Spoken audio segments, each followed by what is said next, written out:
chase. That rhythm runs the race. Automatic, autopilot, automatic. Emulate, I supply it, auto supply it. Automatic, autopilot, automatic. Never can deny it.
Fueled by the same passion as esports athletes, Zowie continuously develops tailored products, empowering gamers to bring their best out.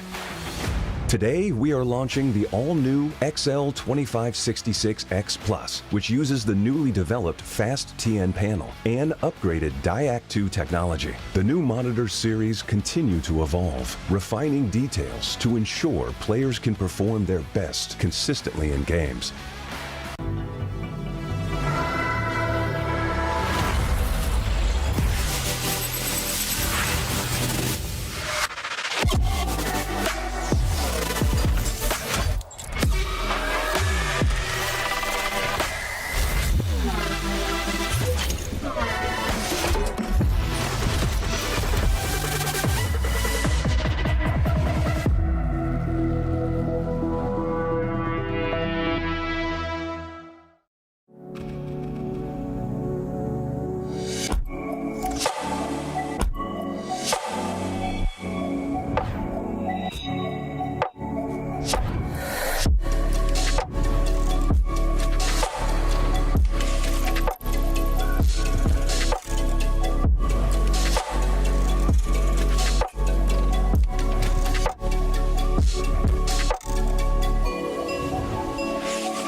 Hi PUBG Esports fans, I'm your PUBG Esports guide Annie, and I'm here again with Paper Thin. Hey guys, what's up?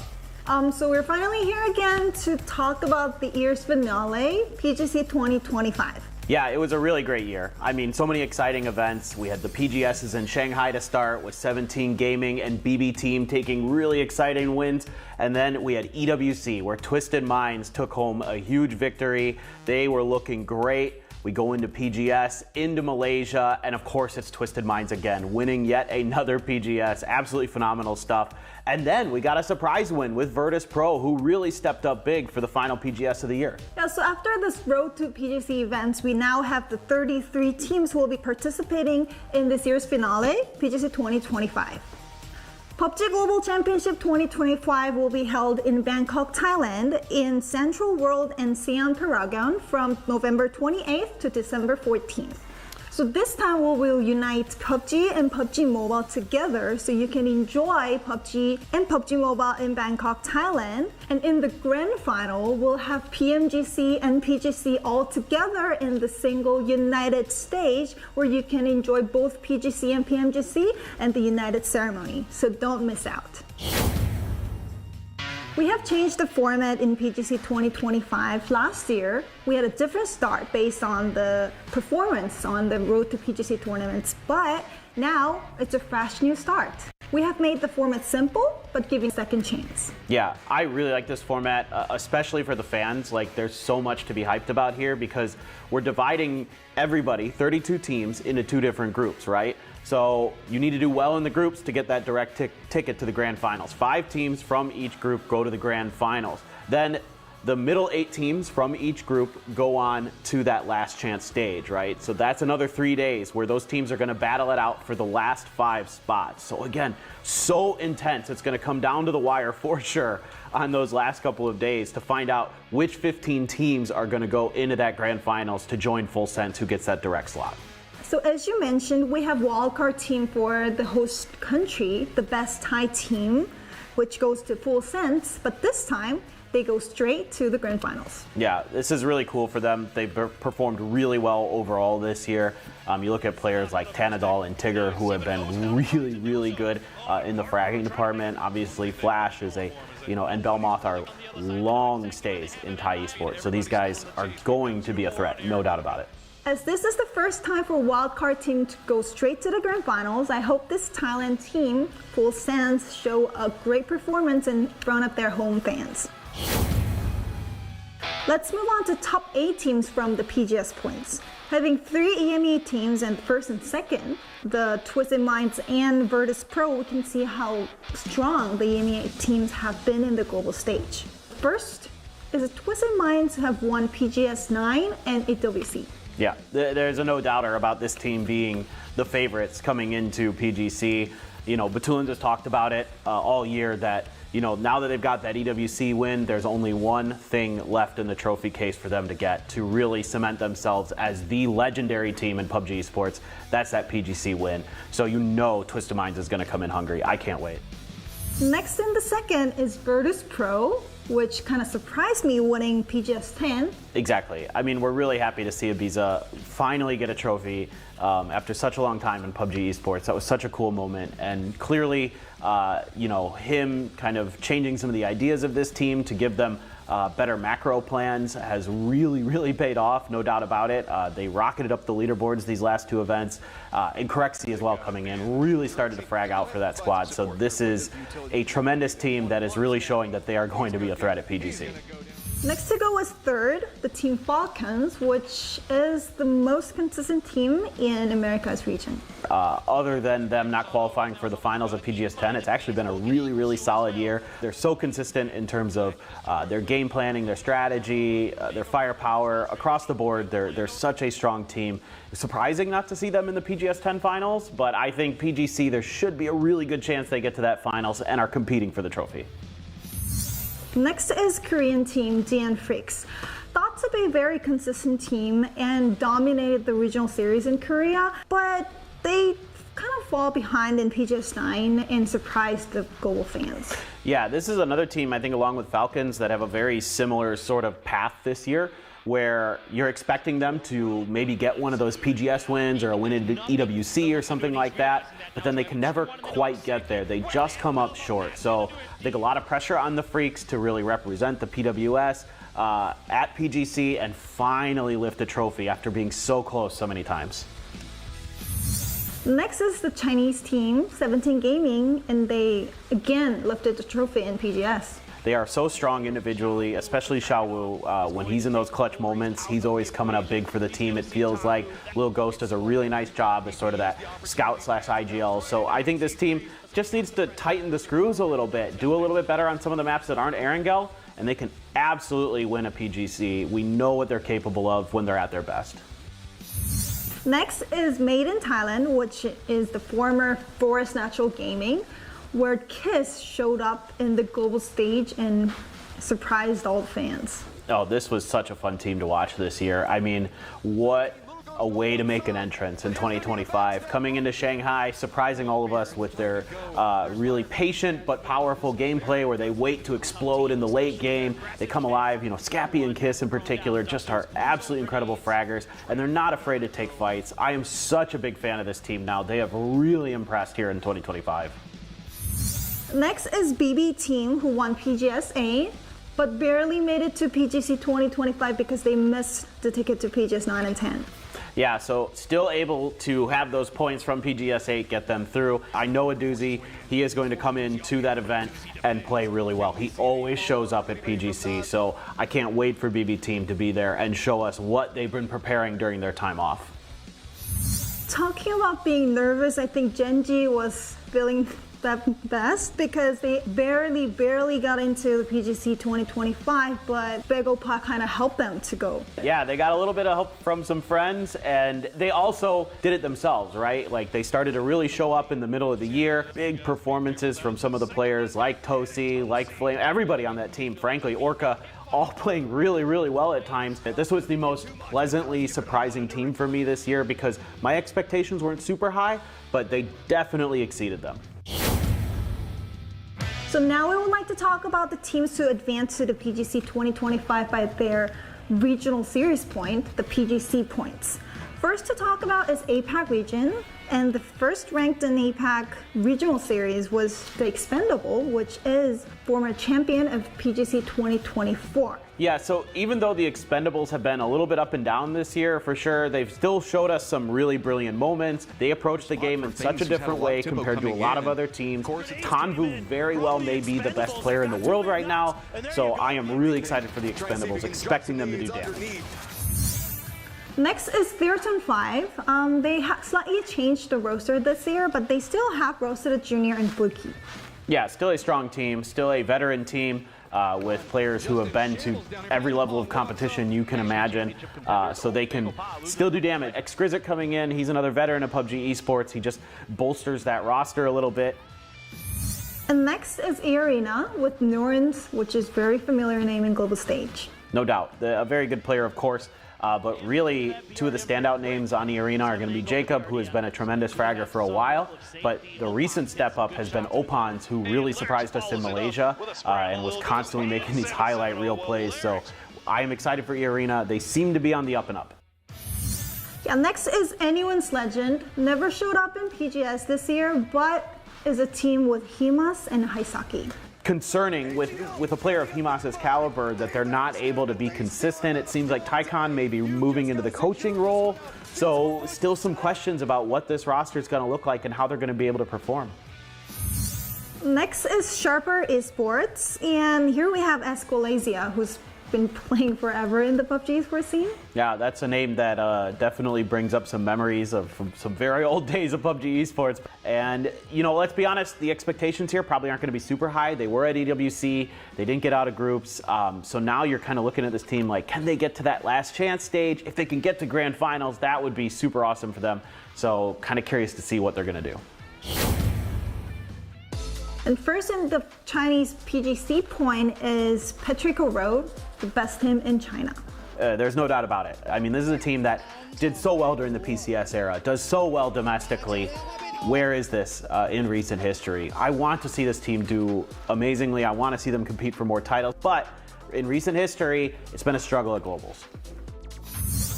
Next would be JDG Esports, a very famous esports club, and they were second in PGC points. Obviously at PGS 9, they don't get out of groups. PGS 10, much better, right? They get in there, they get 8th, not bad. I need to see more. But for whatever reason, in Malaysia, it just didn't seem like they were comfortable. But players like Spaceman are really, really talented. December the 12th had some really good stuff. Cold was amazing with the bolts. Need to see this team continue to grow. Next is GameStart Win. Not so familiar with the team name, but familiar roster. For sure. I mean, you have a PGC champion on this team, 2021, with New Happy. Zipian is here. He is a good IGL. He does a really nice job leading teams. Obviously, he's bringing another team to a global event. He's got some firepower behind him with players like Ming, like CC108. So, yeah, they can do some damage. Next is 4 Angry Men, the legit team in China. After bringing the Shen into the roster, I think fans are expecting more from this team.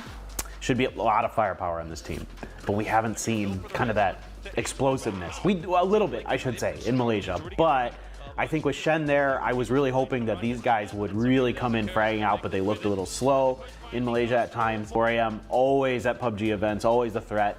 I hope to see that at PGC. Last but not least, it's changed the game. Fans might be unfamiliar with this team. Can you explain more? Yeah, so this is a team led by Hengi. They qualified for the last 2 PGSs in Malaysia. Didn't really do the best. They weren't able to get out of groups, so still some work to do here, clearly. So we're hoping to see them step up. Next is Korea region, and the first one to talk about is T1. This is a team that is going to be a threat in the event. Could very well make the grand finals. We saw it last year that it kind of fell apart on that last day. You know, they were leading going into it. They couldn't quite hold on to it. I think now with Sonic there, really full-time as a coach, yeah, PWS didn't go so good for them in this last phase, but I think there's still hope for T1. Next is Begopa, who won 3 chicken dinner in the last day of PGS 10.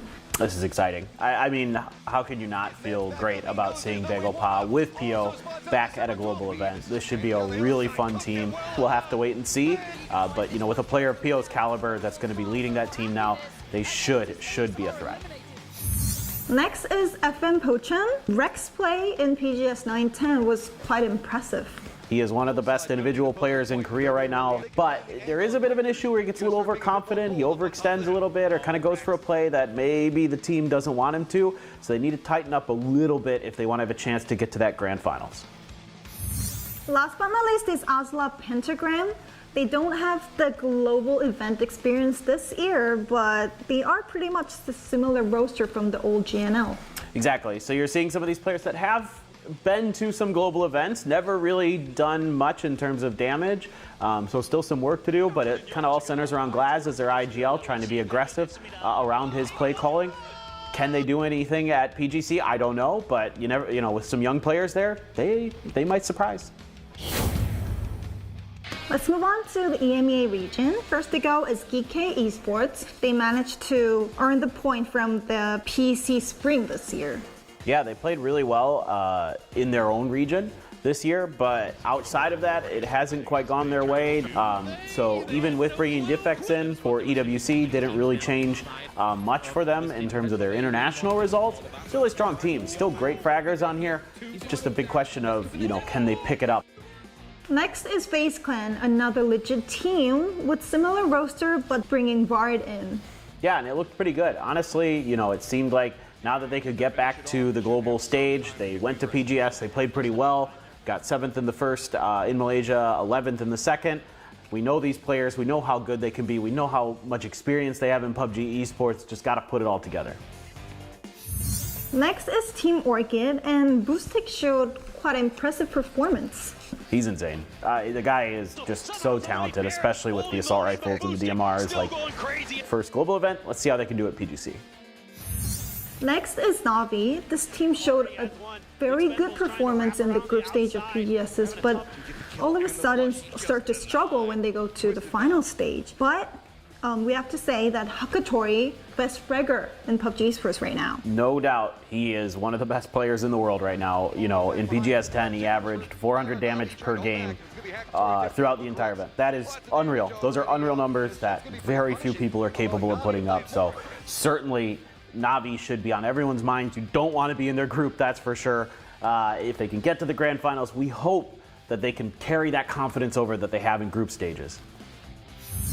Last but not least is Nemiga Gaming, the former Win or Die. Yeah, and they're going to be new to the global stage. So this is going to be a challenging event. Going to have to see these guys step up, but very curious. Again, EMEA on the rise this year, so who knows? Next to go is America's region PGC points. First seed goes to Team Liquid, the old TSM squad, which had a really good chance to win in the PGC 2024. Still only could get second. They were close, but this year has been kind of up and down for them, and we're all hoping that these guys can pick it up because we know what they're capable of. We know how good these guys are. We know how smart Purdy Curdy is. Where are the results? We're hoping that the confidence is there for PGC this year. Next is Furia Esports, our South American team. We are quite familiar with some of the names in the team. For sure. Gizera is a household name in the PAS. He is a tremendous fragger. Posa made a name for himself on the international level at being a point salvager. So kind of looking for this team to rebound after a bad second half of the year. Can they come into PGC, have that kind of fire underneath them, and do some damage? Next is Copenhagen Wolves, the former MRIA. Yeah, for sure. And I think a few people are going to now know Gaps based on that kind of solo performance he had on their last game of the group stage in PGS. Really almost gave them some hope to get into that grand finals. It wasn't meant to be, but this is a team that should be scary, I think. There's good players here. Thank God you guys changed your names. It's an absolute mouthful as a caster, and I'm really happy you guys got in org. So let's see what they can do. Next is Alcazia Esports, and Rello and Roth is a familiar name here. No doubt. These two guys have been around for a really long time. They're doing a great job setting the example, leading these two new players, D and Cowboy, who impressed, especially at PGS 9. My God, these guys can play. They did a great job in hot drop situations too, so they learned a lot at PGS in the lead up to the event. Last is ROC Esports, our second South American team. I'm really happy that these guys are back. I like this team a lot. I like the 1-2 punch of BL and Fantastico. Insanely talented individual players. RBN a very solid IGL. Yeah, again, didn't make it to PGS in Malaysia, but we saw what they could do in Shanghai, so this is still a very, very scary squad, and I can't wait to see them at PGC. So we've covered all 33 teams participating in PGC 2025, and let's move on to some watch points to better enjoy PGC 2025. First could be our updates in game in the esports. So we've implemented this changes, C4, bullet chip recall system, BRDM, starting from PNC. And how do you think it has been implemented in the global esports? Yeah, I mean, I think you're definitely seeing some impact. Blue chip system is pretty interesting in terms of it gives teams a little bit more flexibility to feel comfortable going for hot drops maybe. The BRDM is very impactful, I think. It can give you a lot of confidence in that late game. C4s are super impactful because of the way that you can attach them to vehicles, throw them at structures or enemy team positions, and as long as your timing's good, it can be really annoying. But we did see some counterplay to that. We saw FaZe throw some smokes out in front of their building to make it hard for the other team to push off the back of their C4. So there is ideas being adopted all around these new things.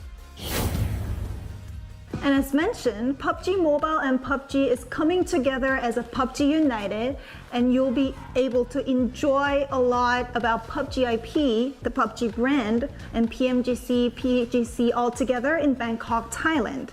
And specifically in the grand finals, we have a one united stage where we can see PGC and PMGC all together, and we'll have the biggest ever opening ceremony together.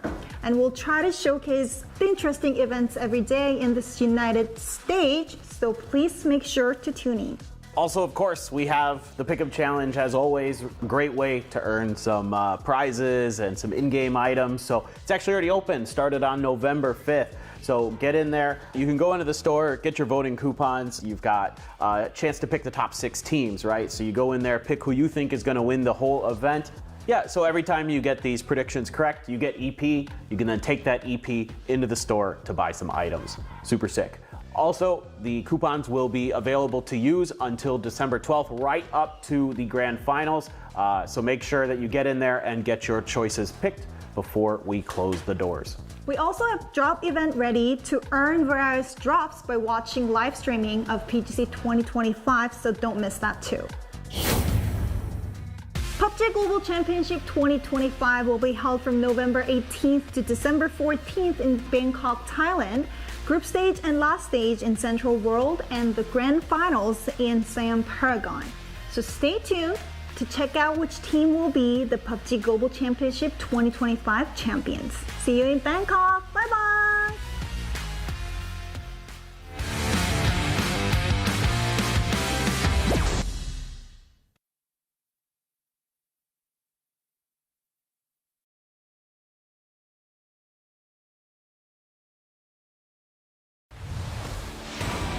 Hello, PUBG and PUBG Mobile fans. Thanks to your passionate, unwavering support, we've been able to grow tremendously on the battlegrounds of PUBG and PUBG Mobile. To give back to our fans, even in a small way, and to present you with a brand new experience of the #1 Battle Royale, we are bringing together PUBG and PUBG Mobile and uniting them under one stage, PUBG United, launching in 2025. PUBG United's journey begins in Siam District, Bangkok, where the tournament will be held this November.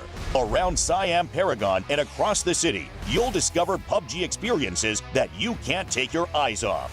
You can also experience the PUBG United Fan Zone, where you will find booths dedicated to PUBG and PGC, as well as PUBG Mobile and PMGC. There will also be special collaboration pop-ups with global brands. A variety of PUBG-themed events and hands-on activities are waiting for fans to enjoy to the fullest, so be ready.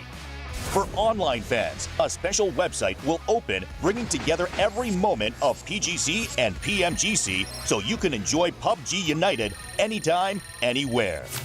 For the first time in esports history, PUBG Global Championship and PUBG Mobile Global Championship will unite on a single stage. Starting with a grand opening ceremony on a massive scale, each day brings new and exciting moments.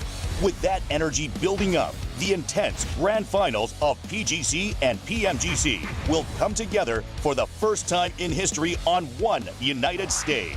On this one-of-a-kind stage, the world's top players will battle in back-to-back grand finals, offering an experience like never before. One world, two champions, coming together in a truly historic moment. November 24th to December 14th in Bangkok, Thailand. Come and experience PUBG United to the fullest. We will continue striving to be a PUBG and PUBG Mobile that never stops working hard for our fans. Thank you.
It's day number 2 for Group B, and it was a bone-shattering performance from the West in day number 1 here for the group as they took all the top spots. Now, the question remains here for day number 2 of this group. Who is going to be able to rise to the occasion? Will the East fight back against EMEA and Americas? My name is Kalaris. Joining me today to get things all done and dusted, it's Toffees here to talk about these teams, because so far it has been West dominant. It has been West dominant, and you know, if you remember Avenger being up here, as much as I hate to give him credit when he's not even on, he nailed the group. He said it was going to be slow, methodical play, and it absolutely was. No, definitely. It really leans into the play style that EMEA would like to set, especially BB team, who is happy as pie to sit still, play it, get to the point where it's circle 6, 7, 8, and only then we'll start shooting our guns. Still first, fill first. Those guys know how to play. You know, I didn't have them on my fantasy roster because they missed 9 and 10. I thought maybe they're cold. I was wrong.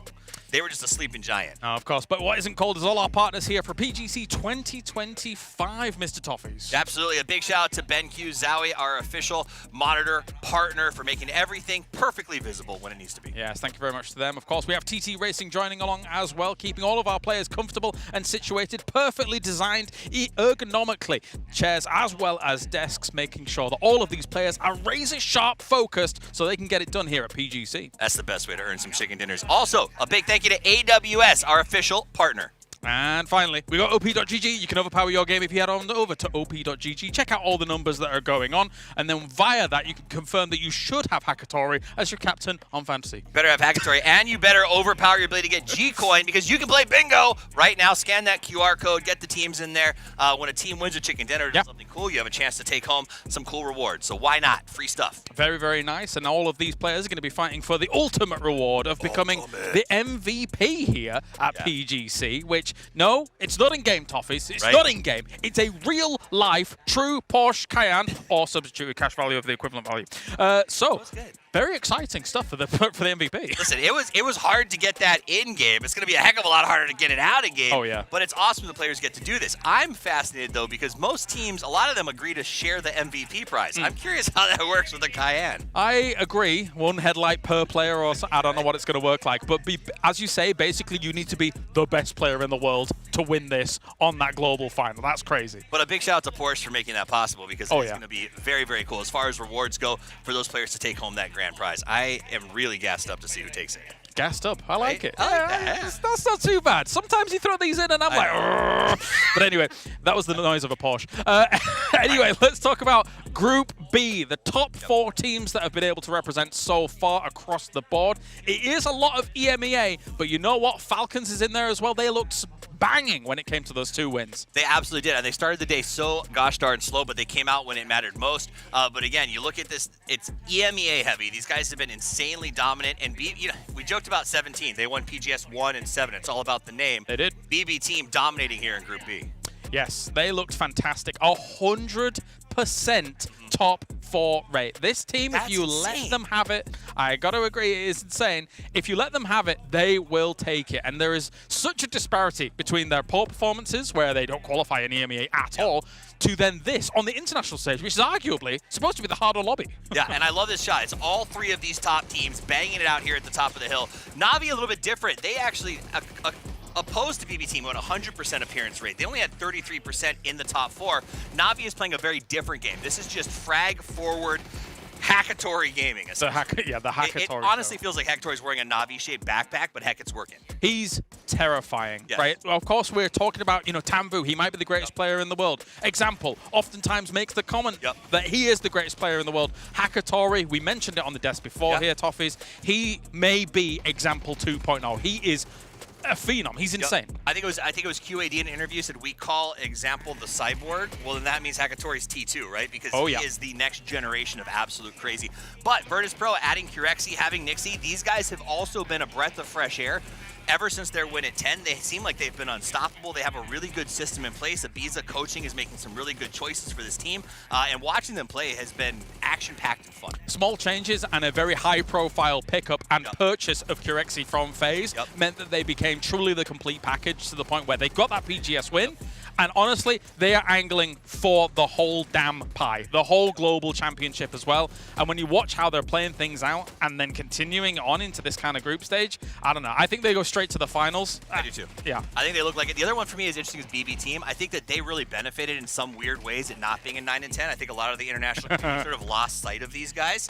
And they came in with a really strong system and a good confidence, which again, is alarming for everybody else to see them miss that event, show up, and play this well right out of the gate. I would be very, very worried if I'm everybody else. And a few of their members will take that top spot in terms of damage, but one member, head and shoulders above the rest, it's still Hackatory. And he, again, I make quibs about picking Hackatory for your fantasy roster and making him your captain.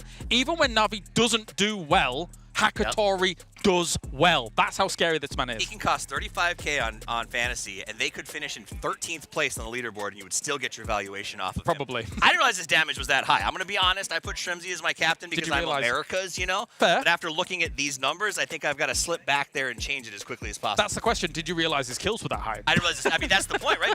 Because they only make 33% of the top 4s, you sometimes miss out on that because they're happening elsewhere on the map.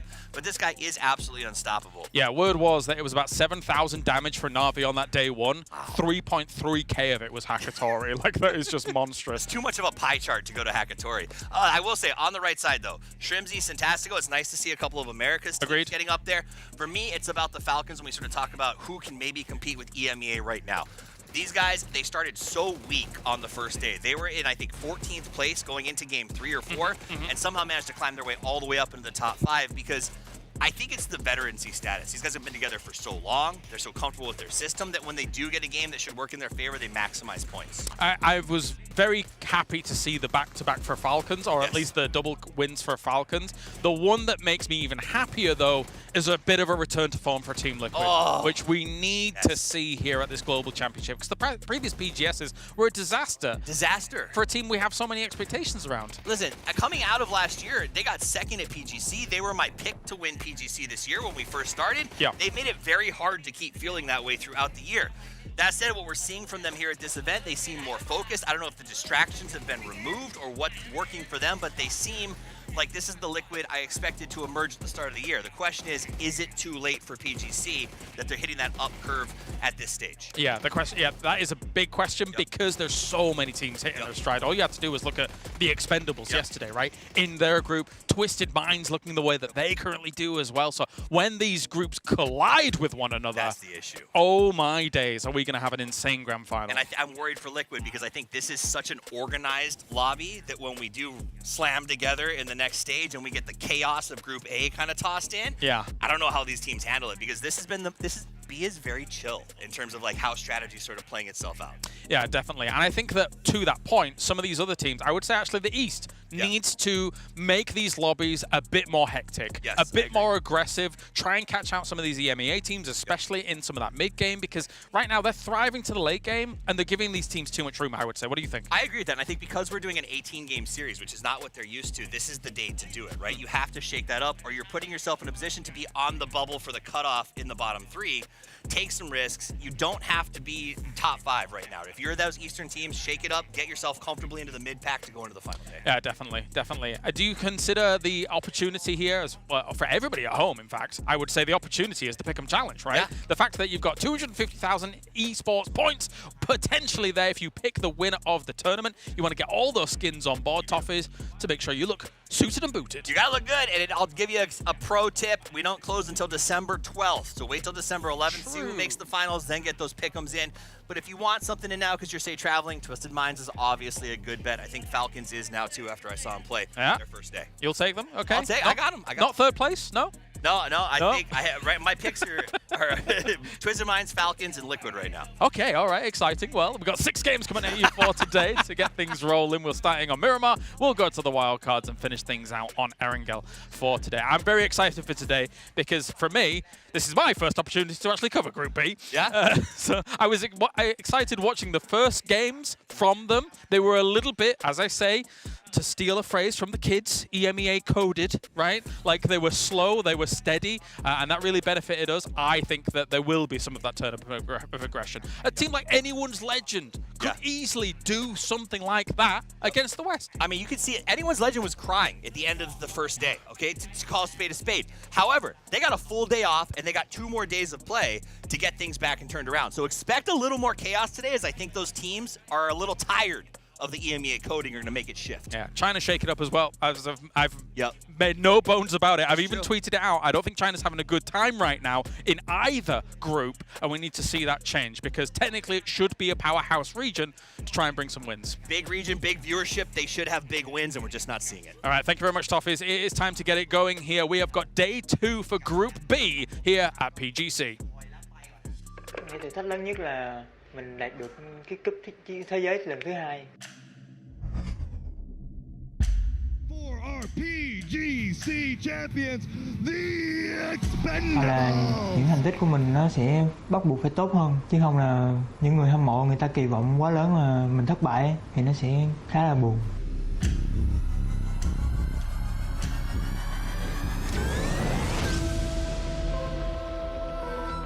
이제 한번 세계대회 한번 꼭 나가보고 싶다라는 마음으로 팀이 결성됐거든요.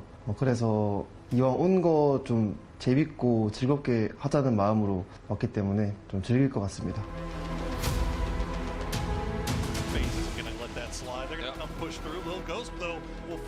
我觉得我自己心态方面就是还是相对以前稍微好了一点，然后团队的话偏向就是相对于以前心态肯定还是会有所好转。我们队伍对本次 PGC 目标就是全力以赴吧，争取拿到冠军。We have good understanding between us, and I think we will try to do our best performance. 발전을 했다라고 느껴지는 그런 한 해였던 것 같고 이제 PGC를 앞두고 좀 많이 기대되는 그런 부분인 것 같습니다. Like for me, I left my family when I was 19, and I feel like if I am not going to be taking care of my parents, if I'm not going to live with them and be around them, then I need to make them proud and I need to work out. Я б хотів би, щоб нас запам'ятали як найсильнішу команду у файтах. แข่งในประเทศไทยรู้สึกมีกำลังใจครับรู้สึกดีครับที่พวกเขาได้เห็นความสามารถของเราจริงๆครับแล้วก็เห็นด้วยครับที่พวกเราเป็นทีมม้ามืดผมอยากได้ winner chicken dinner ให้มากที่สุดครับเพราะว่าอยากจะเห็นทุกคนลุกขึ้นมาดีใจพร้อมกันกับพวกเราครับสังกัดใหม่ที่ได้ย้ายเข้ามาเป็นในไบเทสเพราะว่าเราเชียร์มาตั้งแต่เด็กๆไม่มีแรงกดดันแล้วครับสนิทกันมากแล้วก็รู้จักเป็นพี่น้องกันก็อยากให้ผู้ชมได้เชียร์ทีมด้วยความสนุกครับ After PGS 7 and 8, before WCs, I would say we changed a lot since we got Corexy, the team structure, team roles, and I would say that is probably the biggest change that we've done this year. So yeah, I'm happy that we did it. If we win PGC, I would say it sounds like we passed the game. Nothing left to win. For sure, we want to win this PGC hard, make us want to win this event even more.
Welcome, everybody, to sunny Bangkok for day 2 of Group B. Now, day 1 saw us a European wave with a little North American chaser, but day 2 brings 6 more opportunities for all of these teams to play catch up. I am Porosaurus. Joining me once again is Toby. And Toby, what are we expecting here on day 2? More of the same or a little bit different? I'm hoping more the same. I'm expecting a little bit different because there are some, let's call them sleeper giants, down towards the bottom of the current Group B leaderboard that we are, of course, hoping to see climb to the top. But they will have fierce competition going up against the likes of Na'Vi, who played arguably as good of day 1 as you could expect them to. I mean, Na'Vi had a fantastic day. It was kind of a break from what we've seen from Na'Vi in the past, where they'll have that one big game and then they kind of disappear for the rest of the day. Well, this time they did well enough all throughout to end up in 2nd place overall. Yeah. But that is not to take, you can't take the shine away from Na'Vi. BB team. Oh, yeah.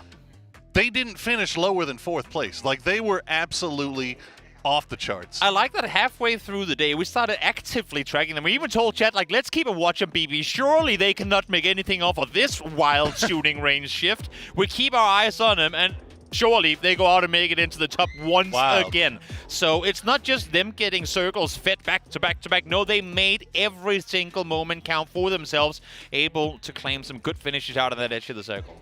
Yeah, and, you know, honestly, despite the fact that BB Team and Na'Vi, obviously we expected a lot from those two, but nobody really knew what to expect from Group B. Yeah. So to come out in the first day and kind of, you know, stake claim right there, 76 points overall for BB Team, really setting themselves up nicely for these last 2 days, especially when you consider the fact that this lobby hasn't gotten any less crazy, Toby. No, true. There's still a lot of teams that are a little farther down on the leaderboard that could show out here today. And what's scary is the 2 teams that we have up on top, being BB and Na'Vi, are 2 teams that usually come off to pretty calm starts and then get going as the show goes on.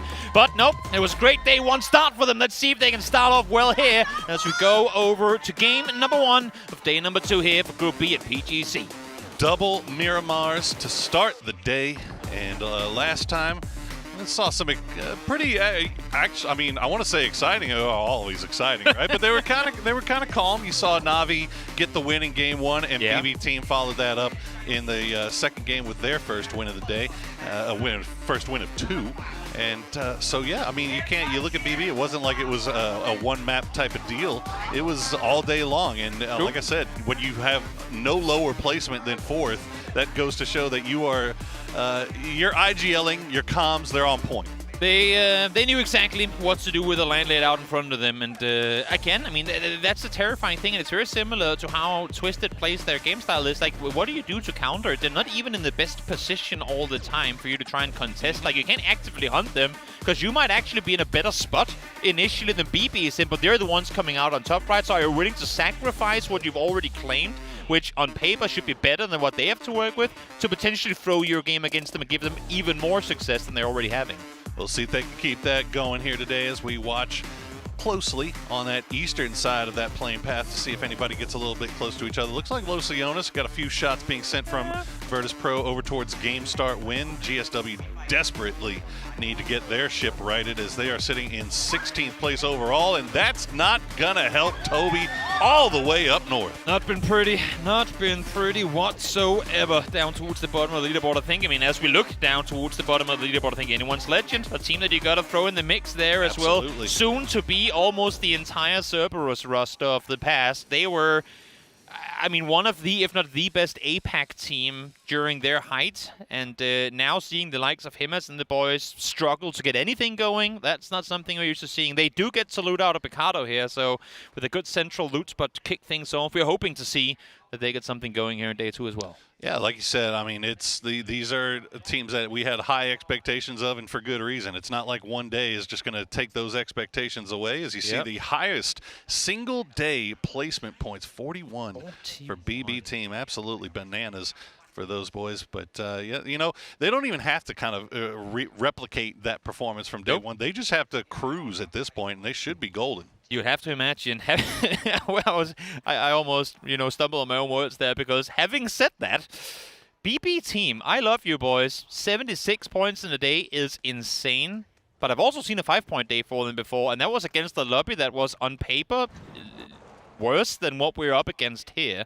So I'm I want to see them have the same success 3 days in a row, but unfortunately, I still have yet to see continuous success for BB to enough of an extent where I can just every single day go out and say, yeah, of course they're there, the same way that we've come to expect from the likes of Twisted Minds. And, you know, kind of ran into the boys and was talking to Besto and a couple of they took the success very on the chin, right? They were very level-headed. They're like, you know what, you going to day 2, the job's not done.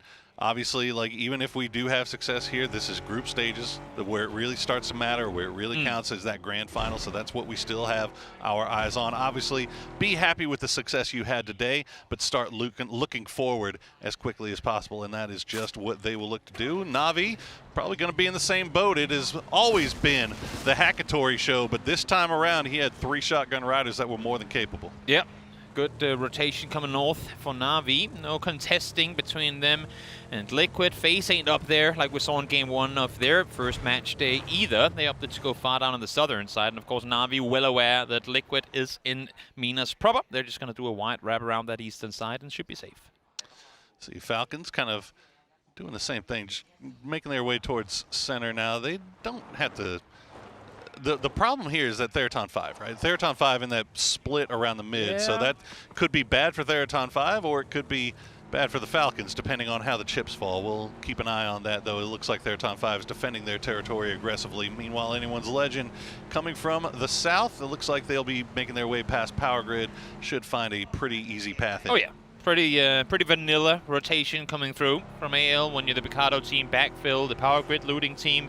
I mean, Petrichor's been up there since forever, so you should have a lot of VODs to go in and watch through to know exactly what their timings are going to be. And as you can see here too, Whodat and the boys with plenty of space around them on their rotation. As you said, it's all about the timings, right? You see them stopping down, trying to look and scout out what the next move is going to be, but not getting too separated just in case they might run into somebody. As you see, Rock was kind of making a rotation just off to their west, so I think they should be safe for now. Meanwhile, Begopa at the foot of the mountains, currently occupied by Petrichor Road. It looks like Perro does not have vision, at least AZ may hear him, but no shots being taken just yet. As we check in with FaZe way down to the south. They're getting a little bit close to Pentagram. I was gonna say, Jeems living with the scare. That one came up over the road, kind of side off, and luckily able to spot. I believe it was Glass now making his way away from there as well as Pio. I mean, you're not exactly quiet in this coupe going uphill. AC is well aware what's going on. But how long is he going to wait before maybe peeking over? We're not going to talk about Pio's transportation struggles on Miramar. It's already been pretty well documented from the last games, but it looks like he's kind of sneaking around up there. AZ, I mean, he knows that somebody's down there, right? But he's just playing it cool, playing it calm, and just listening for the noise, and he's going to hear Pio pulling away as unfortunately the mountain goat just didn't in him today. Sometimes vehicles just work against you, and this time around it's going to help him out. Well, you said you wanted to see something from Strimsy. Well, let's see if he can do something in. He's been pulled up on by his fellow countrymen of Copenhagen Wolves. 3 men on the compound. Still have 1 player set on the other side. That Vox holding the crosshair. Really nice day 1 for Falcons. Put them in the top 5, but they still got to hold on tight here. As you see Shrimsy just looking around, slowing things down with that smoke grenade, but a nice grenade coming through from Wolves will pull things back. And yeah, as soon as they throw that grenade, they get the shots back. They know it's occupied. We've got a free pull away from this if we want. Let's go ahead and take it. Simply too much to lose and trying to contest for this position early on. It ain't one of the real big prime positions either, because it's very difficult to keep your cars safe. So very mature decision from Copenhagen Wolves and making the run on in, see what happens. But as soon as they see Falcons collapse on the compound, immediately try and get out of there. Boy, we saw this kind of messing around each other a little bit earlier, but now it has turned into a full-on fight between Asla, Pentagram, and FaZe. We'll keep an eye on there as we step back in. Oh, there you go, Howl, rather. Owl. They finish off. Gustav Jeems is down. I think FaZe might just be down to 1. Yes, indeed. It is going to be Fex, and you can see him retreating to the north on your mini-map. And this is, again, one of those where this wouldn't have been the case at all a couple of months ago. But for now, I mean, given that this is 2 kilometers from the circle, Fex goes away now, hides in a building, waits for a good while, and then comes back to clean up blue chips, assuming Pentagram is not going to take him out. Completely. Alo in the meantime does find Michael. Headshot, body shot should do it. That leaves him knocked in the middle of the open, and now it's up to Purdy and the rest of the team to kind of make use of the surprise element they got off of Purdy's peak. Yeah, Copenhagen Wolves just not finding any safe harbor here on the north side. At least they were able to get away from Falcons. This one's going to cost them Michael, as they will just pull away. I mean, even still, they're just kind of running around trying to figure out some kind of play. And see where they decide to go is you see the shots from Alo on high. There's a lot of bullets being sent in your direction. Yep, able to scare them off. And doing so successfully. I don't, there's a small smirk on Alo's face. I'm not too sure, but nonetheless. Got a point for it, in the back. Yeah, exactly. Can't be mad about that. Oh, but now you can. Tiggleton, noted mini abuser from way downtown, will spot out Alo. And just like that, that could be a flush as well. Oh, nice return fire from Purdy Curdy. Not going to let him free farm. We'll drop the smokes. We'll try to get the res on his fallen fragger. He even took the headshot. Got to take the block, and he does. He gets away with it. That is well done there by Purdy Curdy, but they're not out of the woods yet. What a hero move from Purdy. Goes in, body blocks, tanks a headshot through the mini as well. Gets Alo back on his feet, and now they should be able to run off. Maybe one more smoke is going to be needed in order to secure the car as well. I don't think I heard any tire pops on it, so it should be all right. We saw Destroy get taken out by Santastico a bit earlier, but that was not to be for too long because he has made his way back here as well. That is a very quick revive, and most likely, I imagine he'll be able to get his gear back as well. As we see Pentagram, after dealing with FaZe, they're going to move off to the north. 3 kills already for them, and they got a pretty free and clear path into the south side of this zone. Now, we'll see where Circle 2 decides to take us, as you see Fex making his way in as well. Yep, should be pretty straightforward coming in here. It's going to go towards the west, though. I mean, I think a lot of people's eyes right now go south, down towards Himas, down towards the crossroads and like valley compounds down there, because we've seen a lot of circles end down and around that area. But as I say that, a lot of people are actually opting to rotate further north. Anyone's Legend getting their pick of the spots coming from that south side, and looks like they'll send Haisaki and Himas already. The trailing 2 need to get on the move, or else they're going to get cut off from the rest of the squad. Game start win, meanwhile, coming in from that eastern side around water treatment. They're just going to backfill the same spots where Virtus Pro just was. Exactly. This east side is so insanely congested at this point. We have 2 out of 16 teams on the western half of this next circle. No one opting to make western rotates off it. One team there, though, BB, always able to find the quiet sides. And here we see the knock from a vehicle as well. Good shots come through. Oink, there you have it with the fadeaway. Through the rock. Yep. Go ahead, BL. All right, Rock. Been showing some fangs here early on. As you see them up there. Well, I thought we were on the leaderboard, but they're not. Okay, 8% win percent. I'm not. Well, let's not go crazy with the win percent challenge. It's just in circle 2. But you know, who knows? Theraton 5, as we see, will try to get Fluky and Rosseted back to the rest of the gang, but they are very surrounded as well. Meanwhile, Anyone's Legend were able to get everybody back together, but they do have PO right on their northern doorstep. Yep, sure do. Bagel Pot setting the 2-2 split fix now as well. Actually rotating north on this. I thought maybe he was going to go down and trying to pick up some of these blue chips, but not been able to. Maybe Pentagram opted to destroy them. I'm not sure. Maybe he just didn't feel like taking the risk. And now, well, that's tires gone exactly. PO going to get rewarded with a P90. A couple of bullets coming his way as well, though. Oh, the PO90. Okay.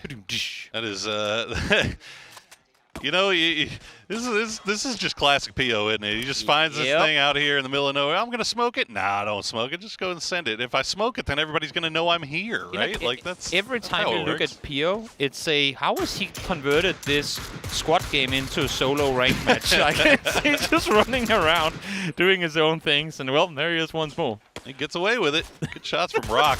That 2-2 split that they've got working right now. They're getting a little bit of ADR here from long range as they keep track of everybody else. Looks like most teams have made it in. Navi coming in from the northern side into La Cobreria.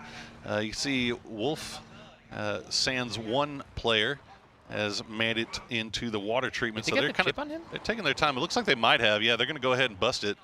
And yeah, why not? Yeah, got the time, plenty of space to maneuver outside the east as well. So good on them to be able to get Michael back. And I mean, they were going to be late on that rotation regardless, and they know they have space now coming in. So wise on them to tank a bit of blue to get that fourth man back in the match. Looking at the Doritos of the teams off to the east there, it looks like third on 5 and maybe game start win, the only one that we're kind of looking over in this direction, seeing that blue pillar into the sky. So we'll see if they decide to make Copenhagen's lives any difficult as we check in with Asla Panagarn popping that emergency pickup, waiting for the circle. I mean, this next shift is going to be huge. Again, look at the amount of teams out towards the eastern side, and we're centering up. We're going way up on that mountain up high from where, I mean, it's effectively Hayasaki, and then everyone is sat down below. The 3D graphic here to jump into the crate. I mean, you know what? I get the idea. The only issue is when you're jumping in because you have opponents set up so high, they're going to be shooting at dangerous. you for a long time. But this ain't just your average jump into a big city where everyone's down below type hot drop. This is a very, very dangerous E-pickup if they opt to go down inside the crater. I think they might be looking for high ground as early as they can. We'll see if they get it. Game start win, meanwhile, going to move in a little bit closer, right at the base of anyone's Legends mountain as the helicopters cross in the night. Michael will rejoin the rest of his squad. Michael actually getting sent towards the middle. And yeah, you see Xiaopiang getting popped off. Begopa, Pio's got that P90. Anyone's Legend, they do go for the high ground and they end up getting away with it. All 4 players still alive. And now Pio's in trouble and Hayasaki will go down. Glass is going to go down. A number of players getting taken out on this circle rotation. You know what? Even if they stay alive as 3, I think just getting up there on top of that mountain is the win in of itself. It's huge. More people flying in. That's Michael trying to rejoin his teammates, or maybe land to get some loot and then get going inside circle proper. We still have some teams down on that southern side having to figure how in the world do we get up this mountain, because there's already teams set effectively in the only path we can cross towards. Definitely hate to lose Hayasaki there. Well, as a pentagram, they went for the high ground. Well, Michael actually went for the low ground, so I think everybody had eyes on Asla while Michael was able to sneak his way into that low side. So he'll be by himself. The rest of the Wolves still off to the east, and that is just very unlikely that they rejoin each other unless it's very late game. Yep, it's going to be a bit. They're playing a 3-1 split across the circle right now, and at least for Michael, he's alone and he can loot for a while. So sure.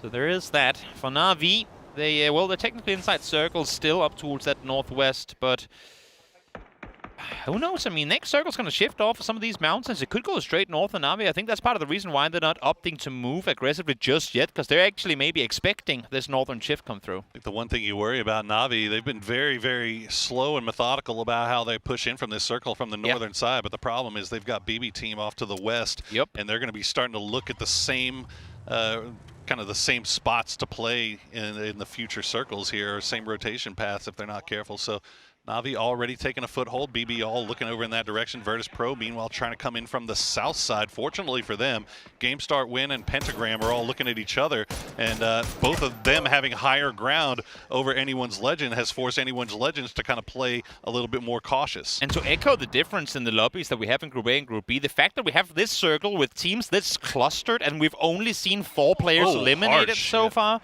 that's pretty impressive from the teams as Michael is set using the mortar down from the low inside the crater. Circle shifts north as expected with some of the unplayable terrain we have on that southern side of the crater. So now it's up for, well, effectively half the lobby to try and maneuver their way in from the south side. But where in the world do you go when your entry point is the high ground? It's rough. It's going to be interesting to see how these southern teams decide to play this out, especially when you consider teams like Asla. I mean, they can kind of hang out on this high ground a little bit longer, but once they have to move, they don't have any vehicles, as the Michael Mortars are sailing a little bit wide. But if he hits that pentagram hill, they're doomed. If he hits this, that'd be absolutely filthy.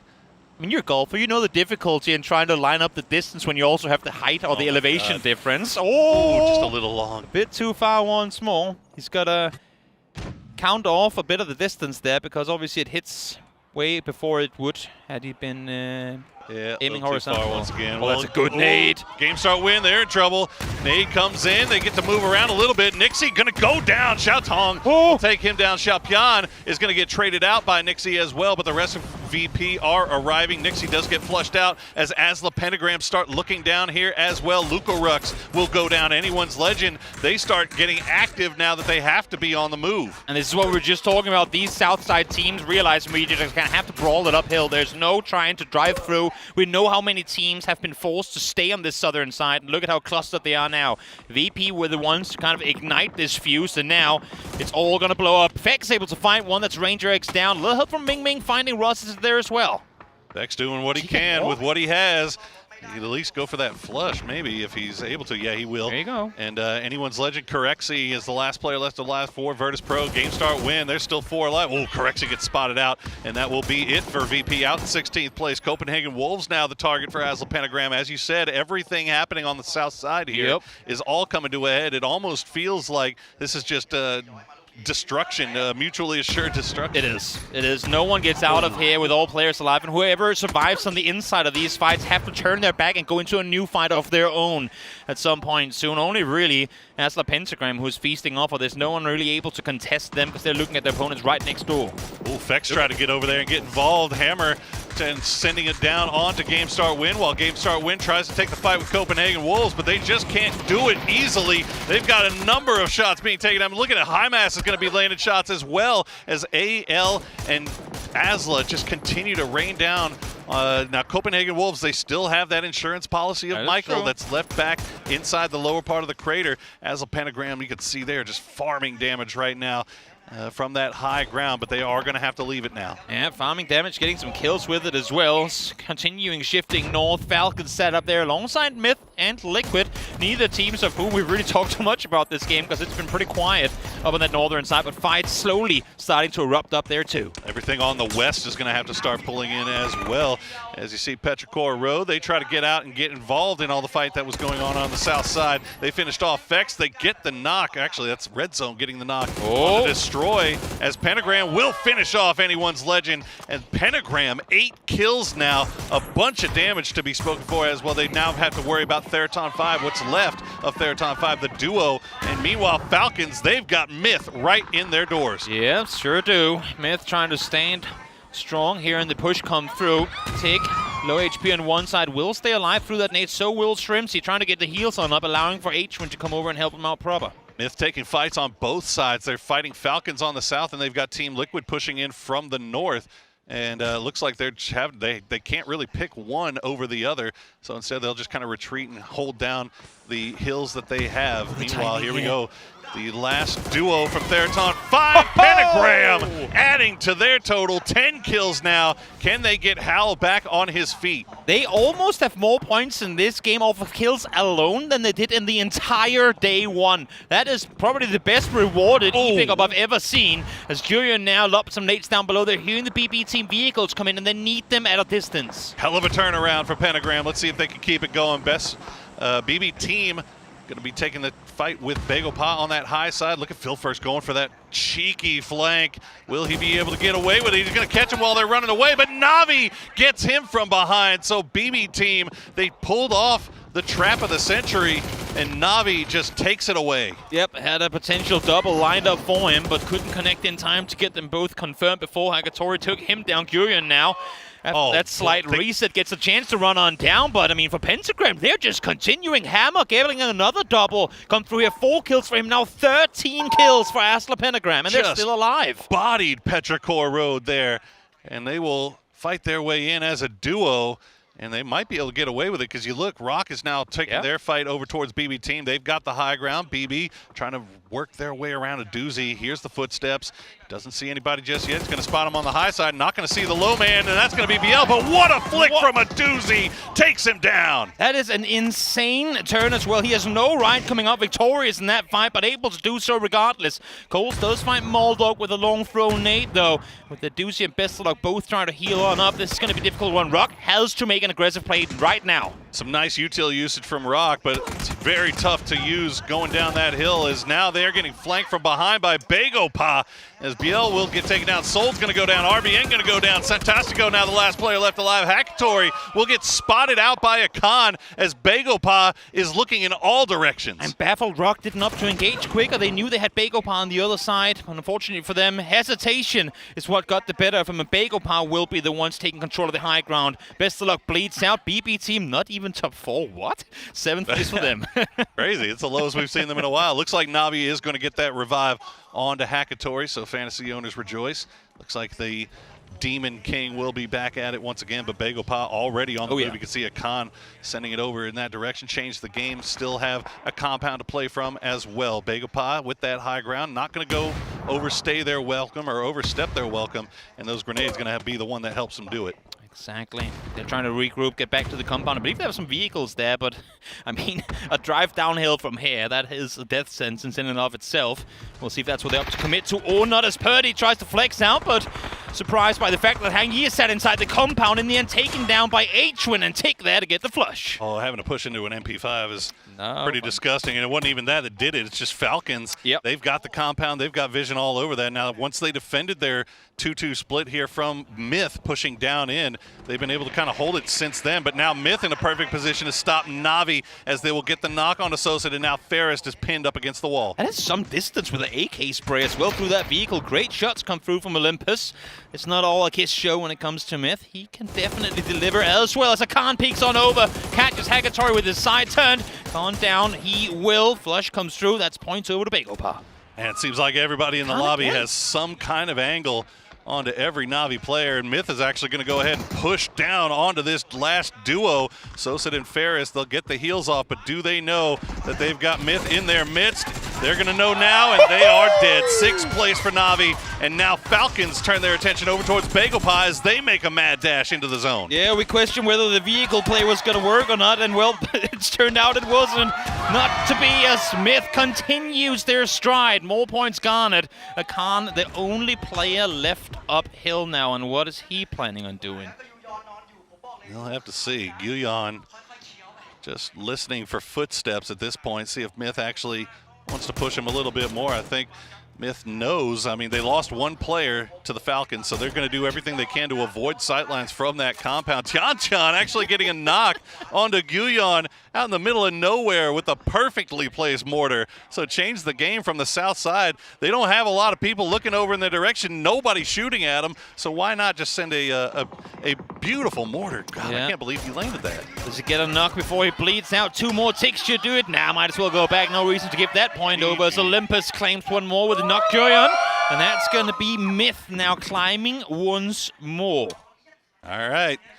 Circle pulls back over towards Change the Game, keeps Falcons compound in it. Team Liquid will have to get on the move pretty quickly, but Change the Game have been taking random pot shots at them for the last several circles. Myth, they've got to figure out a play here. Yeah. Still lots of ways they can avoid this compound, but they really need Change the Game to make a move before they can make a move. I mean, it's effectively everyone but Falcons needs to make a move, and I think the first ones on the chopping block here is going to be Liquid. You can see the lining of the vehicles trying to prep the smokes now as well. They sent Purdy earlier, which I love, down towards where Hang Yi is. Little did they know he had made it there 10 seconds prior, so not able to claim that position, but now you can see the value of having been able to get that shack early on in this game.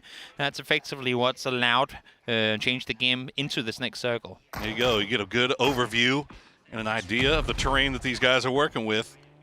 Team Liquid dropping the deployable covers. You can hear the engine revving off in the distance. Falcons still just holding down the line. It looks like Myth, they might be thinking that their best option might be pushing into the Falcons compound here. There's really no other play for them, are there? I mean, CTG would see them what on a one nasty side. spray. Oh, last bullet before he cleared the corner as well.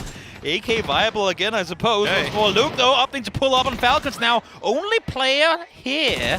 They sent him alone. I'm not sure if that's just mistimed or what it was. Maybe they were looking to get a knock and use him as bait, but not going to work for them. Kick finds one more. Absolutely filthy defense from Kick, and Sparking will just go down to the blue. And that will be it for Team Liquid, but not a bad start, finishing off in 4th place as we see Myth They had the opportunity. If the entirety of Liquid would have pushed in there and taken a full 3v4 fight against Falcons, that would have been the best thing for Myth. Oh. But now they've got to take this fight 1-on-1 as Tickleton gets knocked low. Scappy try to back with the Molotov. He hops in the vehicle and Kickstart eats him alive. What was he hoping to do with the car there? I thought he really was just going to sit there, hold the angle, especially with the molly, eliminating the building altogether. But ends up going down for it, and now Olympus and Baron are stuck on that southwest side. All right, change the game. Meanwhile, they're laughing. They have everything they could possibly want to work with here on this southern side. Now, they still have vehicles as well, so if the next zone pop goes away from them, they can at least have somewhere to go. Falcons, meanwhile, they'll continue to hold on to this high ground as long as possible. The duo from Myth, that will probably be the next thing that Falcons have to look at. Yep, that circle just going to center up. So Falcons continue to hold on to their spot. Change the game should be okay as well. Everyone is technically still in outside of Myth right now. Falcons have the tippy toe, the very corner of the most southern building in their compound, and for Change the Game, I think they can fit 2 players inside the circle on that east side of the ridge, and then you have Tian sat down towards the south. It's like like when we hop in the elevator and everybody's like, "Oh yeah, Poro, come on, you can fit," and the elevator starts beeping, and then they never let me live it down. Okay, yeah, not triggered by that or anything. I can tell your voice sounded very happy when you said that. Exactly. Change the game. I mean, they're in a waiting position. They need to find. I like this from Tianchan though. Oh yeah, they have to play it like this. I mean, for Falcons though, 11 smokes. Use them wisely, boys, because they're going to be the only cover you're going to have for a bit. Yeah, Tianchan has a little bit of room on that southern side of the circle that he can work with to kind of get a little bit more of a high ground peak and an idea of what to deal with. But yeah, this is exactly this is what we thought was going to happen, right? Falcons has to take care of Myth before they can turn their attention towards them, and that grenade will be a hell of a way to start it. Baron also knocked pretty low as Falcons will try to get rid of these guys, but still retain some of their utility if possible. John going to steal the point away from Falcons as Baron has the blue licking at his heels. Yeah, I mean, right now he's doing effectively all he can is try to get them away from here, force them potentially into Change the Game. Not saying that's going to win him the match, but maybe find the knock player, get a flush of it. Tig able to find one as Hang Yi goes down. That's going to, I mean, again, Falcons, they need to make a move here. Yeah, I mean, while it's a good knock, it's a pretty easily salvageable knock there for Change the Game. Hangi was right on top of his teammate, so he's already back on his feet. So good work by Falcons to clear out Myth, but you see what they're working with. Change the Game, 10 grenades. Falcons have 0, only 2 smokes left. This is going to be really, really hard sledding for Team Falcons. Exactly. What you see here is effectively what they've left to work with. They expelled half their util trying to dislodge Myth, and only now did it work. Also, kudos to Kickstart just casually like re-peeking with 3 HP to secure the kill on Baron. Very, very courageous act there to secure them a top 2. I'm telling you, Kick is moving different right now. We'll see if they can pull off a miracle as H-Win will set up his deployable shield right on the edge of the smoke. That's a good way to start it as Shrimzy gets the knock onto Wangbo, and Hangi is right there with him. Hangi not even going to go for the revive. The blue zone just coming in too soon, so that is now 4 down, 4-3. Tianchan gets spotted out, knocked low, but Falcons is pulling off a miracle right now. 10 nades, no more smokes. That's the issue. They can't get close enough to really throw them forward. Now they're starting to do so. Aries, get inside that smoke, throw those nades over there. You still have 4 more left to work with, but somehow Falcons are still in this. H-Win doing so much with that deployable cover. The flashbangs being sent over. Still 4 grenades left in the bag for Change the Game, and they will start sending them now, see if they can get a little bit closer. But Falcons have managed to find an angle here. They found a smallest little dip, and look at these flashbangs sending over. Change the Game back up to full strength. You can see Tickleton's low. He's got to be careful not to go down to blue. Wenbo has a nade and a molly, and he's the furthest forward player in the end. It has to be it, right? But no, surely not just yet. H-Win able to respond, gets one down, but finally. Wow, oh wow, was that a drawn-out finish? How in the world were Falcons allowed to stay alive for this long? It was so close. We always knew that it was going to be really, really tough for Falcons to win that one, but Change the Game opened up a little bit of a door there, and Falcons almost kicked it down. They almost were able to, but at the end, the blue zone being right on their backs, the smoke slowing things down, the barrage of flashbangs and grenades just proving to be a little too much. Seen it already here from the start start of the day. Hesitation getting the better of some team. The second guessing. We talk about the windows of opportunity. They ain't always big, but when they're there, you gotta capitalize. And for Change the Game, able to live through that one. But kudos again to Falcons for making something out of a practically nothing type finishing situation there. Tell you what, for a team that definitely needed to change the game a little bit after their first time, a Game 1 win is a nice way to do that. Let's get over to the analyst desk.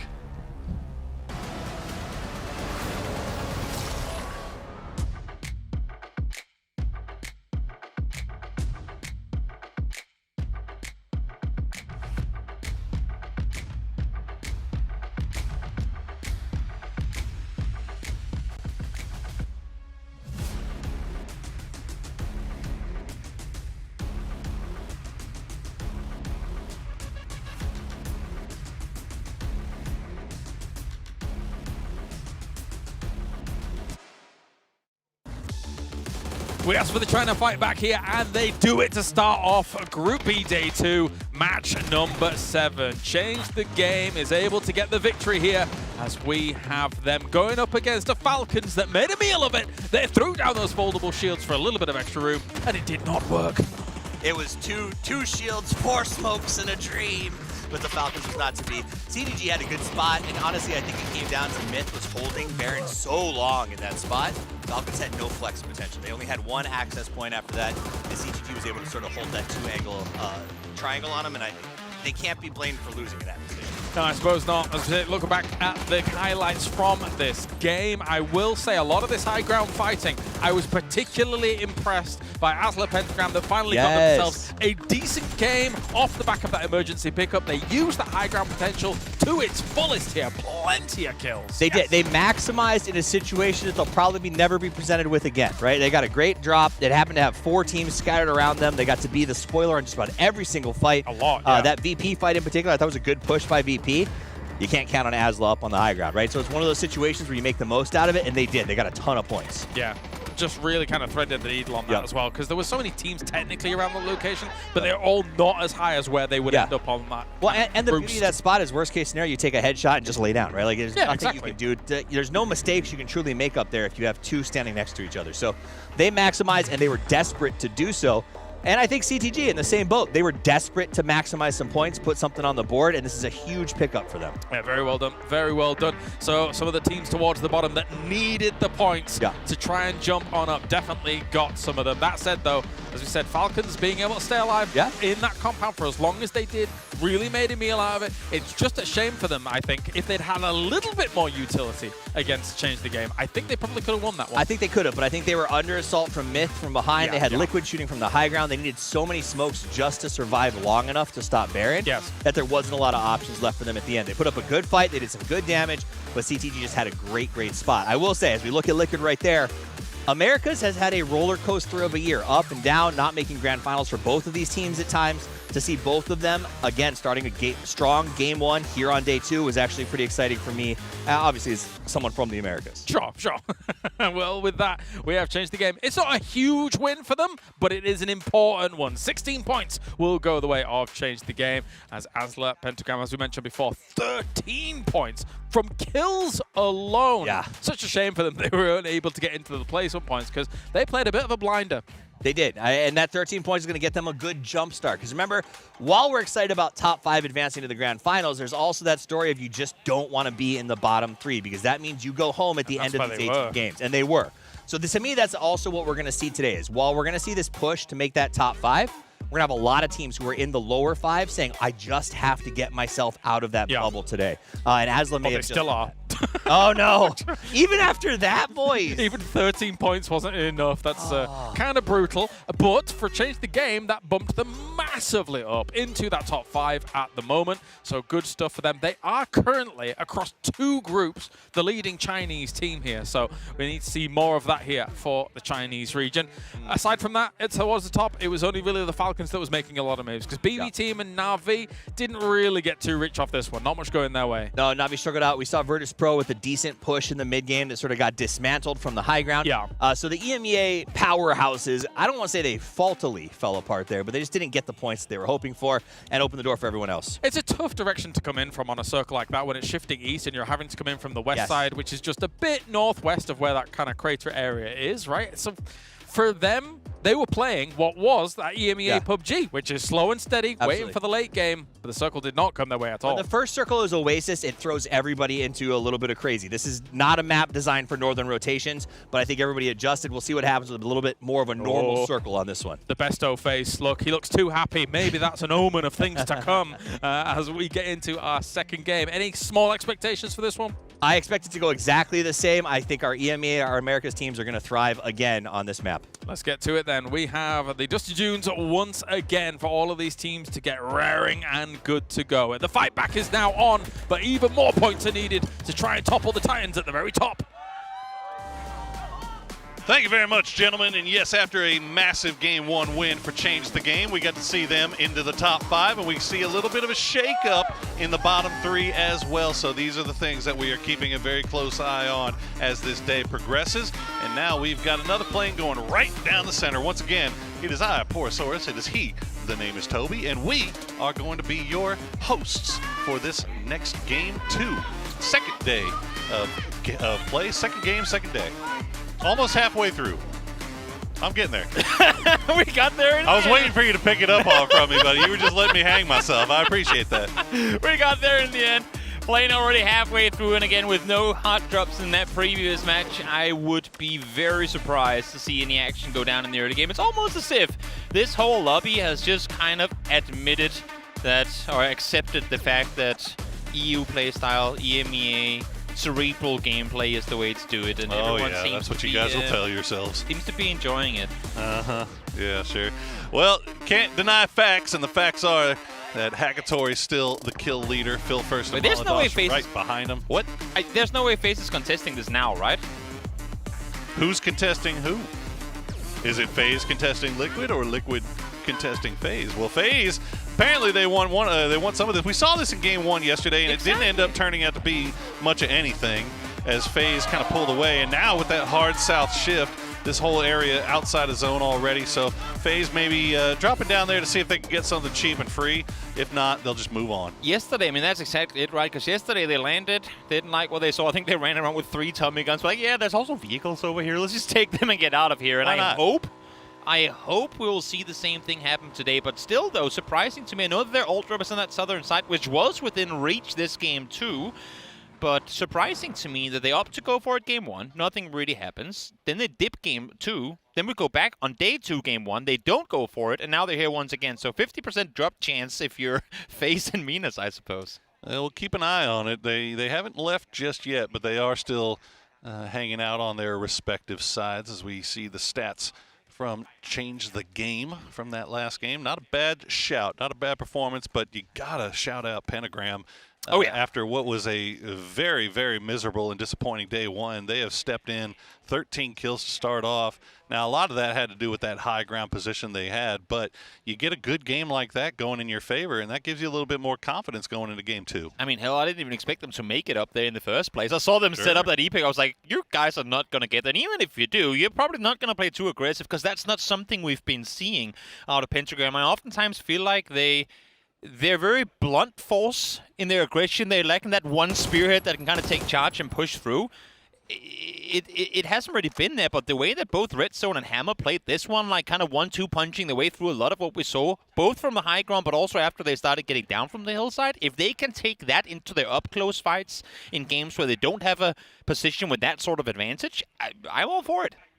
Well, when you got 2 players, Red Zone and Hammer, blunt force might be the order of the day as we see Red Zone, the aforementioned, getting a little bit close here to Shatong. Game start win. Definitely don't need this. He's going to spot him out, and he's being the sneakiest Red Zone you've ever seen in your life. Yeah, that is true. Should come with a big air siren everywhere he goes. Just like, no! Just a big red circle around the map anytime he's in the map. Well, it looks like the rest of the gang is arriving as well. Too. Yeah, they are pulling up. CC 108. It looks like he's... It's a bait. Oh, yeah. That is a massive bait. Okay. Easy peasy. That's 1 down for game start win. Sorry, continue. Oh, I was just going to say, as you see, CC108 was kind of hovering around here, but he's going to go ahead and pull away. Let alone the fact that they set up plays like this in the early game. It's so far from the pentagram that I've been used to seeing in the past. Like the way they already had Hammer up on that hillside, drive one in, say it doesn't matter if you get knocked, Hammer is going to hit those shots. So great performance from them as we now look over to VP and get an interview with Nixie. Of course, winning an event is a pretty good thing. So what changed? I mean, in-game it hasn't changed much, but I feel like as a team we gained a lot of confidence because we finally won an event after, and it basically like all the work paid off. So I would say we just gained a lot of confidence from it. I mean, of course, we're carrying confidence because the time between the event is so short. So I would say the team actually doesn't really care that much about the past tournaments because we just know if we play our own game that we're going to perform good and everyone's going to be confident. So, of course, yeah, we're carrying confidence from PGS 10 and the momentum, but that's not really going to impact how we play. So, yeah. There you go, confidence, the word of the day there for the Virtus Pro boys, and so far so good as they continue to fight their way in. Now, we did see a couple of E pickups, and they were taking shots down there. It's going to be Theraton 5, and I believe Petrichor Road in the second one. And they'll have space on the south side to work with. But Virtus Pro, after that big PGS 10 win, so far, I mean, obviously haven't been at the top, but they're in top 5, so they're looking great. Very much so. Very much so. Again, VP, not always a team that comes off to flying starts either. But, I mean, I love the fact that Nixie said confidence that many times because that's what, whenever there has been poor performances from Virtus Pro, which as of late has been pretty rare, it has been, I mean, you just look at the 4 players and you go, oh, where's that fire? Where's the will, like the eagerness to go out and win? And it's definitely a new face you see in them after that PGS 10 win compared to what you saw prior, longing for just that trophy to get to lift it.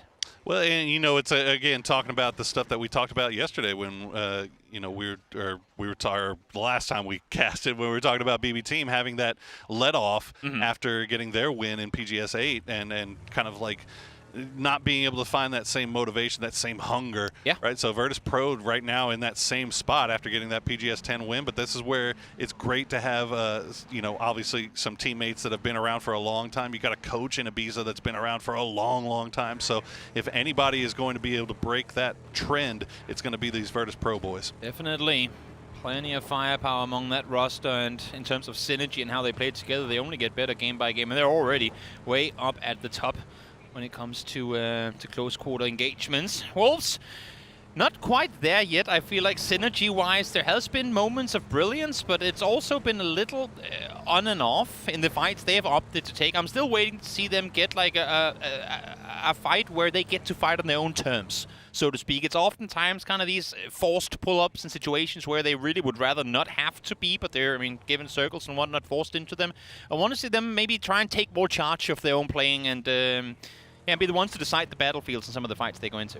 Yeah, it feels like at least through, I don't know, one game and so far 7 minutes of this game, they're sticking closer together this time around. Whereas in the first day, it seemed like they were kind of going for these information gathering splits, wide splits. This time, sticking a little bit closer together. Unfortunately for Team Liquid, they're a little bit close together with FaZe Clan right now. Gustav gets some very low shots onto Alo, but Team Liquid still dancing around. And actually, it's not even Team Liquid in full. It's just Alo and Purdy Curdy. But Fex, oh, he's reading them like a book. He knows exactly where he is. That's a well-cooked grenade, and that's a Purdy Curdy going down. And somebody please bring some, what do you call it, like glue remover? Because these two teams, they land together, and Minas now going up against each other in Los Leones as well as Alo falls too. Just can't avoid each other, and as a result, Team Liquid will lose 2, and that's going to be Sparking and Luke 12 having to play this one out as a duo from that northern side. So we'll see what they decide to do, but not too shabby stuff from FaZe Clan. True. Running into these random duo. You never know what's going to happen in Los Leones when you run into somebody at random, and they clean that up pretty quickly and easily. Also, I mean, we had a very similar, if not near identical, Phase 1 circle in their first day of play, and I think you look back at that, there was practically no one in Los Leones through that entire beginning of the match. I know this plane pass was bit difference coming north to south rather than south to north. But I don't fault Liquid at all for backfilling into Los Leones, because if you go through like data of what this lobby has done, that should have been available. But FaZe, of course, opting to hop in there, caught them by surprise. Yeah, it's definitely something that Liquid has done many, many times in the past, and that might be more FaZe doing their research. As I believe last time we saw a circle down here, they kind of tended to wrap on the east, and then kind of play those spots there. So this time instead they find 2 from Liquid, and now they're fighting their way out, and boy, they are low. Gustav and Vard having to do a little casual seat swapping here before taking the high ground. Fex will stop out, hop out, do a little scouting, and the rest of the boys will have to stop down to go for the heals here. Is it a 3-tire Murado? I think it might be, or maybe even a 2-tire Murado. I think it got very slow up on that hill. I know they don't accelerate too well on the sand, but even then, it was a slow drive in. Good thing for them is they all get to stay alive. It's changed the game now. Last team to kind of join the server, I should say, the circle up from the northwestern side, making their way through from Picado. How far coastal are we going? Oh, yeah, pretty coastal, some might argue. Okay. Well, that's brutal. Everything to the south of Resort is free and clear, and Theraton 5 actually is probably going to know that because they've got extras down there kind of scouting out things. So we'll see how many teams of these ones coming in from that north side will try to go for that long wrap on the coastline and make their way in. You've got 3 over here on the east in Falcons, Myth, and Copenhagen Wolves that could look to take that same path. So Theraton 5 will have to be ready. It is a race for the south, effectively. Everyone knows how jam-packed the northern part of this new circle already is because of the shift we've seen of teams rotating out Los Leones. They all know this. I mean, all the edge teams know this. It's a hard coastal wrap, and who can get to the south and to the gold first is, well, it's going to be up for the teams to find out. Falcons actually, I think, might be setting up a trap, and same thing could be happening on the western side too. So instead of going for the quick play and claim it themselves, they're saying, wait, we could also just wait and take our teams on the push, because Myth is driving straight into the Falcons. That is exactly what's happening, and now Myth is stopping down. Are they stopping down for... They're going to try to get the glider. Oh, no. And Falcons, they're waiting for it. You can see the trailing member coming down, but they stop. They're setting up a race here. This is so close. Okay. What are we doing here? Myth just taking their time with this. And look at the kickstart. Oh, they are just perfectly positioned too. They've got the BRDM. Now they've got I mean, this looks to be a perfect thing for Myth if they're able to get away with it, but the shots start coming. Now you saw a Panzerfaust in the pocket as well. Baron will get shot out of the glider immediately. Scappy going to have to pull the BRDM down. He's going to go for the res almost instantly as well. Olympus has that high ground. He's going to try to see if he can spot anybody out as they make their push. But Game Start Win, meanwhile, has been eliminated by FaZe as they continue to fight their way through. But it's only Vard left alive. That would have been a heck of a scrap. BP pulling up on this. They saw the kill feed. They saw the amount of knock players on the side of FaZe, and they want this compound. It's the next step inside towards Circle Center, and if they can take this out in a potential 4v1 against FaZe, they would love it. There's only one player up. Make that 2. He was able to get Gustav back on his feet, but so far, it's a 4v1, a 4v2 make that. 2 big fights going on at the exact same time, and Gustav will try to go for the revives. He will get it. He sticks it onto James Fex now. The last one left as Virtus Pro continue to make their way in. That grenade will find Gustav and finish off Fex as well. Vard has time to heal up before turning his attention as James will do the same. Make matters even worse. Navi starting to take shots from the east now as well, so FaZe feeling the pressure from literally all angles here. James trying to stay isolated in the back room, but the floor is lava, and he is soon to find out. Beamy swings the corner, able to find him. Correxa takes him down initially. And this return fire does come through, but it's Vard and Vard alone now to try and stay alive through this. Vard dancing through the windows, through the walls, as he will try to drop these grenades right on the heads of Virtus Pro, just waiting for the push to come through. Virtus Pro, I think, realizing the situation, they'll pull everybody together and decide how they're going to get rid of this last remaining player from FaZe Clan while this was going on. Oh, never mind. We'll tell you about that in a second. Nixie will get spotted out on the staircase, so Vard not going down easy. Going to keep dancing around as you can just hear everything going around. And he's going to sneak around on the outside. The shot, he's going to find Lucarux. Beamy hopping out the window. He's going to spot him, and Vard will go down. Had Vard been a meter further left on that push around the corner, he would have caught Beamy in the middle of that. But in the last Are you circle kidding me going with this south circle? once more. We're going for beach day and everyone is invited.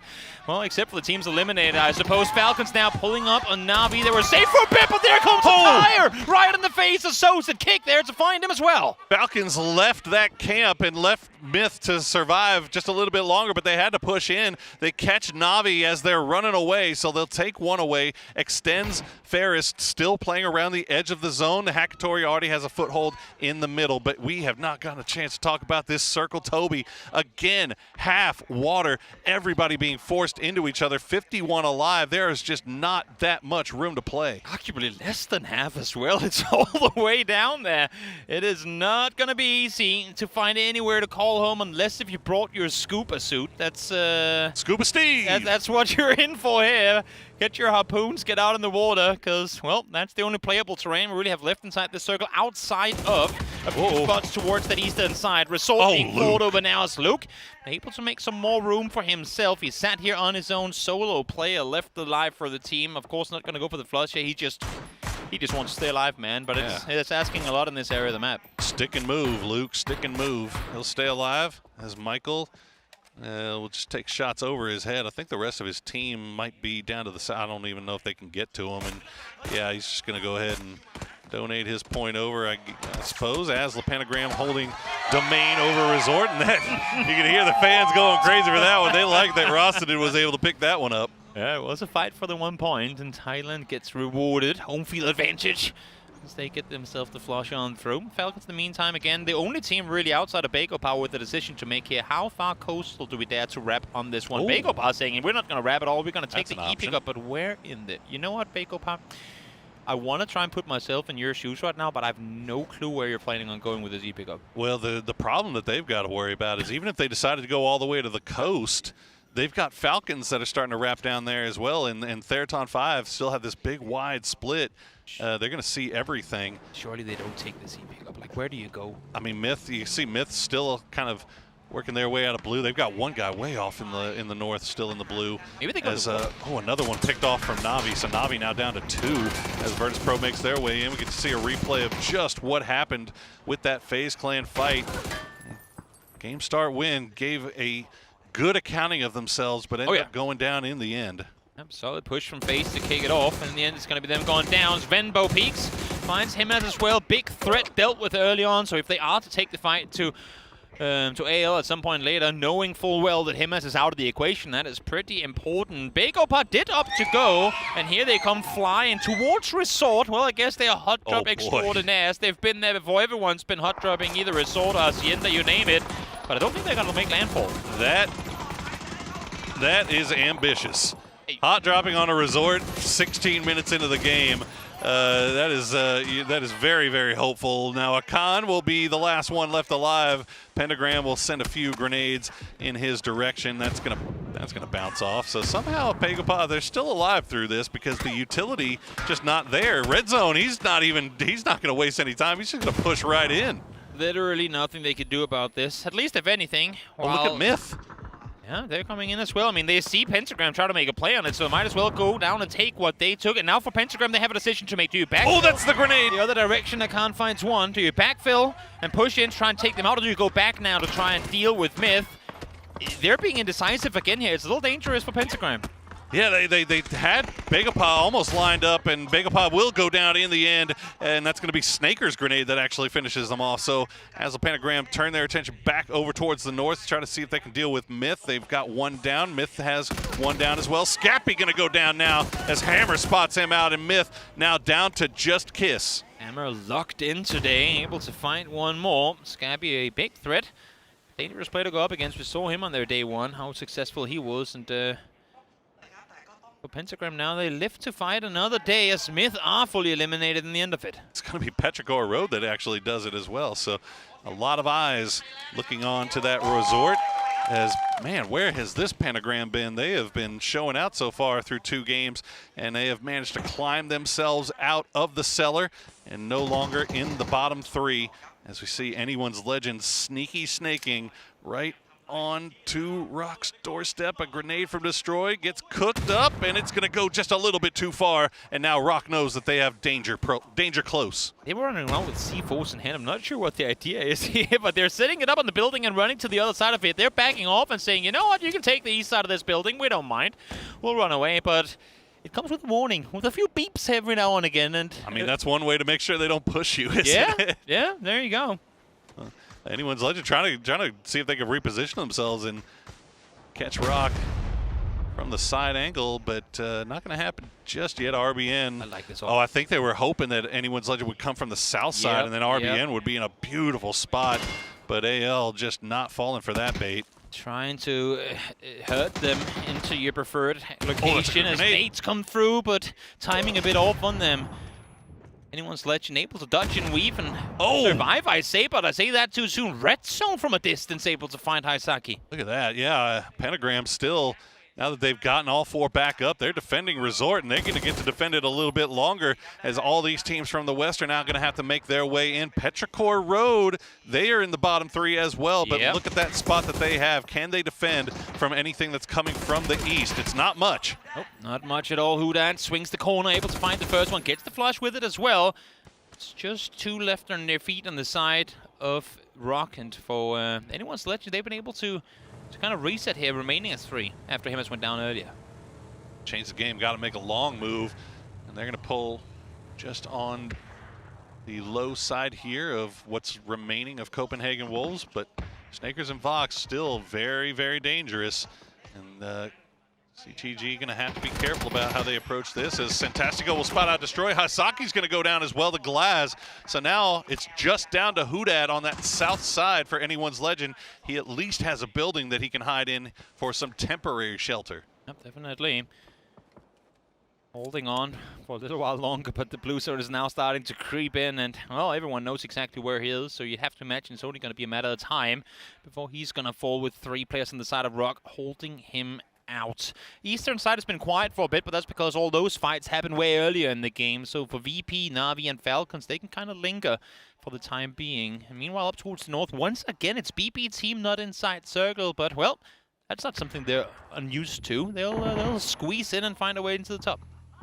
All right, Solds leading the way with that Panzerfaust, and that's going to be it for Hudat, as Rock will now try to fight their way in, but the blue zone has arrived, and it's putting them into some uncomfortable positions as Santastico will get taken down by Tian. Solds gets spotted out and gets knocked low, but won't go down. Important to mention as well that after Astro Pentagram went back up and took out Myth, no one has been able to claim the southern side of Resort, so there is actually space to maneuver as Red Zone finds himself a double here as well. Again, Red Zone and Hammer putting up big numbers for their team. Snakers able to find one as well. That's Hang Yi gone down. Catching CTG slipping. They weren't expecting the duo to be here. The first knock, first flush comes through, and so does the second. Snaker and Vox holding the line as Ares and Tian now with that low side will try to throw some utility back in revenge, but it's just not finding the mark. This is the issue now for CTG, trying to wrap around that southern side. Would have been a great idea 5 minutes ago, but Falcons are now in position to completely deny any southern rotations come through, and they'll realize it real soon once those vehicles get over the ridge line. Oh, Vox gets spotted out by H-Win, so that opens up a little bit of a door here for Change the Game. Snakers still dancing around in that smoke wall, might be able to get that revive. In fact, I'm pretty sure he will, as see, he's just listening to those vehicles, trying to send some grenades and hopefully hit those Change the Game boys, but they're just looking for their spot. Meanwhile, look at BB team. They managed to come from the north, and they get this great spot that's out of view of Petrichor Road, but also puts them kind of in a place where they can take care of Azle Pentagram when they have to leave Resort. They do it every time. They weasel their way in when everyone else is fighting on each their fronts. They squeeze their way in and find a way to lay low, and then, of course, to pop out in the end of the game and claim themselves some good points with it. Actually, a bit surprised from what we just saw on the feet there as well. It was only H-Win looking the direction of CTG. The entirety, or the rest, I should say, of Falcons were all eyeing Na'Vi. They know they have to have them come out of the compound and somehow. Now Tick is looking towards the west as well, but you can see where they're feeling the threat coming from. Guys, we have Na'Vi players on that northeastern side. We need to respect it. Snagus pops a good nade on over. Still one more on the side of Chan left alive for CTG, though. Tell you what, my man might be a part-timer, but those utilities are still acting in full-time As you see, he's just going to continue to make his way in. Tian will try to hit that res onto Ares as fast as possible. Snakers has the Molotov ready to go, but has to pull back as Falcons still have vision on all of this. Yep. And there's just not really much Snakers has left to use here besides his smokes. They're just going to spray through and hope for the best. Yeah, has one smoke grenade as well, but that's not going to cut it. Pentagram able to find more. Again, they were set miles down the bottom of the leaderboard coming into it. But here they are, claiming points again. 8 kills in this match, 13 in the previous one. They're out here to make a claim that day one was indeed a fluke. Turning into a freight train all of a sudden, as we see Virtus Pro continue to try to work south and see if they can clean out what's left of Navi, change the game. Still avoiding the line of sight for Falcons right now. Falcons just taking their time. They've got beautiful ridge lines and a lot of space to play with around here on the southeast. They just got to clean out what's left of Navi and just scare Virtus Pro away. I mean, there's no real reason that Virtus Pro would move this far south, I don't think. They've kind of got the same bit going here on the eastern side. Exactly. You don't want neighbors, effectively. You want some buffer space. You want to be able to flex out and catch opponents at an off angle. You can only do so if you have more space to maneuver. So right now, I think Navi is starting to feel the pain of 2 shoulders like rub from each side, squeezing them tidier and tidier in the middle there. Falcons currently, though, not moving. They're hearing these smokes bloom, shooting towards the north of Sweet to try and contain Navi, leave them within the perimeter of VP and let that fight erupt so that they can third party it. Oh, absolutely. Extend's going to wrap out into the blue and see if he can maybe find an angle, but he's going to get spotted out by Luka Rux. That'll be him going down. And now it's all down to the hero, Hackatori. He's got a Dorito to hide behind, but that's not going to happen. As Falcons continue to make their push in, they won't get the kills, but they'll at least get a little bit closer to VP. Both teams in positions now from where as well they can both still back off. If this next circle swings west or even goes away from them, expect them to back off, and I think that's exactly what we're going to see here. We are seeing nades being deployed, but I would imagine VP is not going to aggress anymore on this. They have a play to make potentially to the north end to Petrichor. And for Falcons, I'm not sure.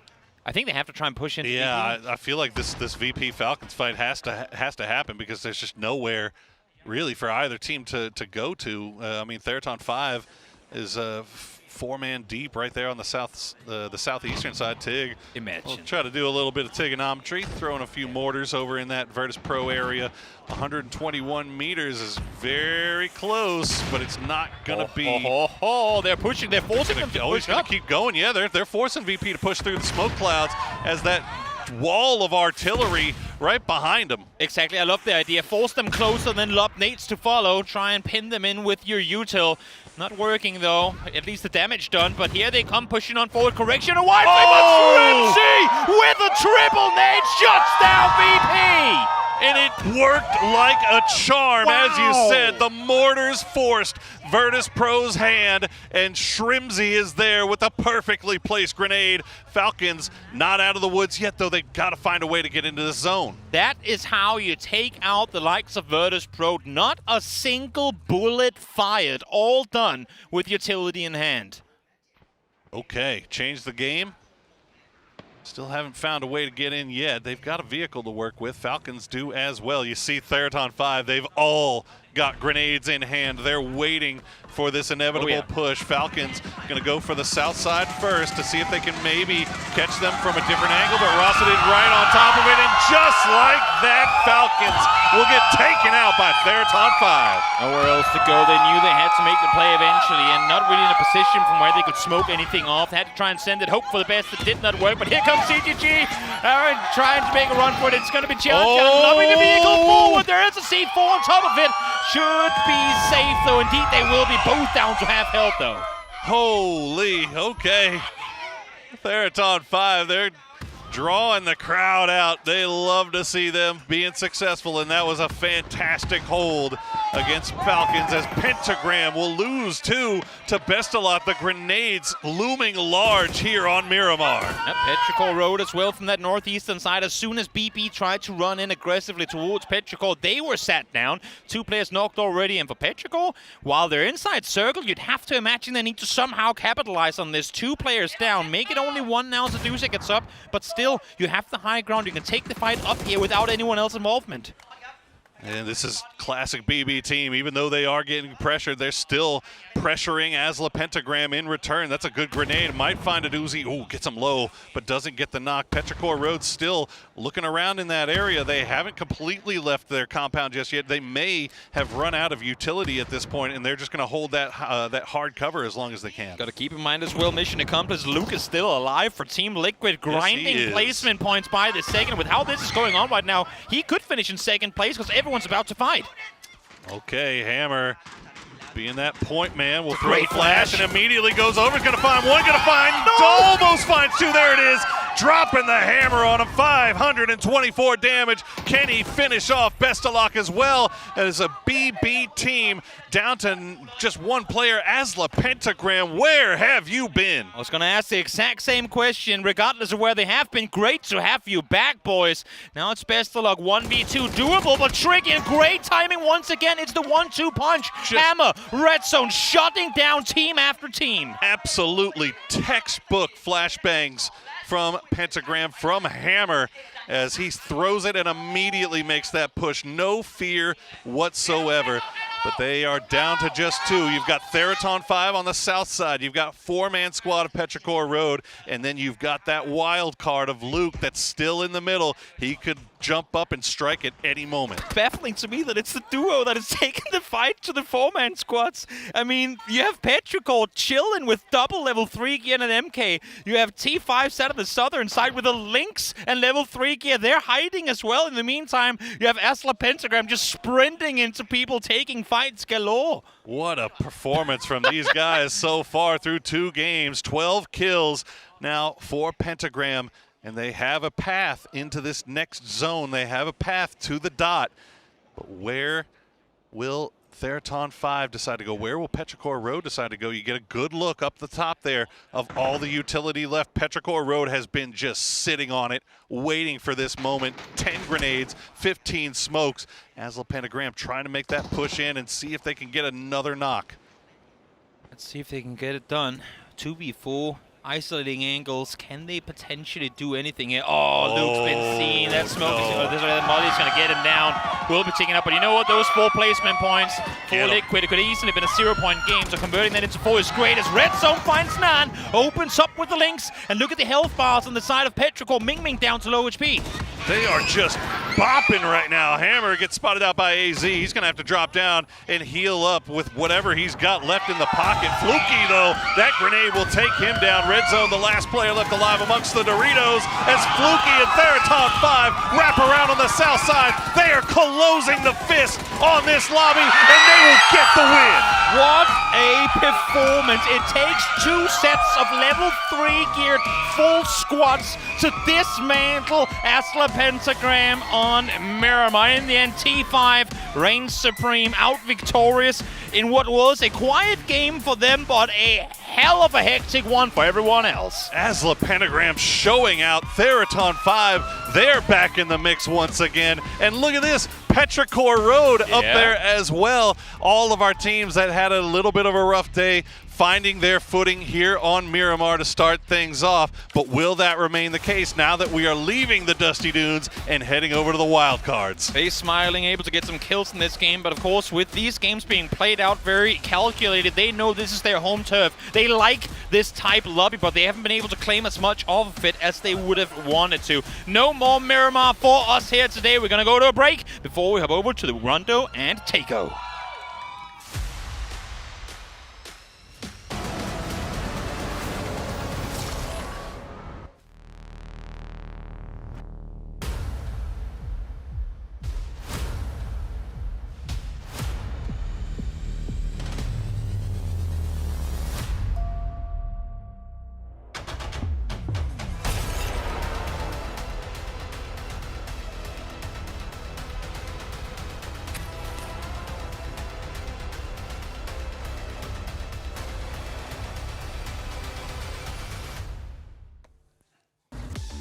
Theraton 5 with a huge win here to get Game 2 done and done. But oh my god, was this game explosive. We'll get to that in just a moment's time here. Theraton 5 making this happen against all odds with Petrichor Road over there as well.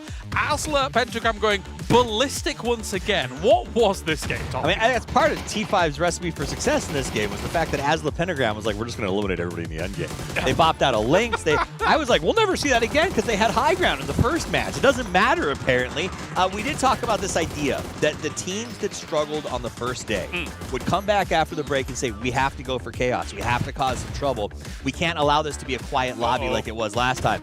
Perfect triple nade from Himsy, only to be answered by a counter grenade from the ones who end up winning. I couldn't believe it. I was back in the green room. I said to you, is that the best grenade of the tournament? And then this nade happened. Yeah. And I'm like, oh no, it was a bit of a disaster, all things considered, with them crashing into the spot exactly where the nade was. But this is... And then there was more nades from BB Team over against Resort, and then it just continued on. I couldn't believe what we were witnessing. I absolutely. So we don't often get to see Resort finishes, right? Because it's so close to the water. This is a really fun place to fight. You could also tell the players aren't used to seeing finishes here. Some of the choices we saw, like Kiss driving his Murado up onto the stairs, Bagopod hot dropping Resort at 16 minutes. These are things that I have never seen, and I don't think I'll ever see again. Yeah, I don't want to see that again. The Bagopod hot drop into the Resort. I'll take anything else. Even PUBG social media account was posting how many people were shooting at them while they came in. Yeah, I think they realized as well that maybe this is a bit too much. I mean, they could have probably even gone down to the south on the beach, right? Anything, and then tried to get kills from there. But it was a bit of a gamble of all or nothing, really, I think, for Bagopod. I do. I think that's what it sounded like. It sounded like when you and your friends are playing, and you're like, but if we manage to land it, we could win the game. It did not happen. That said, the win did come from that location as we saw T5 play out a really smart move from the north. It was a really fun end game, and it was night and day from what we saw on day one of Group B, in my opinion. Things are much faster paced now. Totally agree. Totally agree. Let's take a look at the points coming on in Therathon 5. Will get themselves 23 points. That's a big game for them. That's going to bump them up quite nicely. It bears repeating, though. Asla Pentagram, 26 kills in 2 games, and then now they got the 5 placement points. What a performance start for them. A reminder, after they did it the first time, they were still in the bottom 3. That's how bad day one was for them. But to have back-to-back games with those kind of numbers, I mean, they're obviously going to jump up into that mid-pack, which is not far from making it outside the bubble. Also, to see Therathon 5 get the win in front of the home crowd, you could hear how excited they were. Rosita Jr.'s kids are here watching today, so this has got to be a really exciting time to take that trophy. I was saying when we were coming here, I would like to see the baby. But unfortunately, it's not here. I don't know where it is. Rosita Jr. is having a nap. It is adorable, I must admit. But anyway, here is the calling total. It. I know, you know me. Total leaderboards. We have got ourselves technically BB Team Falcons in that second place now. Navi's not done much at all, but Therathon 5 jumps up to 5th place here. Yes. Great position. That's a huge move for them to get to 51. Again, top 5 advancing to the grand final is a big pickup, and while we know BB Team's probably in a good spot to make that jump, the fact that there are so many teams that are currently pushing into that bubble means if you don't get way ahead today, it's going to be a very chaotic last day if you want to try to confirm that spot. And again, to look down a little bit further towards that 8th position, Asla Pentagram. This is a team, for me coming in, I religiously watched Korea. And I did think to myself, okay, I think this team's going to have a very difficult time at this tournament. However, with me thinking that they were going to be bottom 3, those last 2 games, if they can continue that, yes, more of that, please. That was amazing. I agree, and I think it also highlights something that everyone should be aware of. At the halfway point of this series, the difference between an automatic bid to the grand final and being eliminated from the tournament is less than 20 points. That's 1 decent game. So not even the guys in the mid-tier or the top are secure yet. Yeah, and it's making it even more scary and egregious considering that there's not actually that much sponging for the start of day 2, with those teams from day 1 looking ridiculous, and then they're not really the ones to start off hot here for day number 2. But anyway, that's by the by. We are going to go to a break. When we return, we have got more action here from Group B. Fueled by the same passion as esports athletes, Zowie continuously develops tailored products, empowering gamers to bring their best out. Today, we are launching the all-new XL2566X Plus, which uses the newly developed Fast TN panel and upgraded DIAC 2 technology. The new monitor series continue to evolve, refining details to ensure players can perform their best consistently in games.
Yep, that's me.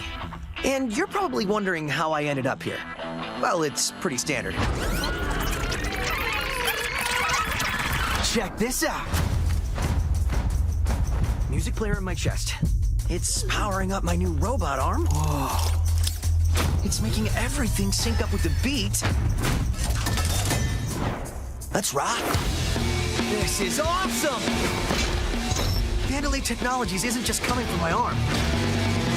They're after all of us.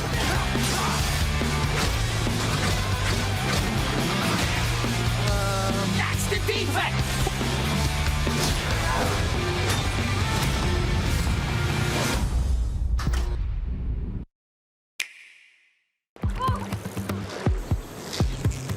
I caught the one I'd been waiting for. Thinkum. In Thinkum.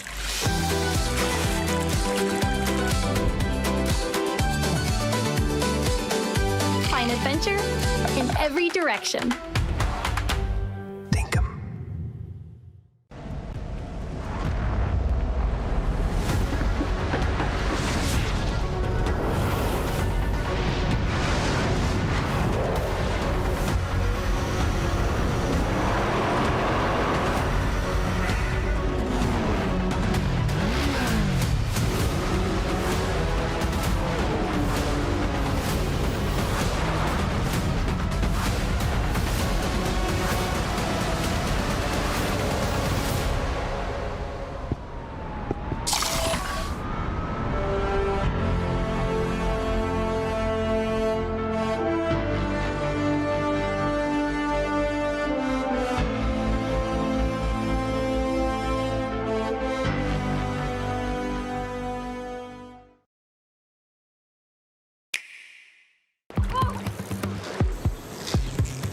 I caught the one I'd been waiting for. Thinkum. In Thinkum.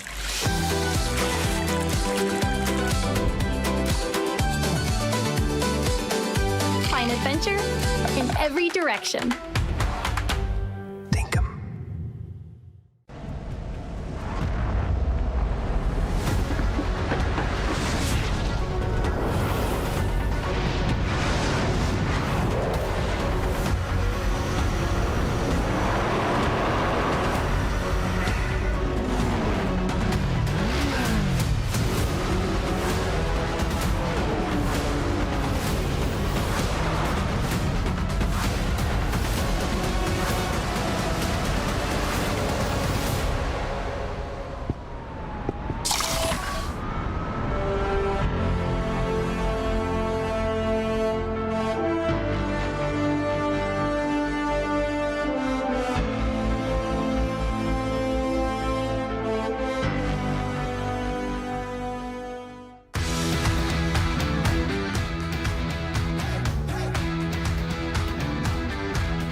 Welcome back, everybody, and it has been 2 games on Mirabar, and that has been the return of some names that we have not seen in a while, one being as a Pentagram, the other being Change the Game, Theraton 5 with 2 big wins, but we are now headed over to the wild card maps where anything is possible, even a back-to-back Falcons win.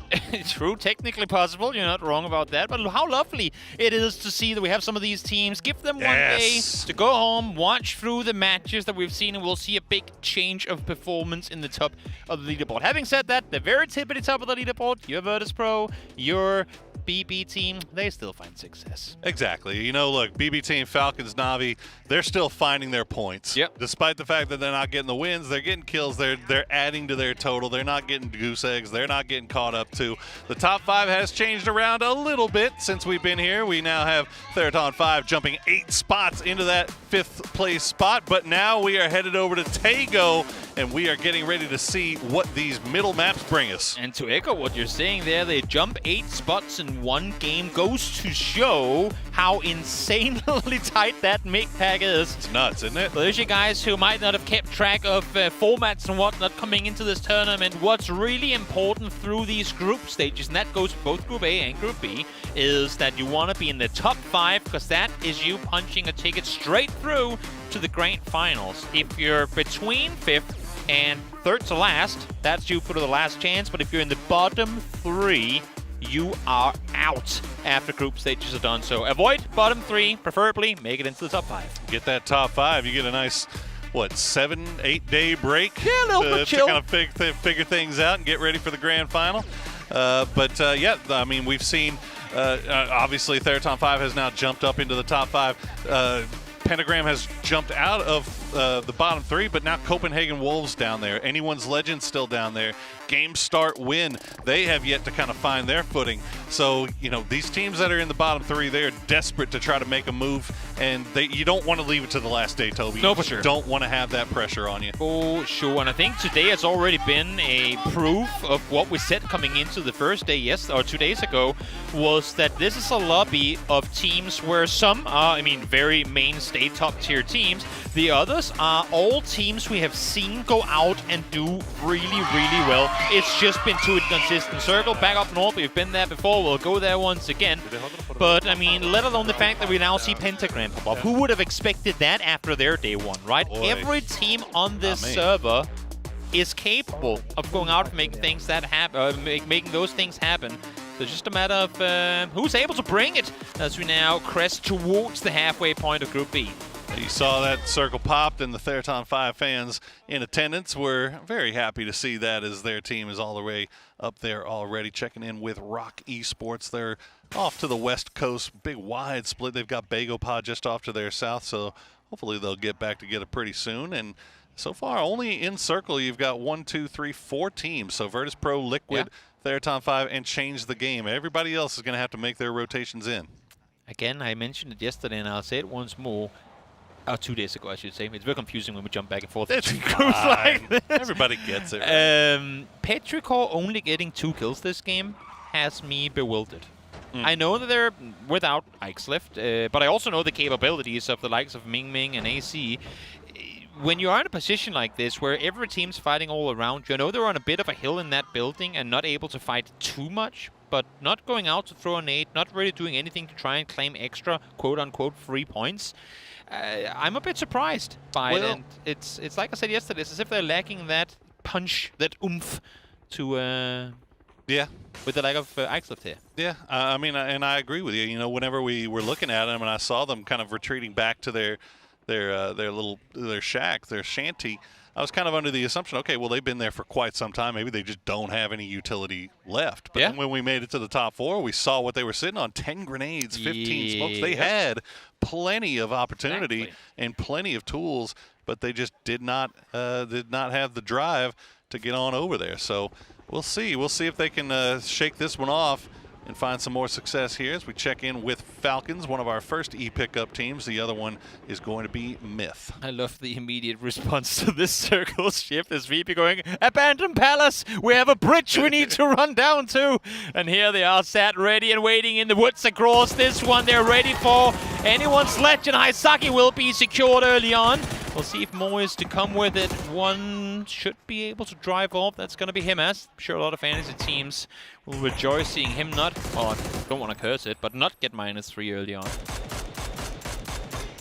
Ooh, almost cursed it there. That was a nasty little shot from Luca Rux, but one down. So anyone Legend, their struggles kind of continuing here as they try to find their way over. This is Navi actually taking long-range shots over at Virtus Pro, not even going to let them get their loot, as we see Change the Game, letting Falcons know that the center of the zone is occupied. I don't recall the last time I've ever heard a K2 being shot in this game. But with that said, let's get a listen to Chan and hear what he has to say.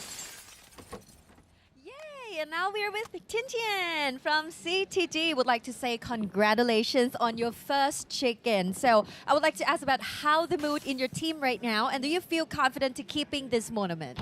感谢，恭喜 CTG 战队吃下第一击。所以你们现在队伍的心情是怎么样的，并且对于是否有信心保持这种势头？心情哈哈哈哈，肯定是有自信的。就不想打那个突围赛，想直接进前5。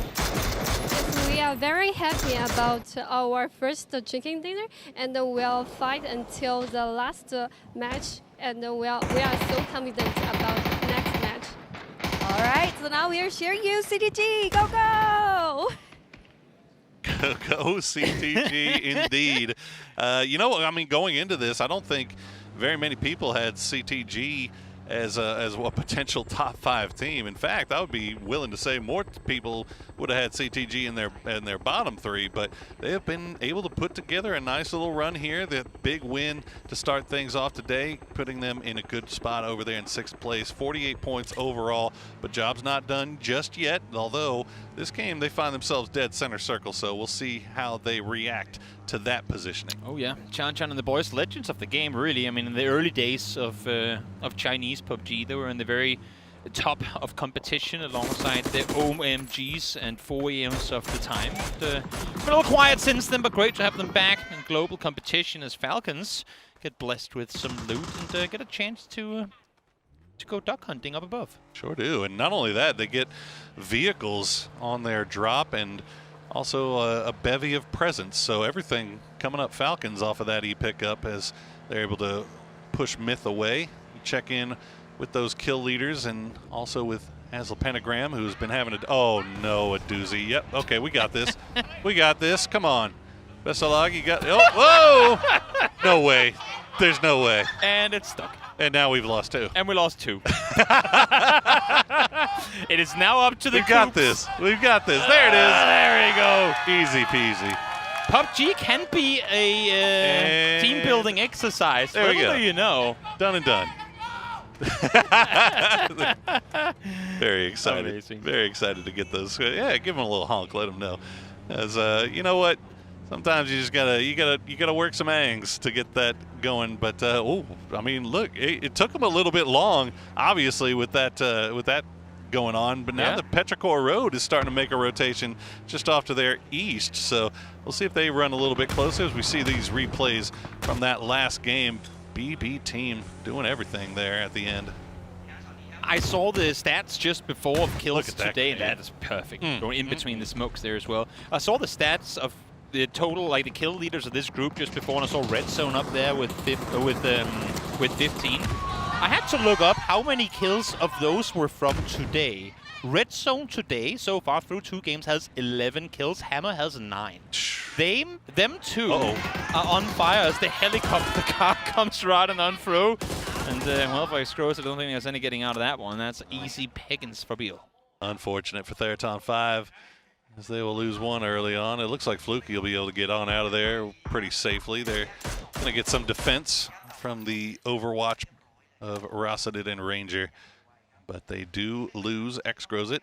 But they have a nice little compound, so we'll see what they can do with it. Rock being pretty active once again is, you know, I feel like we've been seeing Rock in the late game, and they've been doing okay, but they're still hovering around that cut line area. Yeah. We have yet to see them really kind of make their way into the late game, it feels like. It's, I mean, what they do here and what we saw them do right now is actually what I want to see them do more of through the mid-game as well. Even though it gets more difficult because teams will eventually get closer to you, is try to, when you are an edge team like Rock plays like, you want to maintain buffer space. You want to maintain a certain perimeter around you from where you know you can maneuver back and forth. And while Rock is able to claim that both in this game now and also oftentimes throughout the early game, you reach a point where in phase 3 and 4, that maybe 500-meter ridge is now down to 100 meters. And then, I mean, it only takes one bad angle for you to get popped and then pulled up on, and they just aren't fast enough to respond in those situations. Sure. So maintain buffer for longer, I think, would set up Rock for success.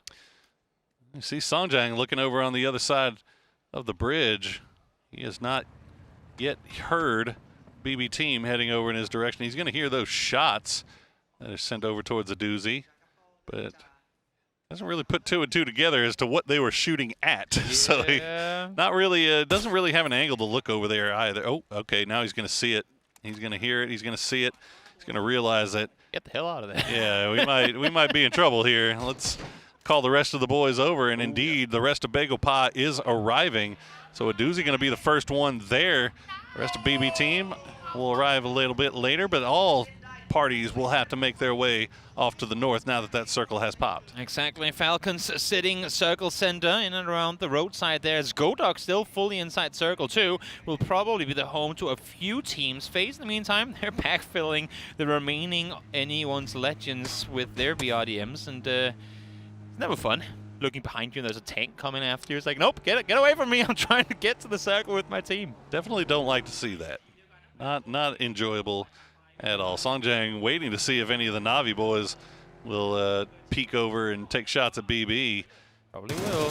Hackator going to be right there. Oh my goodness, extends. Phil first gets, you never want to be the last guy in the caboose, because that is the guy that is going to get lit up like a Christmas tree, and indeed, he will go down. Rock actually looking over here as well, so we'll go back to that shortly as we check in with anyone's legend, who are now very close to Asla. Pentagram in dead center circle. Red zone will start things off, getting Himas down to half HP. Well, look at what he spawned in doing so.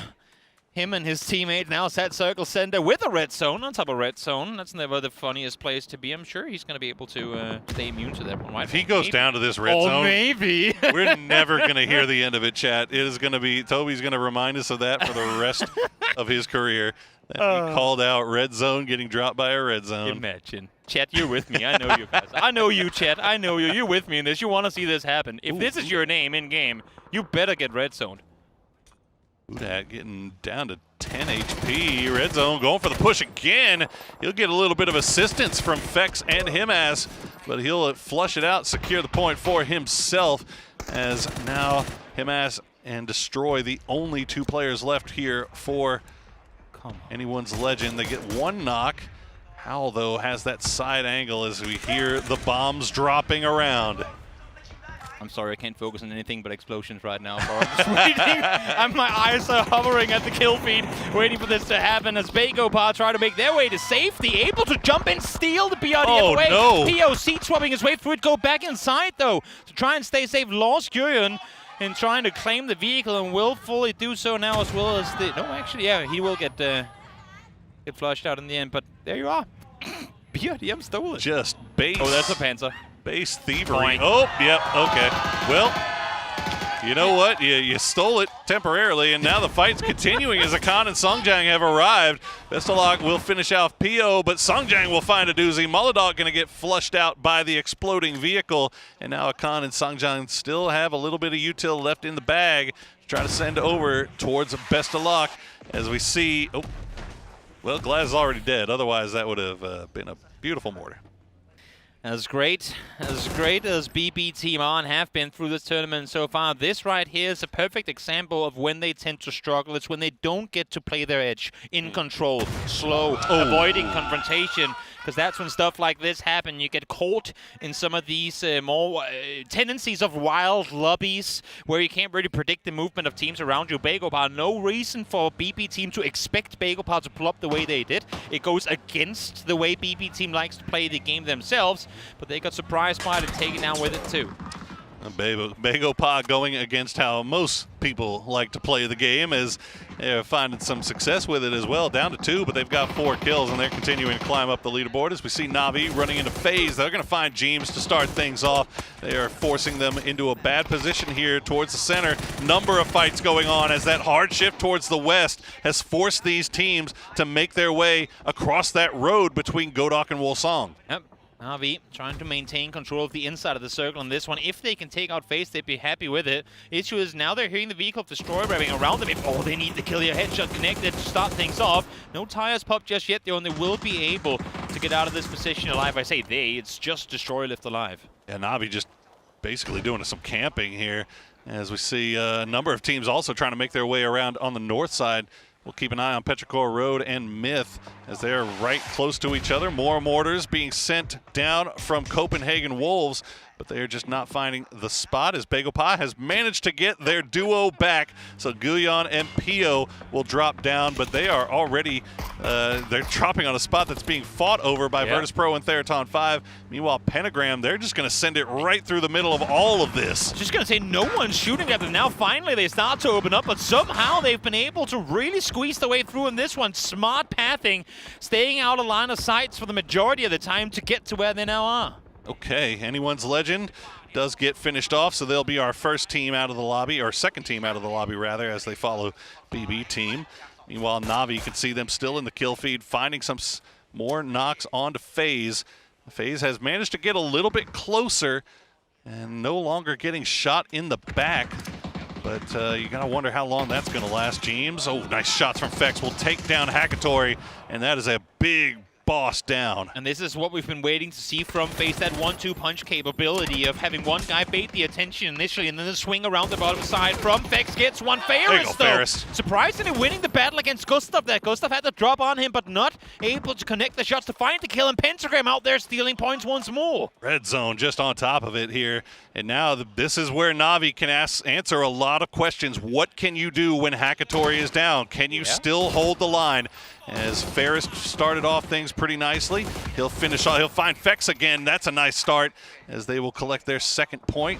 So said, having to stop down, heal up just a little bit. James now the last player left alive for FaZe, but the job's not done. You've still got teams off towards the east. Falcons, Copenhagen Wolves. Wolves already in vehicles, starting to look over in that direction. They're chasing. They want this beam. He's trying to drive his car sideways. I'm not sure if that's going to work. They're hunting down Begopa. They want all this space to themselves. They know there's only one left alive, but Akan somehow, with 2 tires left of the vehicle, able to get out and just exactly get inside Hamusa. With barely a wheel to his name, Akan managing to survive just a little bit longer as we see GameStart Win is able to get their man back. Xiaotong coming on to the north side where the rest of GameStart Win holding off in Wolsong. Nobody up there, so that should be good news for them. Navi still trying to find that last player in James, and they have spotted him out. Nice shots from Sosid will start things off. Now James will get spotted out, and there you go. Extends, gets taken down, and Navi showing that they can still move forward as a trio without Hackatory. Definitely great peekaboo there from them. Once again, a case of baiting the attention. I love seeing these type peaks when you know you have the numbers advantage. Use it to the best of your capabilities. Copenhagen Wolves, meanwhile, does come from the north side. They get a little bit too close, though, to change the game, and they'll lose Bizzler for it. And at least the other trio will find a path into the south side of this zone. As we see, my lord. Goodness, that is the best built pagoda in all of Tago right there. One more and have it come in like a yard shorter, and that's a triple kill. Goodness gracious. All right, we'll change the game now and to make their push off into the west. You see Navi, they got blessed with a little bit of a loot infusion, and they'll pilled off of it. Ferris, nice spray, will find the knock onto Ares. Winbo has to drop that smoke down. We'll see how aggressive Navi decides to play this, as they know the change the game's still out in the blue. Oh, we'll see what more they can make of this. As you said, CGG, they have a move to make, and with that knock come through, I think they're going to think twice about trying to push into Navi, even if Agatori is down. The remaining 3 boys can definitely pack a punch. And it's either you doing that or going straight into T5, who's also sat here ready and waiting for you. So, well, you get to pick your poison here for Myth. They're doing the opposite. They're sneaking their way ever so much closer to Petrichor, is set just inside them. Scabby is thrown up this hillside. It finds the first one, too. It was a fight for the hilltop, but Scabby got there first. Quick trap sprung by Scabby will get the knock onto Chewy. And now the rest of Myth putting their full attention towards Petrichor Road. Nan and Ming Ming still on that northern side. Ming Ming will spot out Baron. That's a good shot from him. And we'll get the knock. He will get the flush. Scappy getting another angle. Finds AZ. Scappy doing the most from this high ground position. Definitely waiting for his teammates to get up and join him as well. And where normally your teammate, I mean, the kind of lone front player would lay low and wait for his teammates. He is being aggressive on all fronts. Olympus setting up a flank on one side. You can see Kiss trying to do the same thing on the other. Look at Akan. Nice wraparound players. Akan is there stealing points away from both of them. Petrichor really trying to get the safety, but getting shot at no matter where they be. Oh, Scappy finds another one. Scappy is just a beast beast right now, and Akan steals it away again. He is yoinking everything out of Scappy's pocket. Nan and Petrichor Road are down to just one, as Myth, they have got to be angry about this whole Akan situation. He is still out in the blue. Nan will go down to the blue himself, and Akan is just sitting here laughing. 7 kills for the Bagopah boys. They got all of them. Scappy got 3 and got rewarded with a grand total of 0 points for it because Akan was there taking literally all of them away. And all VP can do is laugh and go, well, I guess he's not our problem anymore, so good luck to you guys. That has got to be absolutely infuriating. Well, Pio managed to make his way into the zone, but he's going to go down. BL Mount Como will be the one that spots him. Rock once again in good position. Now they've got Team Liquid just off to their west, so they do have to be careful about how they approach this as Akan. He's waiting, Scabby. He wants revenge for this. Oh, Scabby Scabby wants this so bad. You can see his little Dorito on the map. He's not looking anywhere else right now. He is just eyes lasered out onto the blue zone, but it looks like Olympus is going to call him back, so they're going to go ahead and make their way off to the north, where they're going to try to take a fight with game start win, it looks like. Well, he really wanted that one. You take 3 from EO1-1 in return, but not quite to be kissed now. The spearhead of this one. Oh, good connection, but not enough to fight the initial knock. Okay, rest of the boys have arrived, and the fight is on. CC108 has been able to pull away and remain alive for the time being, as Made in Thailand continue to just place their hard cover down, work around the edges. Tiggleton going to find the knock on a Xiaotong, so that is going to be Myth will steal one away after having 3 stolen out of their pocket.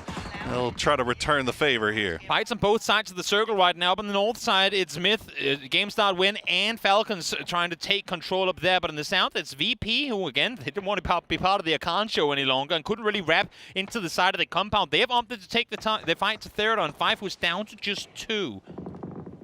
Well, you can see Rock, they're finding some knocks and flushes here from that compound location. Do still have to be careful about their west, because Team Liquid is still over there. Looks like they might be making a push here soon as we check in with Theraton 5.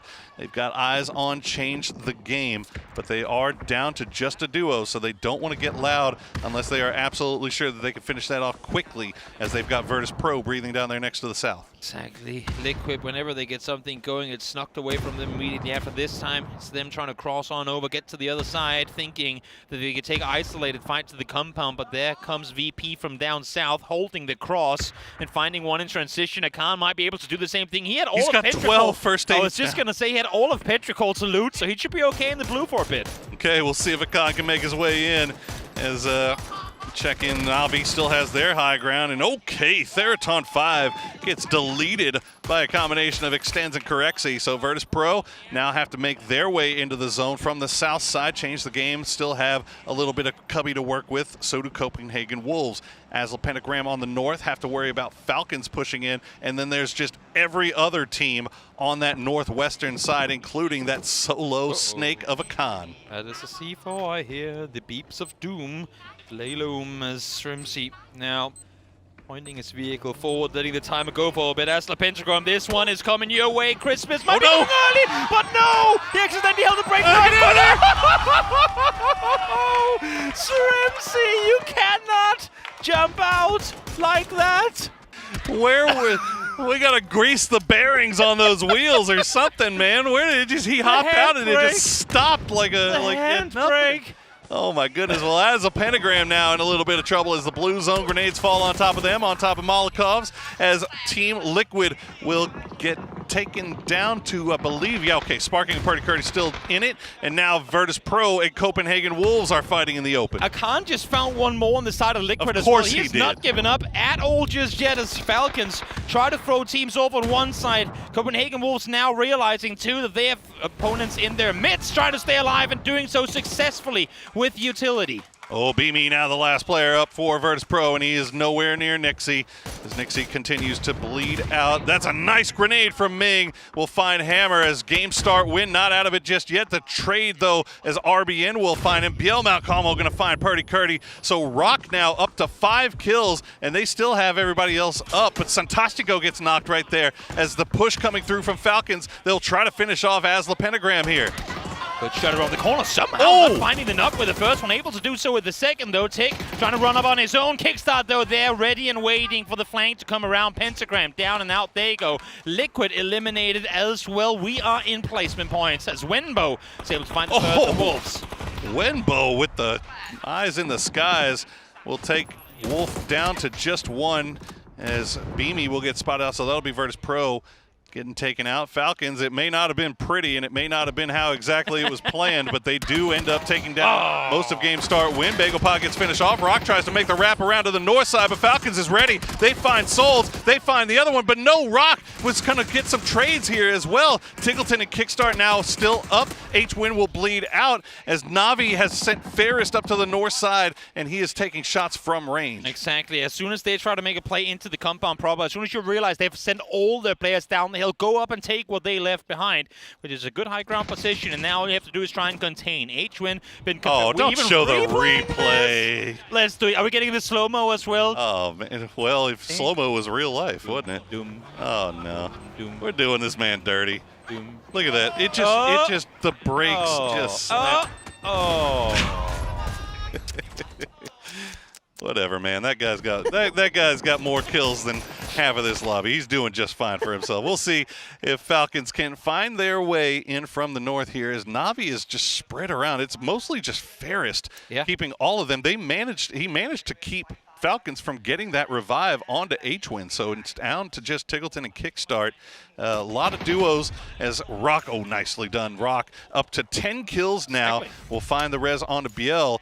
And, I mean, you see Navi is the strongest team left in this lobby, and they've got 3 up. And while Santastico made a big name for himself globally early in the year, it's been Biel today who's been able to really step up, rise to the occasion, get a lot of points in for the boys, and, well, they're still alive, and even more so with the Rich to play on that eastern side, inside circle as well, so potential top 2 waiting for them. As, I kind of wish Navi was down to 2, Paul, just for your sake. I'm liking this from Navi as, Hangy did peek over that hillside, managed to get a few shots in, but Biel will trade him back. And now Wenbo all by himself, not really anything he can do about Hangi either, as he is just kind of caught in no man's land. And we'll take the spray over back towards Navi. He's got at least a nice little fort to play around, but it is right on the edge of the zone, as you can see. And I was just going to say he's outside. I don't even think the left side of the rock is going to get him inside either. So I think for Navi, now that he has revealed himself down there, I think you wait. There is no point in trying to aggress forward. You know that Hangi is knocked. He's not going to be able to get to him anyway. Wait this one out. Don't go aggressive and get potentially knocked with it too. Lob a molly, maybe even better. Does he spot it mid-air? No, he doesn't because of the deployable cover. It bounces a bit far. Yeah, nope, not going to do it. Same thing with the molly. He's dug in there like a tick. Yeah, that blue zone grenade I thought might be enough, but it ends up bouncing away and bouncing just far enough to where he's able to stay in. And nice shots from Extends, getting that knock on a kickstart. Falcons have already sent Tiggleton towards a more centralized location. He'll try to take the spray. He's going to find one, but runs out of bullets and will get taken down in the end. But Rock, they still have eyes on this. Beal 600 damage and Tastico, 700 damage and Castro at 600 as well. These boys popping off, trying to make this one there. Get those kills, Wenbo. Get your points, boy. Yep. Heck yeah. There you go. Change the game. Going to collect a few more into the bag. And now you've got 2 solos and the duo from Rock who are outside of zone. What do they have left? 5 smokes. So they can maybe find their way in here if they're lucky. This is the thing. They're going to be able to get inside circle with the util alone, but then you're working with, you only have as much time as our smokes are going to last us, right? They have the vehicles down below. They've fallen. Actually, this dip from where Wolves died should be in as well, so if they can get down there, their smoke should be able to access this position for them. Actually, Bill's just going to say, no, hell no, I'm not going to use any smokes. I'm just going to run down here. Yeah, there you go. Okay, they're barely in, but they are in. So that is all that you really want. Yep. As Extends will continue to use that vehicle as cover. Does have more ammo to use, so should be good. Got a level 3 helmet as well. Wenbo not inside the zone either. He's got this rock, and unfortunately, he's going to have to make a move here shortly. Yep. He needs an opener. He can run up on the ridge line a bit ahead of him. The issue is that as long as Fantastic was up on the hill, which is we're on right now, he has eyes on Wenbo. So this is what he's waiting for, the fights to happen on the other side. Then he can reposition, stay up on the rock. That tree should be just inside. Ooh, Wenbo has a little angle down in there. Rock needs to be careful as he continues to move around, dance around, see if he can find something. Just going to go all lie prone. That's about all you can really do. He saw both of them on the low ground. That's what allowed him to push forward. Like Absolutely. Absolutely. Extends with that FAMAS. Keeps sending shots down range, and fortunately for him, he's got more than enough ammunition to just keep sending it over. 12 flashbangs. We'll see if he gets close enough to use them. But look at this. Biel has managed to get a little bit closer to Wenbo, and Wenbo is going to get spotted by Extends. So now it's a 2v1. Extends versus Rock. Biel will spot him from the side. Good spray will take him down, and that is a win for Rock. Not just that, but one with a boatload of kills to boot as well. Great turnaround game here for them. They were placed pretty decently on the leaderboard overall, but we were waiting for that one flashy performance, that big hit home to drive the momentum, get them rising to the top. We were talking about it. We've seen them kind of had that good performance that put them in the center of the conversation, but they've been since kind of dropping down to the point where before this game going in, they were right above that bottom 3 cut line, but this win will jump them right back up, and they will feel comfortable and confident now going into Rondo. Hope they will with what we saw right there. Give us more with the games to come. Get the pillow, yeah. Of those, and then over towards the Wrangle. We're halfway through. Could be. Stay around. 3 more games left to play today.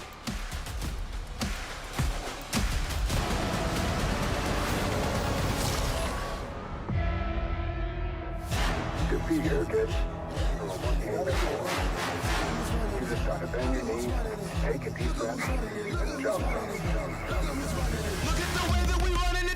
Knock, knock. Look who gunning for the top spot. Me. I cannot stop. How much all that motivation cost? Free. You just gotta have the drive for it. Kinda make you wanna thrive for it. Rise and shine. It's about time that you stepping into your prime for it.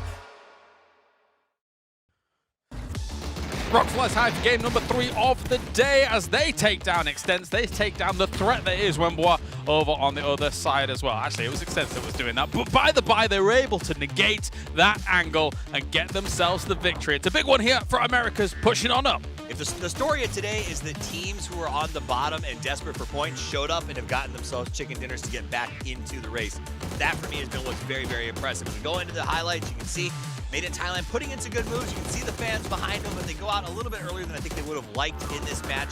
And then we get to the end game, and it was just absolutely chaotic. I think starting from the moment that Shrimzy dropped the ball in that C4, it was sort of wheels off. Oh no! Will we see it a third time in these highlights is the question. For sure. I can't believe they played the replay. This spot, everyone wants in on this spot. They had the perfect, they didn't put it in there. No, they didn't. The perfect chance to try to take it. They dropped the ball, but they still managed to make it into the top 4. And for me, it comes down to, I think Navi played this really, really well. At the start of the day, we said, Hakatori's wearing a Navi-shaped backpack. Well, it wasn't the case today. So far, Hakatori's been going out early, and his guys have been salvaging far more points than he has. No, definitely, especially in this one, of course, with Extends doing very well for himself. With that FAMAS, lasered down Wenbo. Like, he was gone in an instant here. Yes, Rock will take the majority of the points from that end engagement scenario.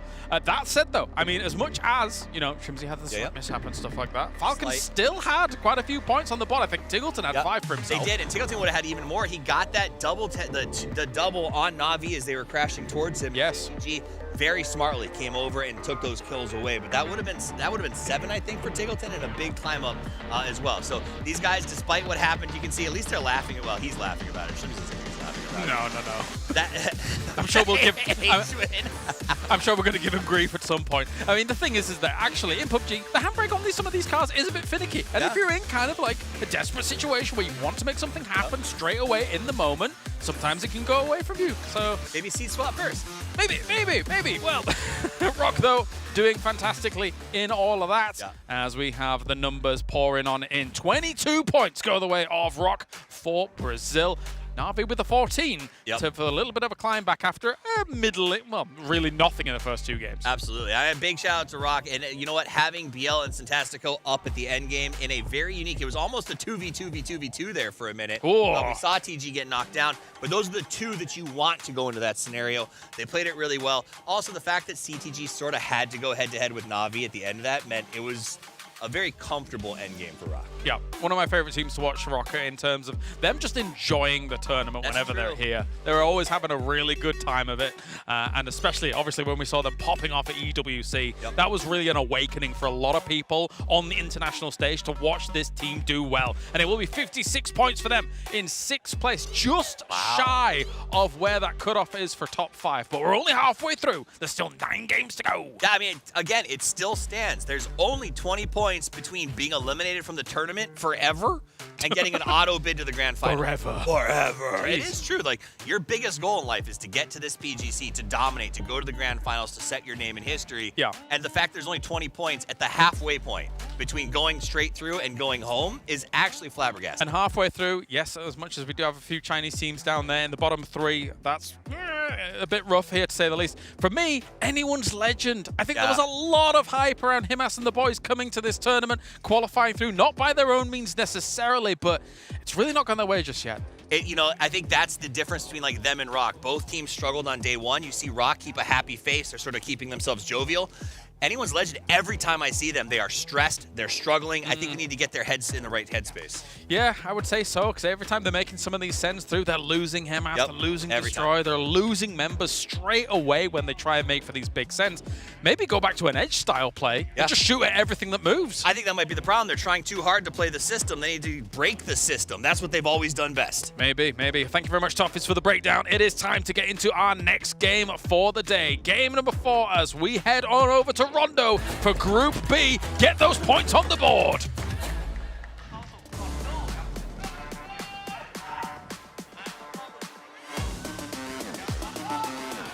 Half of the group stage is over and 1 half left to play.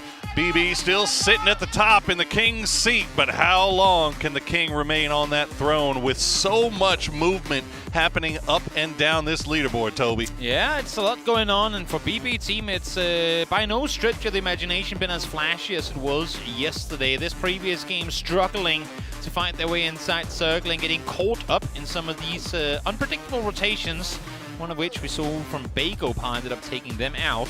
So hopefully for the likes of BB team, they can reset things here and get into the next one. Issue is they are landing alongside Rock, our previous match winners, down inside of Hongshan. We saw this happen the first day as well. It ended up being a little bit of a lukewarm drop as neither team really took it to each other, but they did end up running into each other later on in the game as they took the same rotation paths. You can hear the shots already being sent between the two, but no knocks or damage to be found yet. It looks like this might be the only scrap taking place on the map so far as we wait and see where our circle will take us. Yeah, I'm trying to kind of do the math on who has more to lose in taking this fight right now, because, I mean, A, we don't know where the circle is. We will now. Well, both have a lot to gain by winning it, that's for sure. They sure do. But even then, I mean, for Rock, there's part of me that wants them to kind of dip. The issue is they have 2/3 control of this right now, and I think for BB, they're the ones looking to get out of here. They do.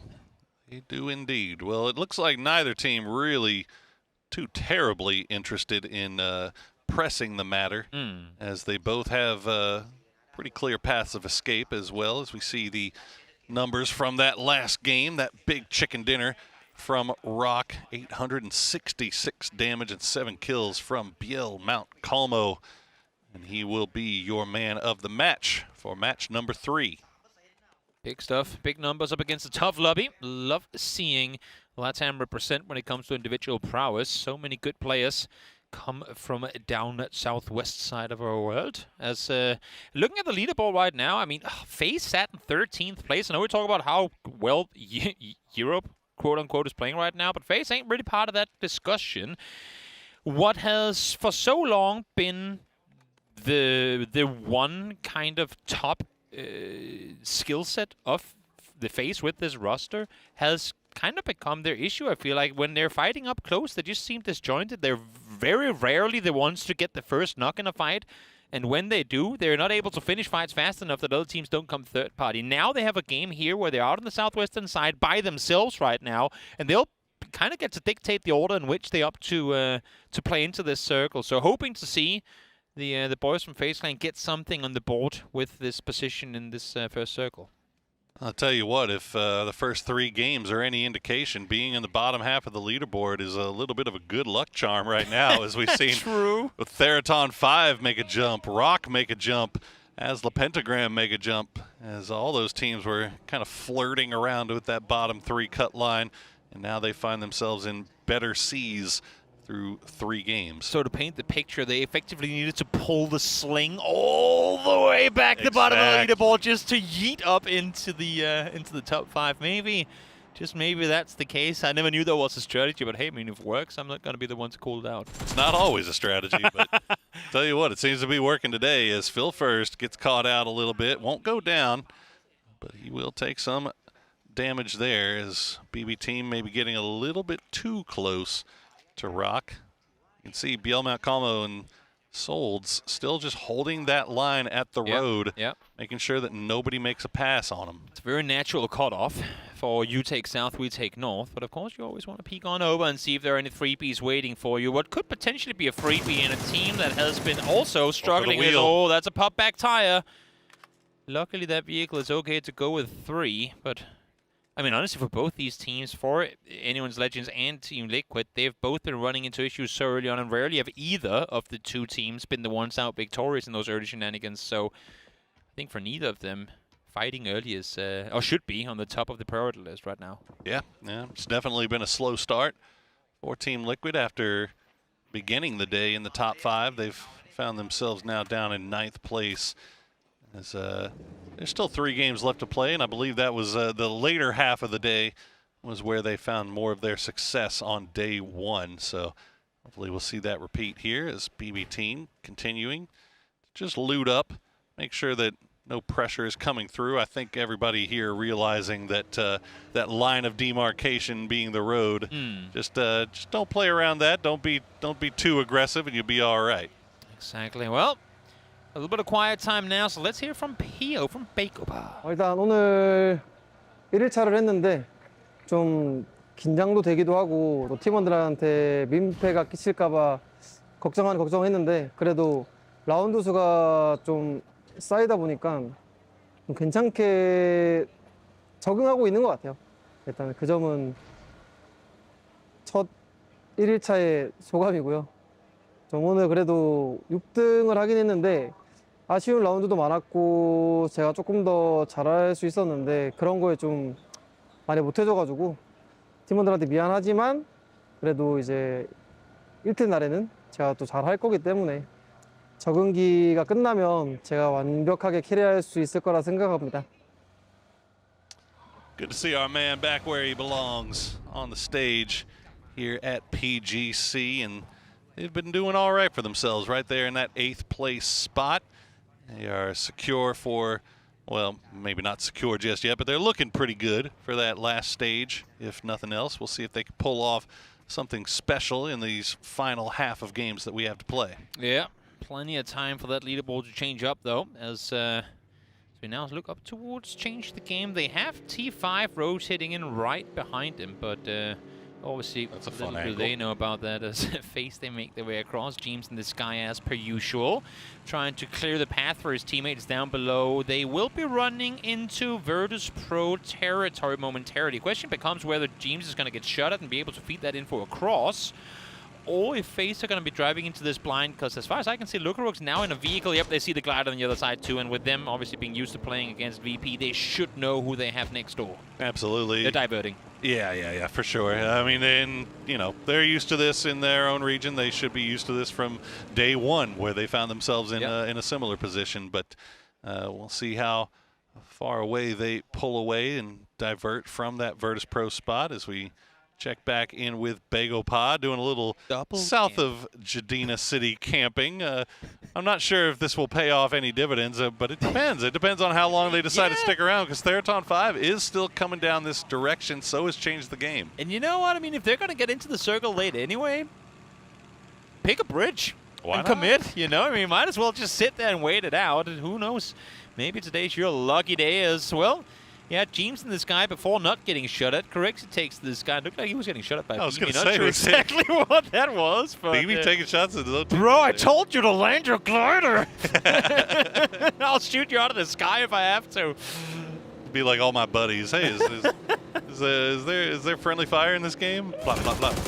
Well, Nixie gonna take some unfriendly fire towards FaZe, and he gets absolutely destroyed by Vard.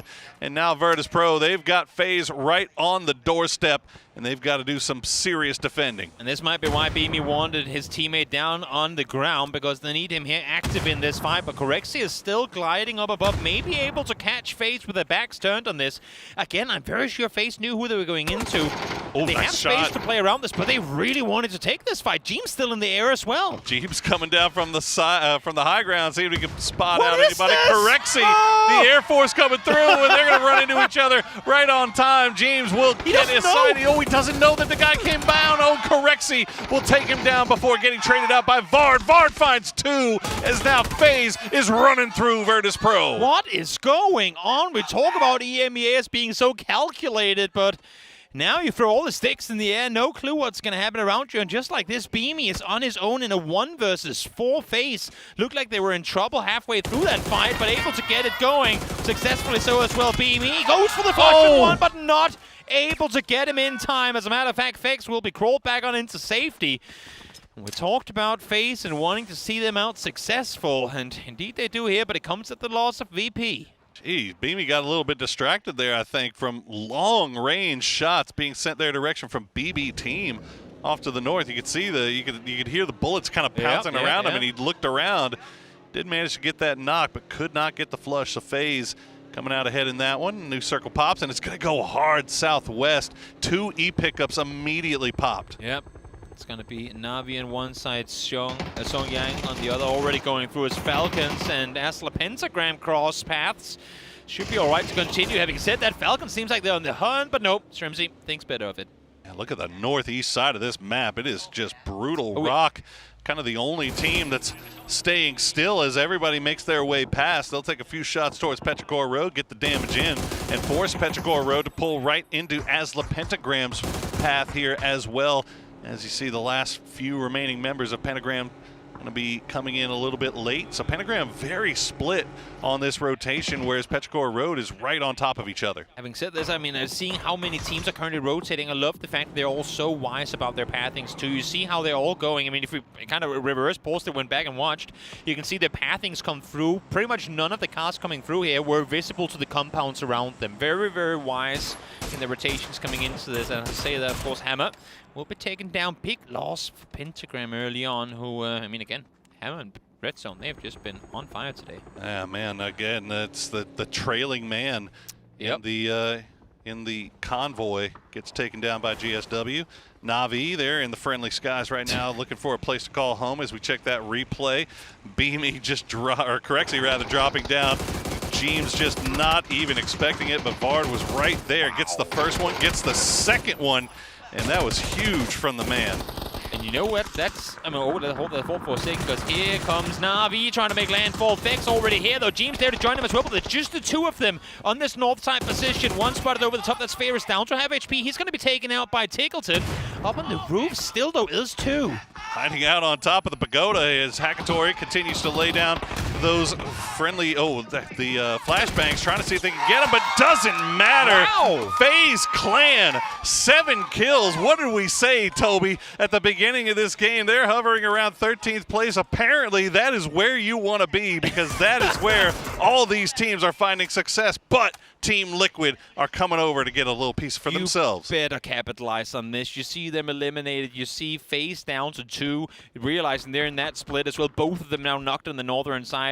Liquid sitting where they are currently on the leaderboard and not really having had, again, that show-off match. This could be a start to get that ball rolling, but seemingly not too eager to aggress, and there's too much to lose, and Purdy should be able to attack on this one.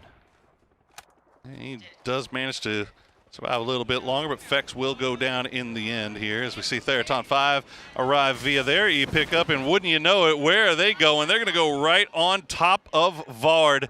does not have the support of Gustav. Gustav off to the north, so Vard just has to hold the line. He's waiting for the crowd to push through. It doesn't even get a chance. Third on 5 wipes him out. He must have been out on the balcony early because they seemed very, very specific in trying to go directly for Vard. So good read on T5 that one was occupied, and they're able to clean this one out. And for FaZe, of course, I mean, in this case, fighting on maybe a bit too many fronts, but also being the target of half the server. Still, though, with 1 alive and 7 kills in this game, let's see phase 3. Pup is going to take us down towards the water. Not too shabby. Been a good game for FaZe so far, although a very active game. Yeah. Gustav's still alive, but it looks like he's driving right into the midst of Falcons. We'll see if Falcons decides to do something about that, or if they're just going to continue going on. It looks like that's going to be the case. So Gustav might have blue chips in hand. I think that might be where he's going. He has 2. He has both James and he has both James and Vex driving into the blue now, trying to get the reses. And with the entirety of Na'Vi dying there just moments ago, he should have first states enough to be able to go out into the blue, get the reses, and come back in safely. We'll keep an eye on that, see how he plays it out. Meanwhile, Copenhagen Wolves trying to make their run through GSW and what's left of Pentagram. Looks like they'll survive for the time being. Team Liquid also set up as Wolves just looking to try to find a place to call home, but nothing is showing itself. And now they're going to push just onto the footsteps, the doorstep really, of anyone's legend, as trying to find some place where they're not getting shot at. Yeah, I mean, at this point, you just go into the city, right? You just send it over the hillside into Rinjan proper, even if you know that this circle is going to be shifted away from the water. And there he is, Gustav. Safety precaution, of course, even though we're 1.5 kilometers outside circle, you never know where there is a sneaky snake, so might as well be wise about it. We'll get 2 players back in the game in just a short moment. Do what you got to do. We'll see where they go as well. Now, the fact that Rinjang is in right now means that the FaZe boys might have a place to go. But right now, BB Team, they're going to take their E-pick up in, and Bagopa is already on top of it. They're going to take shots down at Azuzi. Guyon will get taken out, and one more. Filfer so low, but he will manage to make landfall. 2 games in a row, Bagopa has been the issue that BB Team has not been able to overcome. Of course, this can still go both ways, but 1 down before they even make landfall, and 1 down to low HP. Able to get the heals on up, though. But again, circle's going to shift off of water, so you'd have to imagine that for the time being, Bagopa is going to be in the better position. We got the 3-man vehicle of Rock going to go and rejoin with RBN, who is just on the base of this hill that anyone's legend has still been holding on to. Nobody taking shots at him just yet, but all the Anyone's Legends boys looking off in that direction. They're expecting the push to come through, as PO has now secured himself an AWM and a nice ghillie suit to go along with it. Rock now rotating around, and we'll see how close they get to AL. And you better go active on this one. When you see the 2 cars coming around you like this, and for AL, you're set with 28 points halfway through this group stage. You need something going your way if you don't want to be eliminated from this tournament. But where are the teammates? Where's the regrouping on this? I don't think they saw Haisaki, but they saw a vehicle over the top, and now they're aware. Element of surprise gone. Yeah, Rock saw something, and they are fully aware. And nothing coming out from Anyone's Legend just yet. Haisaki will spot out by Biel Malcolmo, and that's going to be 1 going down. As you said, the passivity from AL proving to be their undoing here. We'll see if they can pull something out with just 3 as the flashbangs come back. The grenades will do some damage. Sold's going to force Destroy to pull away, and all of this going to have to come to a head as the circle is pushed. They just seem so disjointed, and it's crazy to think about the fact that you have the likes of Destroy and, Himas in this server, and also, I gotta say it, you have Tycon here in the arena on the bench. When is it go time? When do you say, he is one of the best mechanical players in APAC after all, maybe we should get him back in the game? Well, that's not for us to decide. That's for them as James and Fix. Well, they made it down on the ground, but that's also about it. Did James really make it down to the ground? He made it down onto the roof, okay? Well, they tried to go back and retrieve their gear, and unfortunately for them, that place was already occupied. So now Gustav will truly have to make his way forward as a solo, as he is getting shot at by Baron. They'll push him right on the other side of the street of Theraton 5. So Gustav should be safe for the time being. We'll keep an eye on that. Change the game just off to the south of T5. They've got to find somewhere to go as well. As we see Rock will now pull away from Anyone's Legend. Anyone's Legend looking off to the north, maybe pulling into that area where Game Start Win may be looking. Exactly. Big rotation here for anyone's legend. They lost one before. Haisake down as we go for a full-on kickflip with the vehicle to come on through. Safe across though as they make their way inside the circle. But where are we planning on setting up shop? They collapse on the building smart. Liquid hurt them coming in and they are gonna disengage. So that's super smart free. move away and great push there. Great understanding. But here's another one come through. They're going to be joined by Copenhagen Wolves. They do, and Copenhagen Wolves smartly don't go directly in, but they're going to walk directly into some pre-nades as they will get knocked low. Bizzler will go down to one from Destroy. He's at least staying alive on the wall. Destroy will hold the line, playing around the door. Snakers gets him low. Hudat finishes him off, though, as anyone's legend doing a great job of securing this spot, but now Rock is arriving as well. That's exactly it. When you have pretty much the only proper high ground position in the circle and a lot of teams hungry for a new spot to play from, give a third-party opportunity and they will come claim it. Rock might not even be the last team to join this party unless if it comes to a close really, really soon. Vegapa's still looking off in that direction as well, so they might get hungry. Rock doing their best. They know that their backsides are clear. They've left Biel off to the west, so they can play this hill, this little foothill here, free and clear. Meanwhile, Petrichor Road and Falcons are going to square up. Kickstart will find AZ after H-Win was taken down, so the trade has come through. But Tiggleton, not really a part of this fight. He's off in the distance. He's not involved, so it's all down to Kickstart. Exactly. Big fight for Petrichor to come out victorious of as well. If they can dislodge Falcons here, even just force them off their shoulders, they have a lot of room to maneuver up in that northern side circle, though shifting away not going to make matters any easier as Made in Thailand try to stay alive now, but they're going to be suppressed by T5. And that's good news for Falcons as Made in Thailand was trying to make that push up to third party onto that fight. And fortunately for them, that grenade is right on top of his head. Just short. Oh my goodness. He stood up. Stood up and looked at a grenade square in the face. You hate to see that. Tiggleton, though, will at least flush out Scappy with another grenade of his own. Tig, now the last player left up for Falcons, will try to turn his attention back. It looks like Petrichor Road has gotten everybody back on their feet. Meanwhile, BB Team going to take the fight with Change the Game. Why is Change the Game opting to aggress towards the northwest here? They were set underneath the bridge, technically still inside circle, but they're looking in the direction of BB, and that might actually open up a path for BB to wrap outside the city. In the meantime, up on the northern side, these fights are continuing. Petrichor, Ming Ming down. You want to get him back on his feet as fast as you can, but for AC, I mean, there's a lot of decisions to be made. Do I hold the angle or do I go for the rest? All right, BB Team going to push out and take this fight square to the jaw of Change the Game. Wenbo will get a few nice shots in. Phil first has to stop down to heal up in the smoke. Tiggleton still alive, does go down in the end of the Molotov cocktail from Nan. So Petrichor Road will clean that up, and now they've spotted out Gustav as well. Bakoba has a chance at an amazing backstep here. The issue is they're inside circle already. I think it's too risky for them to try and go for it, but they should be hearing and seeing BB Team in full aggression mode towards CTG. That's for BB Team trying to get a little bit closer, trying to get into that grenade range. Meanwhile, GameStart Win took a long wrap around on the north side, and now they are right in the midst of Petrichor Road. GameStart Win, FaZe Clan will go down. GameStart Win going to lose 2 as Petrichor Road collapsing on top. BB Team, meanwhile, taking that same fight would change the game. They're going to finish off Hangi, and that's down to 3 for CTG. Yep, they're opening up the door for BB Team to get inside the circle, but it doesn't come for free. 1 down, 2 down, make that 3 down already. Just 1 more left alive. Wenbo headshot connected down to just 1 HP. Gets him taken down, and BB Team, while there was a path for them to maneuver out their shutdown, and look at now the immediate reaction from Bakopa. They didn't get there in time to engage on BB Team, but they know they have a wounded CTG. Thing is, good read by Bakopa, knowing when not to go for it anymore. The window has been closed. Yeah, they were wounded, but they weren't wounded enough. Exactly. So let's go ahead and pull back. They've got PO still on the close side of the mountain, keeping ears open for this Rock and Anyone Legend fight. There's still a little bit more utility left in the bag for Anyone's Legend. They'll continue to drop those smokes. Rock has breached the compound, though, with Santastico and Biel Calmo leading the way.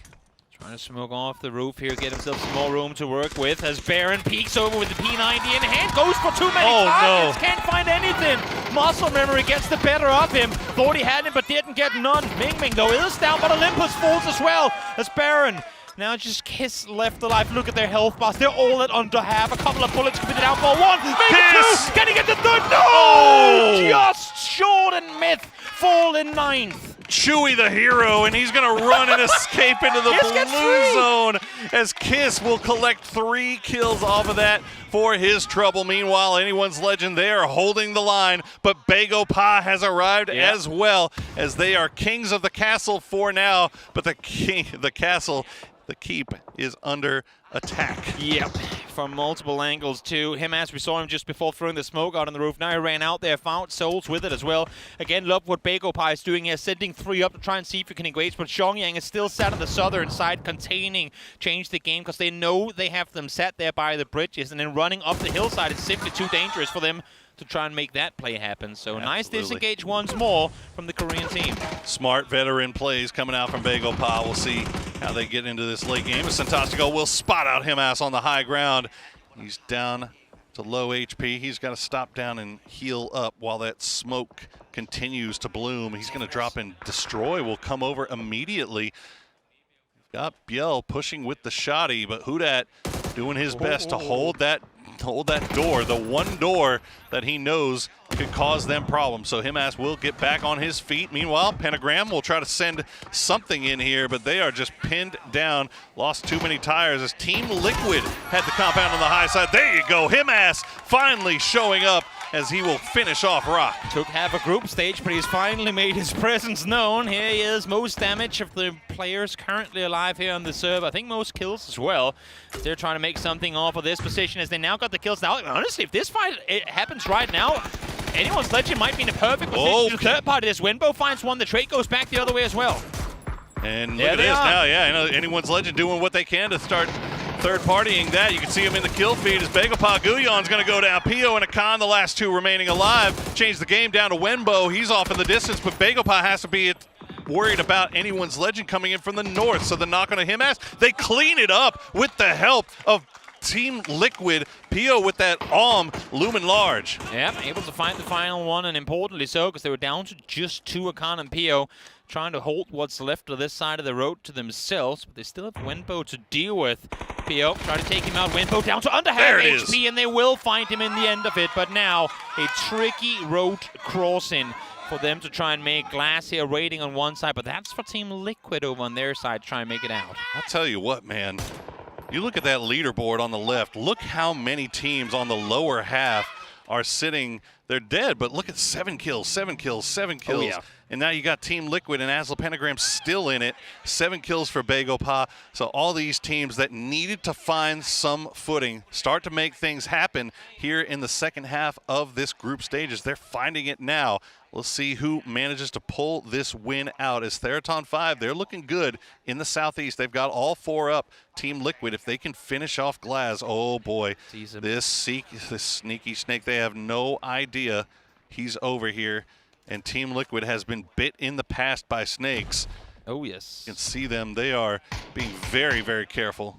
At this point, they should have developed some sort of immunity to the venom of these snakes with how many times they've been bit. But, well, Evolution doesn't always want that to go their way. So we'll see if Glass can get something done here. I mean, it's effectively the only way for Liquid to go. They want to grow up that hillside. You can see it right there where the Glass is. They want to get at least one guy up there to get the overview position. But how many is it going to cost to try and claim it? As I say that, though, actually, no. Hell no, that's way too open. I didn't realize the hillside was this exposed to the south. Yeah, they might just hop in the vehicles and try to find a foothold in. They do. Yeah, that's going to be Purdy Curdy going to go ahead and send it first. While Theraton 5 keep good eyes out. Oh, Bago Pa. Pio with that This is giving PTSD from anyone who was around in 2019, 2020. Sparking going to try to heal up as Glaz will get a little bit sneakier. Oh, he saw Pio as well?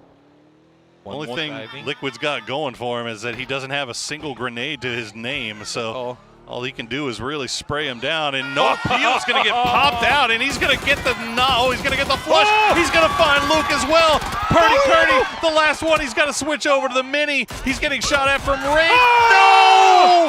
Team Liquid going down to the snake once again as Glaz will get taken down by Excrozit. Glaz down, fat-fingered it hard enough to even whip out the smoke grenade launcher, but still able to reign supreme. Bago Pa will fight with tooth and nail to claim extra points today. They're thriving. Okay, Pio, let's see what kind of magic you got left as Akan is having to hold the line against the push. Pio's going to spot him out. He's going to swap over to that M4, but he's going to, oh man, the old man still got it. The sprays are just ridiculous, and Akan now going to be the one to make the push. Yeah, definitely. Third on 5 want to claim their second win on the day here. Scrolls it up to 5 kills already. Looking to claim even more. They have util to work with, still 12 nades, 10 smokes. They have everything in their arsenal to bring this one home. Full circle control too. This is just going to be a waiting game. There it is. First one down already. That's Pio out. And there you go. Akan is going to try and deny. There's no other way. Akan runs into the blue, the deny comes through, and Theron 5 get their second win of the day, much to the delight of the crowd in attendance. Didn't have to do overly much halfway through this game. All the fights were taking place around the compound they found themselves in, but they came in early. They jumped on opponents, took it out of their hands, and got themselves a swift victory in the end of it. Man, what a play. I mean, great stuff from Theron 5, but what a wild game that we saw there. I mean, FaZe Clan going through so many things at the beginning of that one, picking up a bunch of kills. You saw such a lot of the players on the lower half of the leaderboard starting to find some points. Exactly. So we're kind of bringing the lower half of the leaderboard more in line, as the top half has really just not produced a whole lot today. 21 points split between 3 teams, all set outside of the top 10 is going to make things even tighter than they already were. 2 more matches left to play here today for Group B. Back to the desk and then a break before we head on over to Erangel.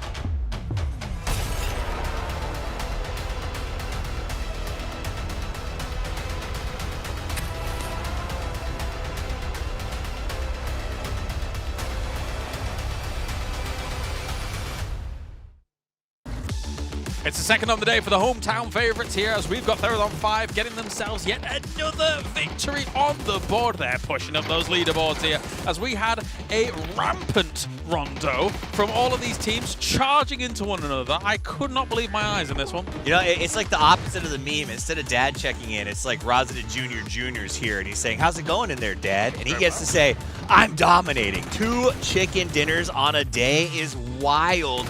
These guys look so good, and again, you can hear the crowd in their pocket the entire time cheering them on. That small child, very eloquently spoken. Well, you know, you develop fast.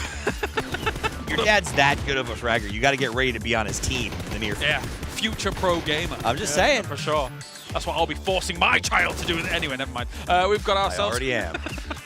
Theron 5 with this victory. There was actually a lot going on throughout this game. Himas might be back. I don't know yet, but he might be, because it's not really been very good for them so far. But at least he got himself 5 for this one. Right, I'm uncomfortable saying he's back already, but that was a great game before. Because honestly, even before the end game, we were talking about, we're like, Destroyer's really been sort of carrying things for these guys. And then Himas just unlocked. But I think part of that is they made it to the end game. That's when Himas is best. When he is fighting in confined areas, when there's not 16 other teams shooting at him, that's when he makes his moves. Trimsy's still sad about that C4. Still sad about the C4. But as we take a look across all of the faces from these teams, I mean, as you fall down on a circle like this, with all of these teams trying to kind of cut up a little bit of the pie for themselves, Theron 5 just had full control of the spot that they had, right, for a long time during this. You can even see in the crowd as well. She's not a Theron 5 flan in the front. Actually, no, not like it now. All right, we'll pick another Thai team for...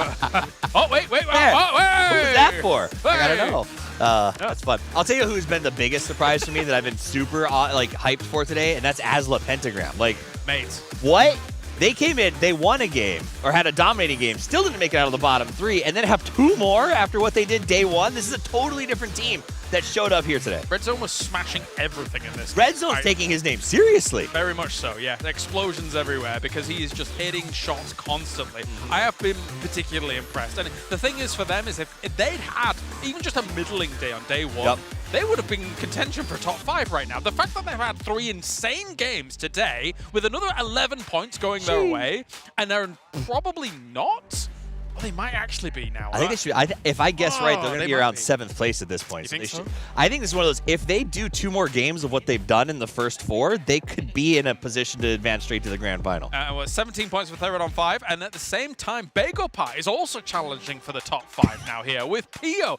This is all topsy-turvy. From a hot drop into resort with a super feed, Which we hated. Right, which we absolutely hated, into a 2nd place and a continuing climb up the leaderboard. It's absolutely bananas how shaken loose it is. And honestly, the craziest thing for me is how all the top teams coming into today have not been the top teams today. Yeah, no, absolutely. It's a real strong mix-up here for day 2. And with match 10 down, we've got quite a few to go. And here it is. Here's how we stand. Okay, let's quickly take stock of this. Okay. Because, yes, we still have EMEA up there. We have Team Falcon still looking strong at that 2nd place spot. They're on 5 with their 2 wins today. They've jumped cleanly into that top 5. And we're still surprised, as La Pentagram, after such a good day, is still only in 9th. It is. I will say this. When we watched the first day of play, we saw a couple of our Thai teams and some outliers make good moves in the first half of the day. And it was the second half when we hit Erangel that we saw some of our EMEA and Americas teams make these big comebacks and push up towards the top. Yeah. We're about to make that transition back into the grassy pastures where, again, with a lobby that is so system dependent, I do think that's the map where a lot of those guys have a chance to put their points back on the board. And with that chance comes the fact that everyone 15th and up can still make pretty decent strides, pretty decent jumps. I think for Game Start Win, though, they're in a realm of their own right now. Somebody sent them to the Shadow Realm. They're only on 19 points here down at the bottom. They've got to make something happen now and quickly. If they don't do it now, it's going to be Game Start preparing to fly home because they are not looking good and something huge has to change. I was going to go with Game Start Bin, but anyway, we'll see how that all unfolds in a few moments. We're going to go to a break. I'm so sorry. And then when we return, we have got Erangel on the cards.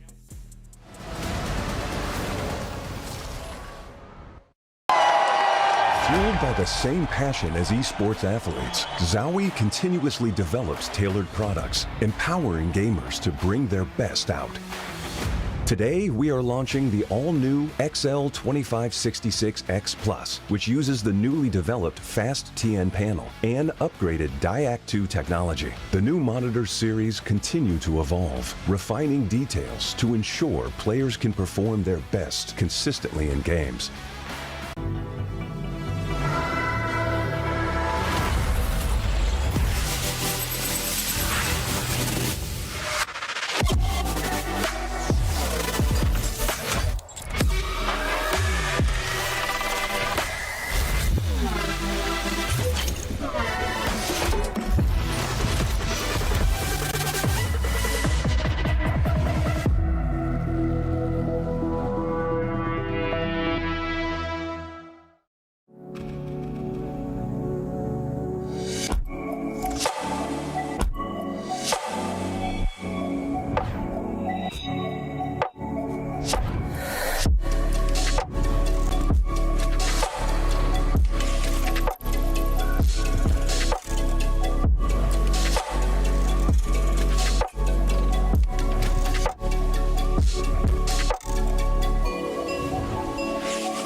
And at long last, I caught the one I'd been waiting for.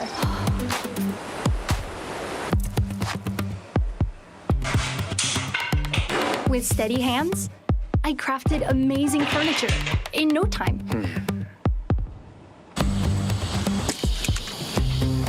Down the wide, open road, I raced faster than everyone else.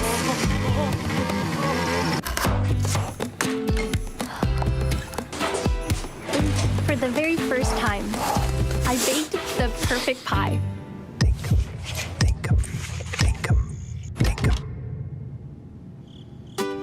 In Dinkum.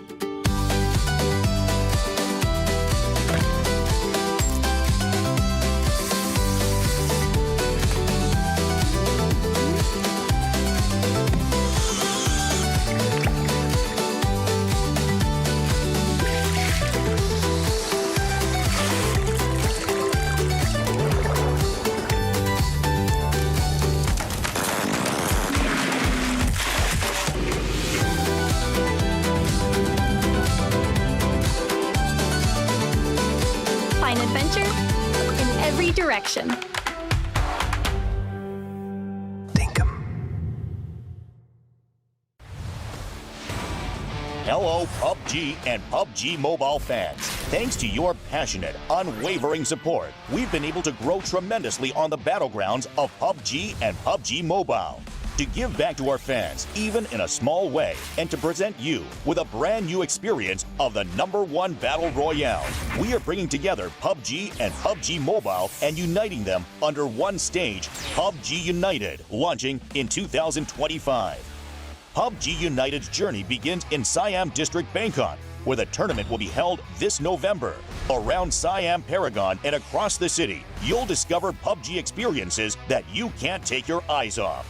You can also experience the PUBG United Fan Zone, where you will find booths dedicated to PUBG and PGC, as well as PUBG Mobile and PMGC. There will also be special collaboration pop-ups with global brands. A variety of PUBG-themed events and hands-on activities are waiting for fans to enjoy to the fullest, so be ready. For online fans, a special website will open, bringing together every moment of PGC and PMGC so you can enjoy PUBG United anytime, anywhere. For the first time in esports history, PUBG Global Championship and PUBG Mobile Global Championship will unite on a single stage. Starting with a grand opening ceremony on a massive scale, each day brings new and exciting moments.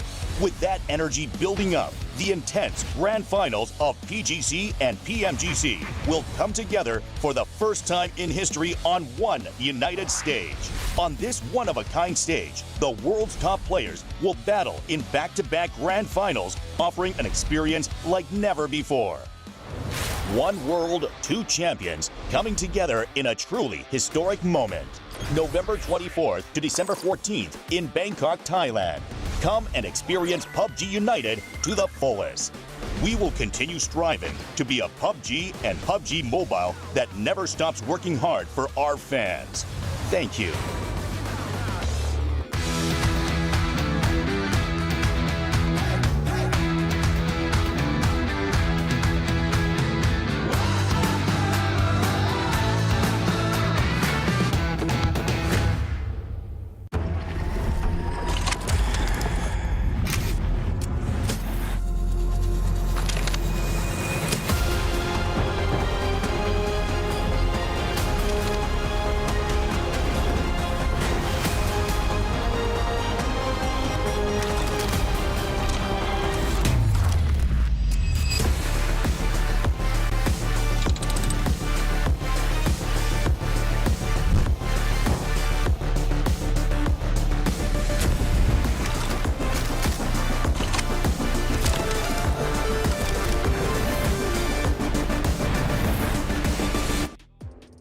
Welcome back, everybody. We have 4 games in the books, 2 more left to play, and it has been a story of the bottom half of the leaderboard getting back involved and the top of the leaderboard kind of letting them in as we are back for our final 2 games of the day on Erangel. Once again, I am Porosaurus. Joining me is The Name is Toby, and we have 2 games left to play, Toby. Are we going to see more of the same where our teams that were kind of in the hunt are finding their footing?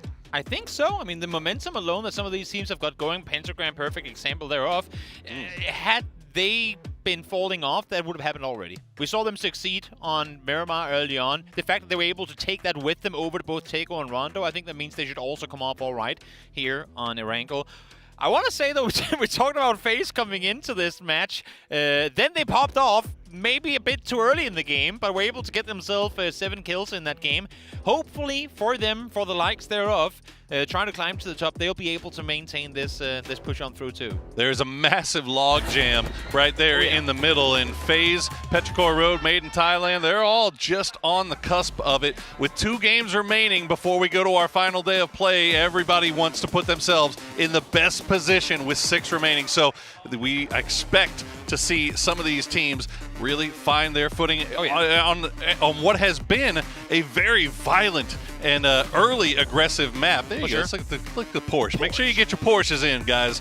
That's coming to an end pretty soon, I think. That is true. As you can see here, a rare somewhat difficult playing path on Erangel. Usually they're very forgiving, but in this case, even reaching Pachinki is a stretch, and that's when you know it's a little bit difficult to maneuver through. Also, when you have this lobby in particular, who actually, I mean, for the most part, favors the western part of the map in terms of their prioritized loot spots. So a lot of teams having to ult drop or at least stretch a bit thinner in order to try and reach their landing areas. Yesterday we saw a circle go all the way up to the north, and then we saw a military island circle. So we'll see if that remains the case here today, as you see Falcons getting a little bit down on the south coast here, getting close to Na'Vi.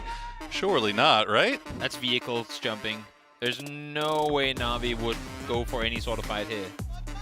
They're going for cars and they've lost. Get away, guys. I don't think either team really wants any piece of this. So You're not winning. Akatori's going to go for it, though, and he's going to get in the passenger seat. He's going to have to hop out. And Falcons, well, they're good guys. They're going to go ahead and let him be, as the circle will pop, and it's going to go off to the east. Another circle today, Toby, with a big portion of it unplayable right off the bat. I heard the crowd start cheering off the circle. I was like, what's so crazy about? Oh, wait, T5 is way up north. Yep, there it is. I only realized that now. I was like, oh yeah, they're driving into Komeshki. Perfect starting position for them in this one. Yeah, changed the game already on the move. Yeah. Trying to get a little bit closer towards center. You see Pentagram also have red zone over there in heaven, so we'll see if the rest of the team decides to join them. Copenhagen Wolves, meanwhile, playing out of Yasnaya.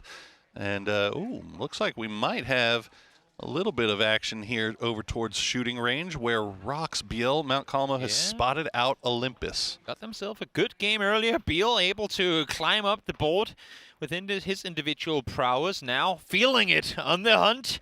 But Olympus ain't an easy player to take down. I think he is he's sensed that something is not as it's supposed to be. He's backing off early, actually sitting behind the wall, making a run for it now. So he definitely must have heard something. I think, you know what? Yep, I was just going to say it's Scabby up high with a with a red dot SKS able to spot Biel. And Biel has absolutely no clue that there's a guy set up here watching. He sure doesn't. Scabby, I think, just defending his teammate. But that red dot SKS, that is Scabby, he's like, I don't want to do this. I really don't. But don't make me do this, Biel.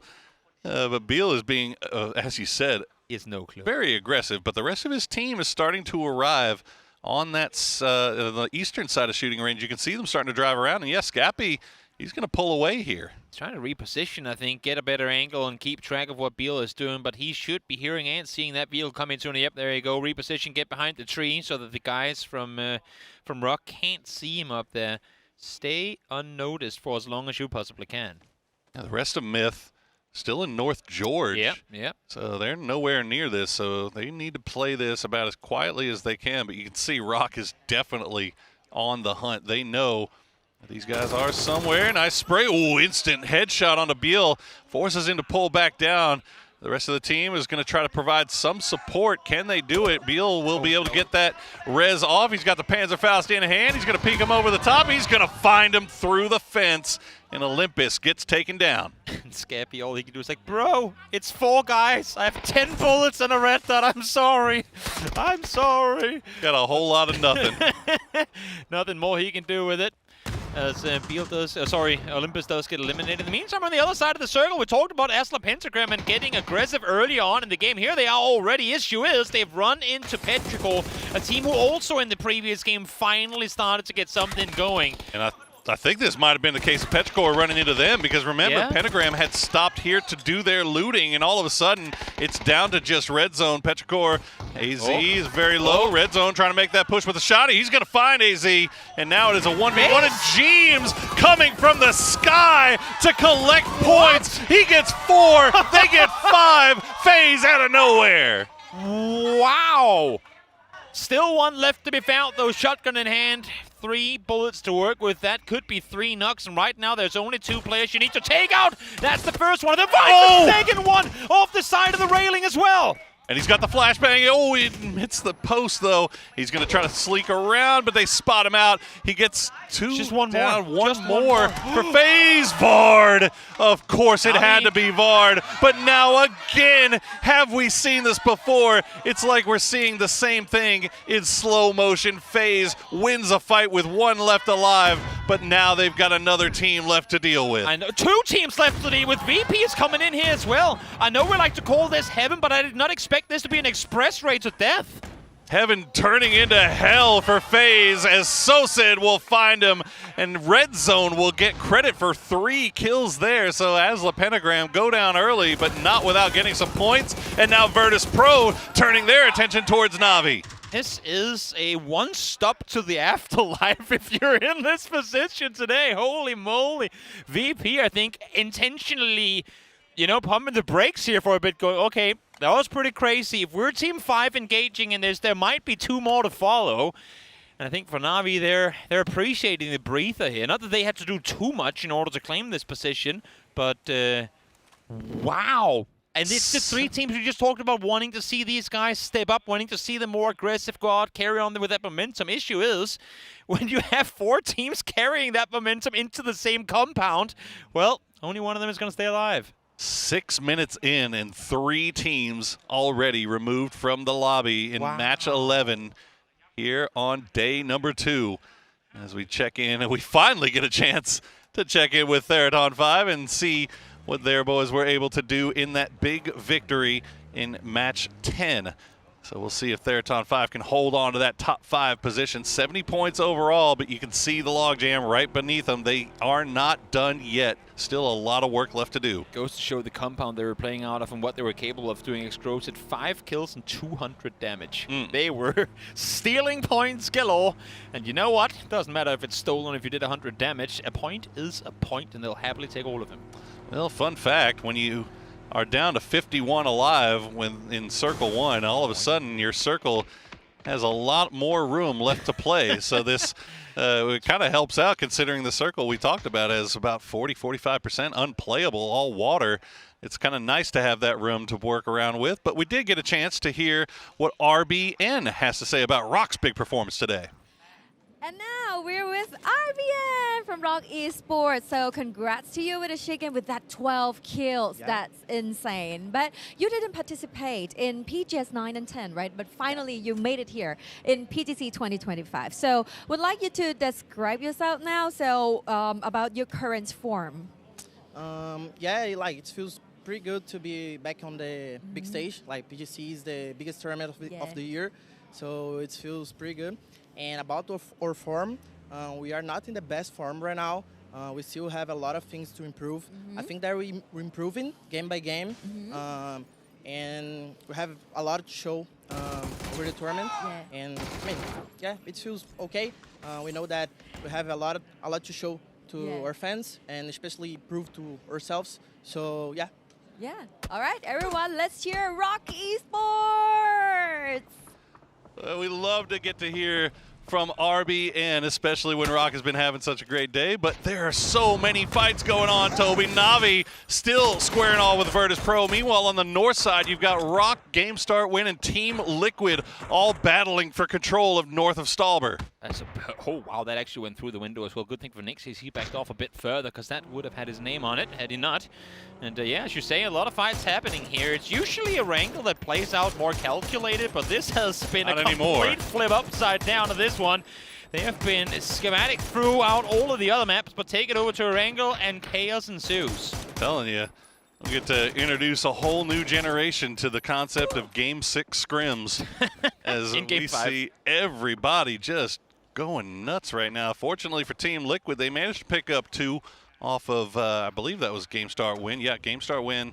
Actually, they pick up 1 off of GSW, 1 off of Rock. So Team Liquid still kind of in the sandwich there between these 2 teams. And this is all out of zone. So this will have to move down south towards Stalber eventually. It looks like Team Liquid's already going to try to send it now. I would love to hear. You know, I mean, obviously all the other teams know approximately where teams like to land and split out and whatnot. I'm wondering if we were to listen through all the teams' team comms in this game, how many of them would actually say, yeah, this fight is happening in heaven?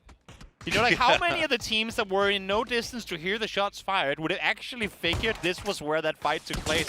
They'll just be fouled on the western side and be like, huh, I guess 3 teams just died. Man, I mean, FaZe, if they didn't have bad luck, they'd have no luck at all. One as well. Honestly, like, goodness gracious. I mean, they, again, six kills, and then it's just unfortunately for them, it's just it's the 3rd, 4th party that comes in every time today. That's kind of put a wrench in the works for him. But at least, if anything, it's not that they go in, die with nothing. They actually get points. Even in the last one, yes, they fall out early, but it's a 7-point game. That could have been a 3-kill 4th place as well, you know? I mean, Absolutely. It's 7 points. You'll take that any day of the week. And for FaZe, the only issue is they fall out early, and you know that they're like, oh, we got a lot of points. Sure, we could have got way more than that. Oh, there you go. Hackatory might be in the middle of a scrap with Virtus Pro, but he's still got time to look off to the south and get the knock onto Houdat, just in case you forgot who he was. Yeah. He is just laying it down. And Virtus Pro going to use that opportunity to sneak over there. You can see they can maybe take him. And yeah, they do. Nixie going to find the grenade right on top of Hackatory. So Virtus Pro will finish off Na'Vi in the end, and Nixie gets back on his feet. I love the fact that we have a car parked on the roof of heaven. Thank you, James. Just to underline the chaos that hasn't gone in this. Oh, that is a perfect nade! Time just a split second off. That would have been both, but not quite to be. They do get the rest, but not for long. Down goes Houdat again. Doesn't even have time to turn the car around. Himas just going to throw it in reverse and get to safety.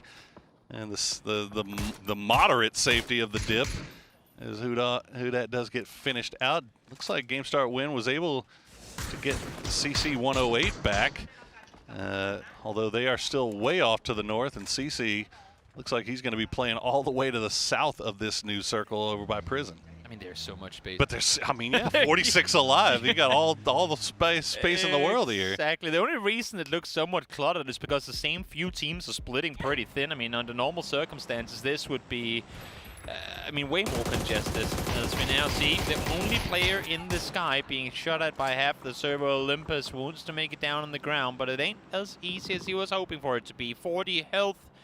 One more bullet could do it, but no more bullets will do it. He will make it. Good for him. Meanwhile, looks like all that fighting that was going on to the north, Rock able to separate. They're able to get the revive to the revive station in Kameshki, so they'll get their man back here shortly. Myth, meanwhile, has come in from the north side. They're getting a little bit close to Team Liquid, so we'll keep an eye on that. Meanwhile, Game Start Win have wrapped all the way back down to the south. They're looking to rejoin their player CC 108 over by Prison, but anyone's legend is already posted up around there, so they're going to have to be careful. Yeah. Again, I mean, as I was saying, teams are splitting so thin here because there's so much room to take. Strimsy holding the entry point to the circle here. I think it was H when they gave the info across. The Game Start Win was wrapping around him, so he posted up halfway through that rotation and got himself a freebie. Yeah, Shatong breaking the line that was set by Shapian, and he ends up paying the price for it as Falcons continue to play around on this edge. Now, Kickstart is very close to Himas in that BRDM. Himas, you saw, pulling out that Panzerfaust, but Kickstart just going to blow by. But Shrimsy and Tickleton starting to creep over in this general direction as well. Himas going to hop in the vehicle now that the new circle has popped, try to rejoin the rest of the boys. Yeah, it's, I mean, for both Falcons and all. So, I mean, no, never mind. Anyone's legend has this position in the Kingwood down on the southern side, but for Falcons, where do you opt to go from here? You have decent vehicles to, you know, move their BRDM and whatnot to kind of linger in the open, but where are they looking to play this one from? I'm not sure. I don't think BP team is going to be able to single-handedly maintain mansion control throughout this entire one. Well, I think you bring up an excellent point there with Falcons having that BRDM, so the amount of real estate that they can play around is opened up a lot more since they have that big cover to play with, as we see Therodon 5 trying to reposition. They're going to come just off to the north of CTG. We'll see if CTG lets that stand. Meanwhile, Myth going to pull by them as well. Rock will have their player rejoin them on the north side as they try to find their way in. Myth looks like they're going to go into the forest, make their way all the way over to Mansion, which is being occupied by BB Team. Destroy just said it. Guys, I can hear a tank. Don't miss out. I know my buggy is parked right next to Their me, vision is please. based on sight, on movement. Their vision is based on sight. God, that's how ice works. But we can talk about that. Usually some how other eyes day. work, yeah. Vision is based on movement. I knew I had it. It was good. We got there eventually. Team Liquid starting to make their way over in as well, as we see Rock just trying to scout out the next move now that they've got Biel. Biel going to loot up a little bit.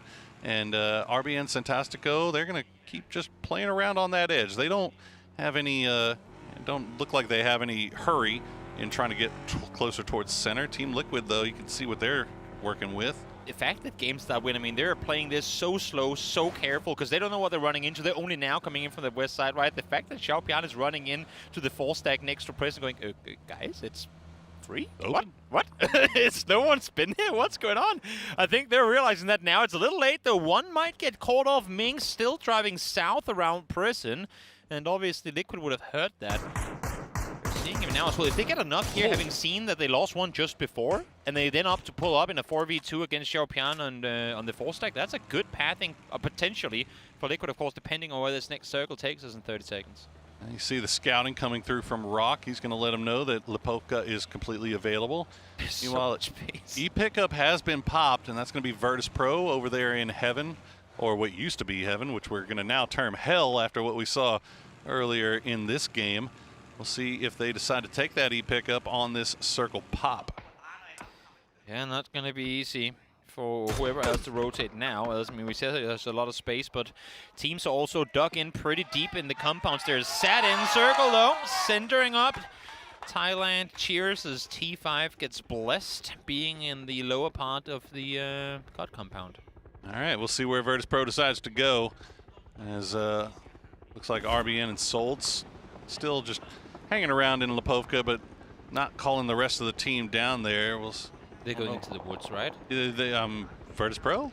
Surely, up on the hill. There's no one there. There's no cars. You play that ridge. You play the southeast side here. Yeah, you play the ridge just to the west of Lipovka, maybe? There you go. Yeah, perfect.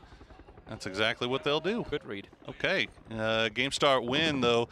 They're going to see this, and yeah, they're taking shots, change the game, taking shots. Looks like Virtus Pro will get everybody back down to the ground, safe and sound.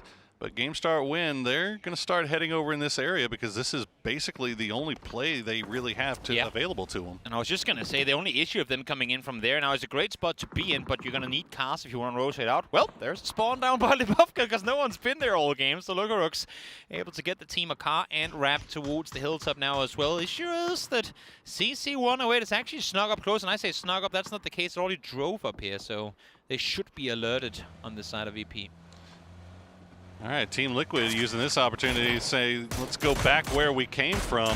They already took some shots from Falcons, so they should know that these guys are over here. But as you mentioned, Falcons have that BRDM. They have the ability to play a little bit more out in the open while Kickstart is scouting by tank, essentially. And Liquid will breeze past and take a few shots from BB Team. We'll see if they can find a home here just off to the east, but change the game, have the shots now. Bagopah have the shots. Now Liquid just going to send it right into Myth, and everything is occupied here for Liquid.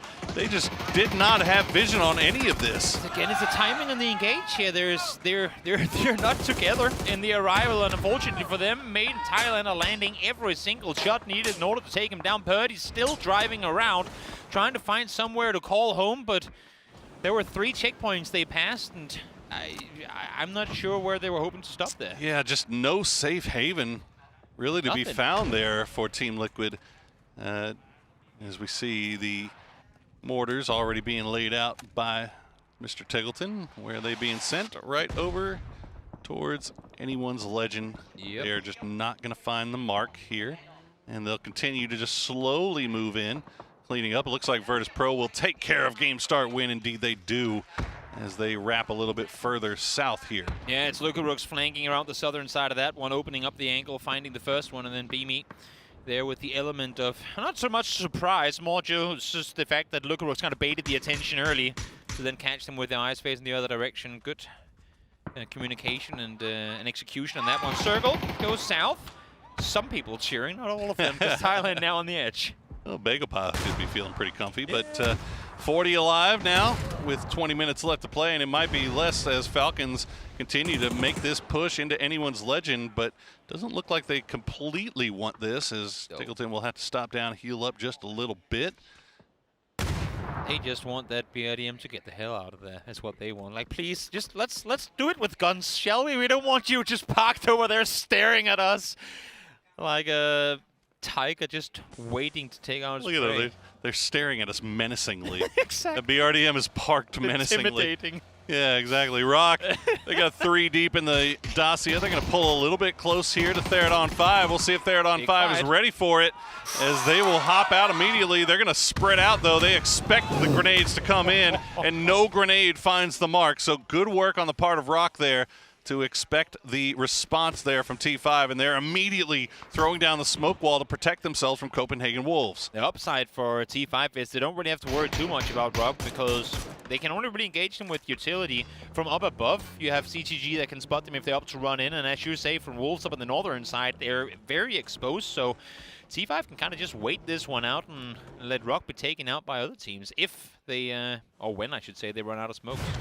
And Rock can't afford to stick around here too long as they are outside of zone. Meanwhile, Anyone's Legend still having to deal with the utility barrage from Falcons, but it doesn't look like it's doing anything just yet. Therodon 5 just defending their castle as Wolves will try to send it into the smallest of dips, but now Bagapa has found an angle onto Falcons, and Kickstart's going to go down.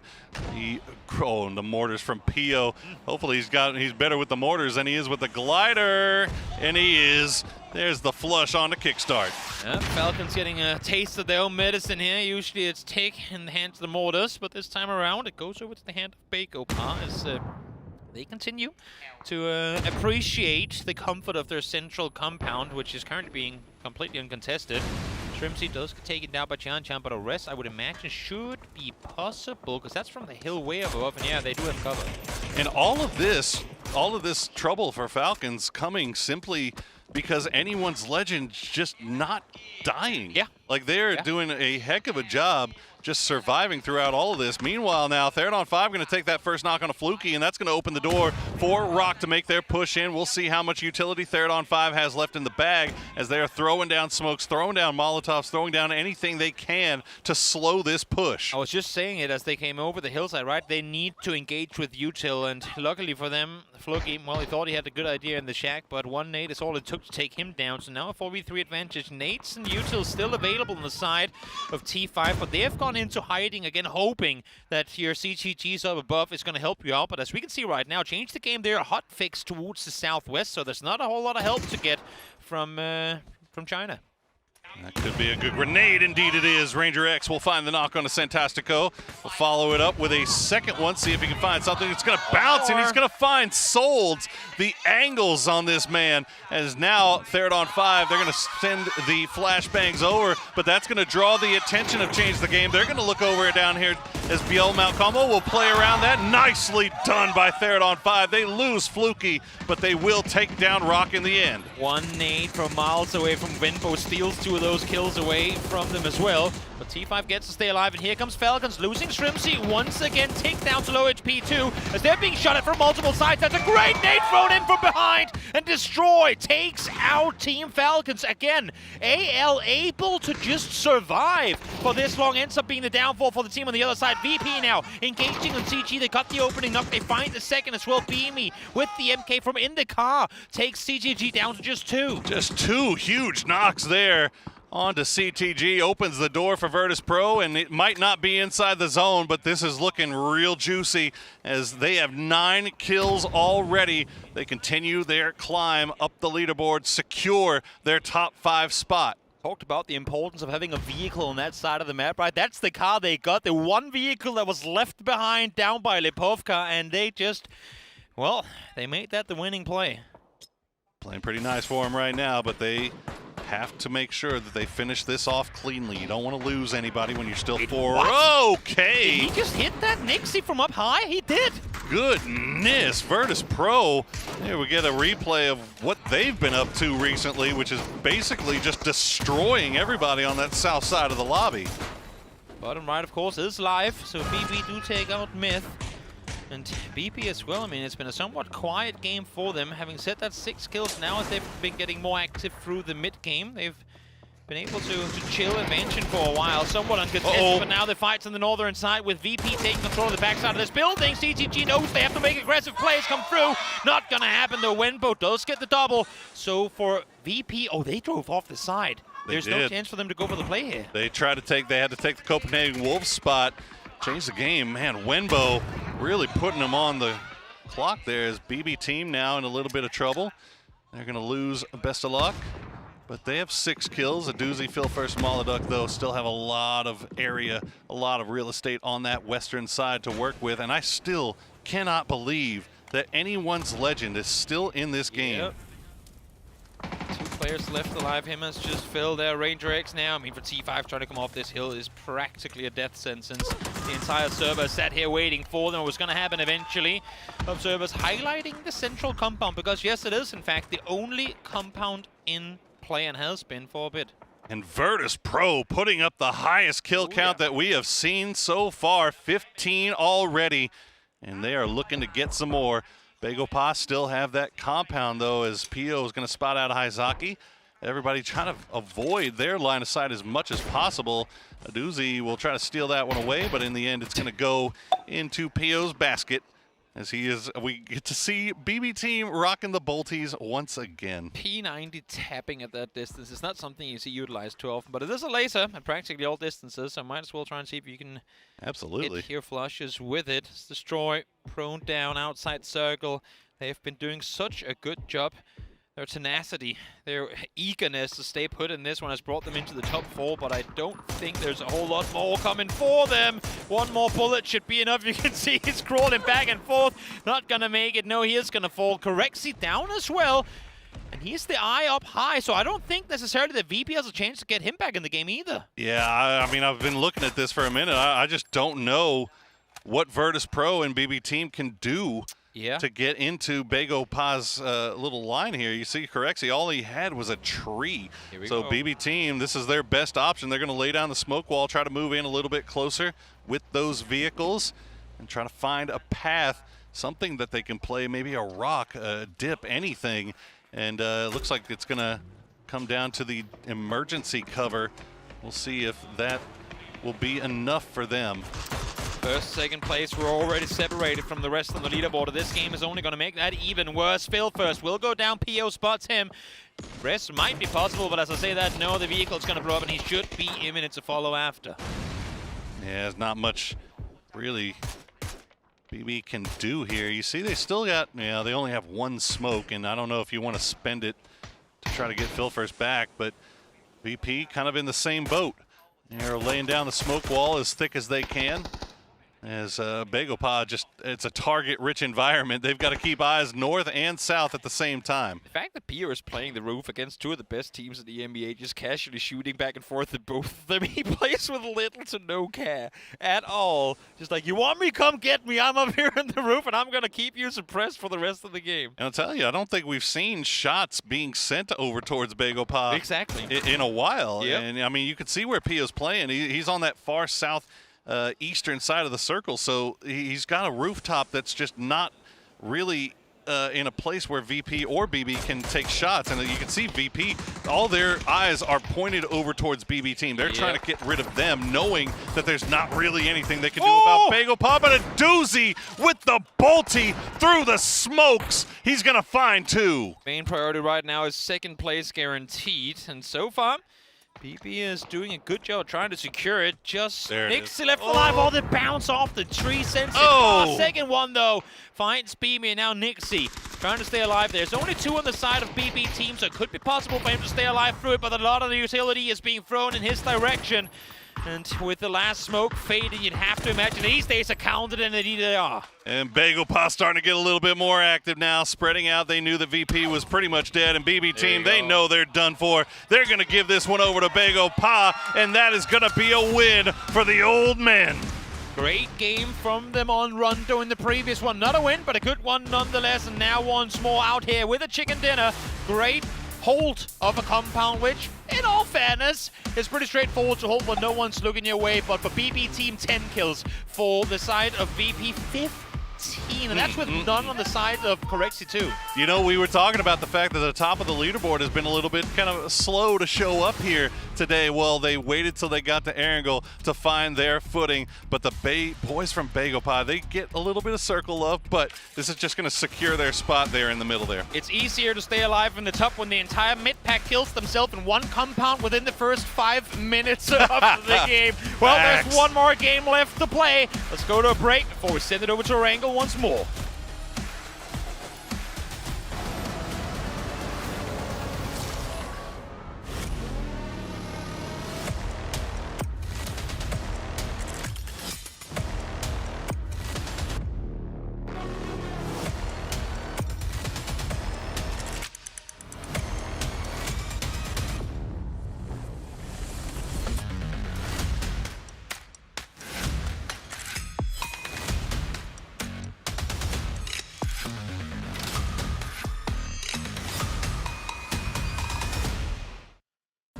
Bangkok is hungry for more and they get themselves the victory, but it did feel like a lot of it was robbed away from them. No buffet for Bangkok because it seemed like Virtus Pro and BB Team just wanted to kill each other, but Bangkok does get the victory here, Toffees. Rob, Stolen, Smush. We'll go back to them because right now we got to talk about what happened here on Heaven. That was an insane 5-way fight at the start of this map that honestly changed the pace of the entire game. Yeah. Because so many players were taken off the board here. Red Zone ends up with 3 of these kills going his way, but this fight was absolutely crazy. The fact that it was Asla versus Petrichor, then FaZe, like Space Marines, death from above comes out of the sky to fight them, and then you see Na'Vi show up, and then VP comes in on the low ground, and Na'Vi doesn't think VP's there. They're just securing the high ground after a win, and VP's like, nope, guys, we were waiting for you, and they managed to transition that into an endgame push, which takes them into the position to help Rob 8 points from being Bangkok, because that to me was the other biggest takeaway. That deny after wiping BB was huge. Yeah, normally I'd be totally adamant about like talking about a winning team, but you're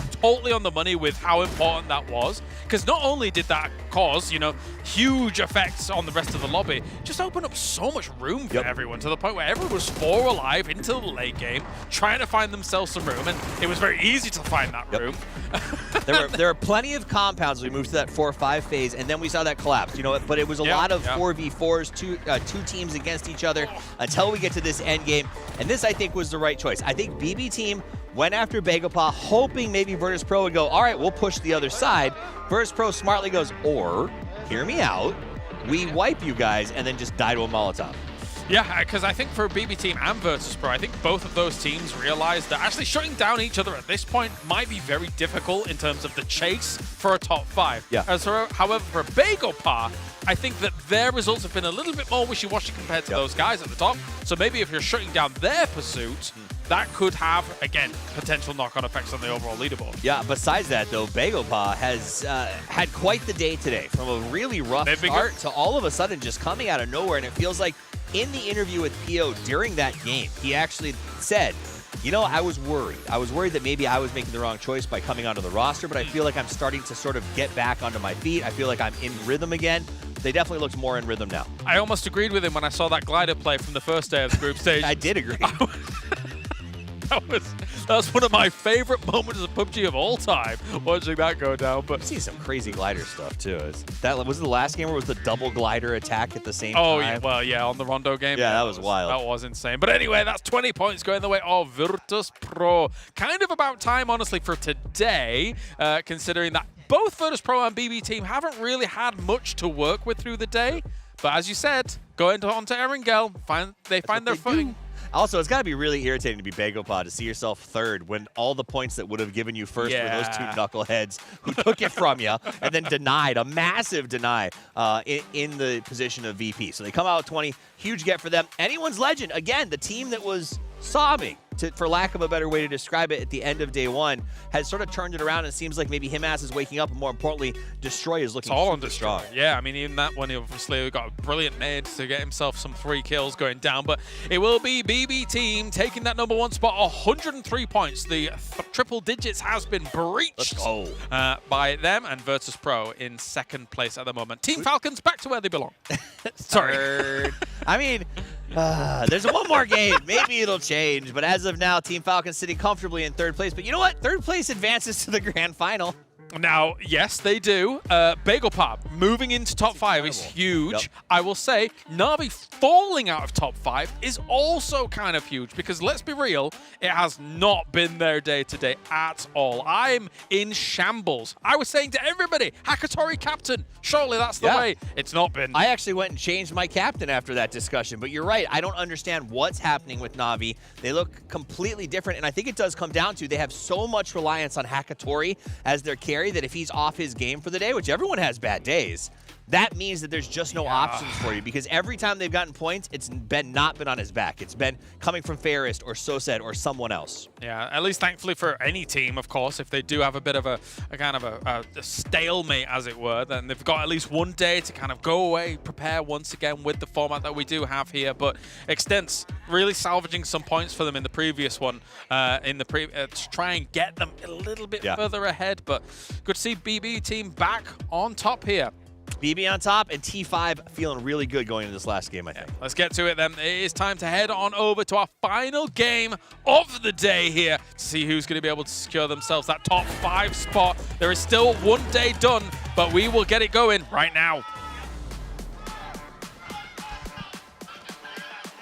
One last game to wrap things up for day 2 of Group B, a day which has seen a lot of change and movement up and down the leaderboard, but in the end, BB team and Bangkok just finding a way to put themselves back in that top 5. It is going to be very, very interesting going into our final day of play, especially if we see some of these teams in the middle of the pack, Toby. A lot of these teams that are in that log jam start to shuffle around a little bit more. It's funny to me how this mid-pack of teams have a cerebral synchronization going on.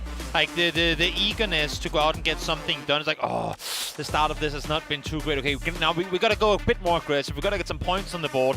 Then you see 4 teams doing the exact same thing for the exact same reason and taking that fight up into heaven earlier, right? And we kind of saw it on Rondo earlier too, where teams all try and go aggressive. First it was Na'Vi, then it was FaZe fighting over that little temple on Rondo. Wouldn't be surprised if we saw something similar happen here for a 3rd time as FaZe jump into military, not something you see too often.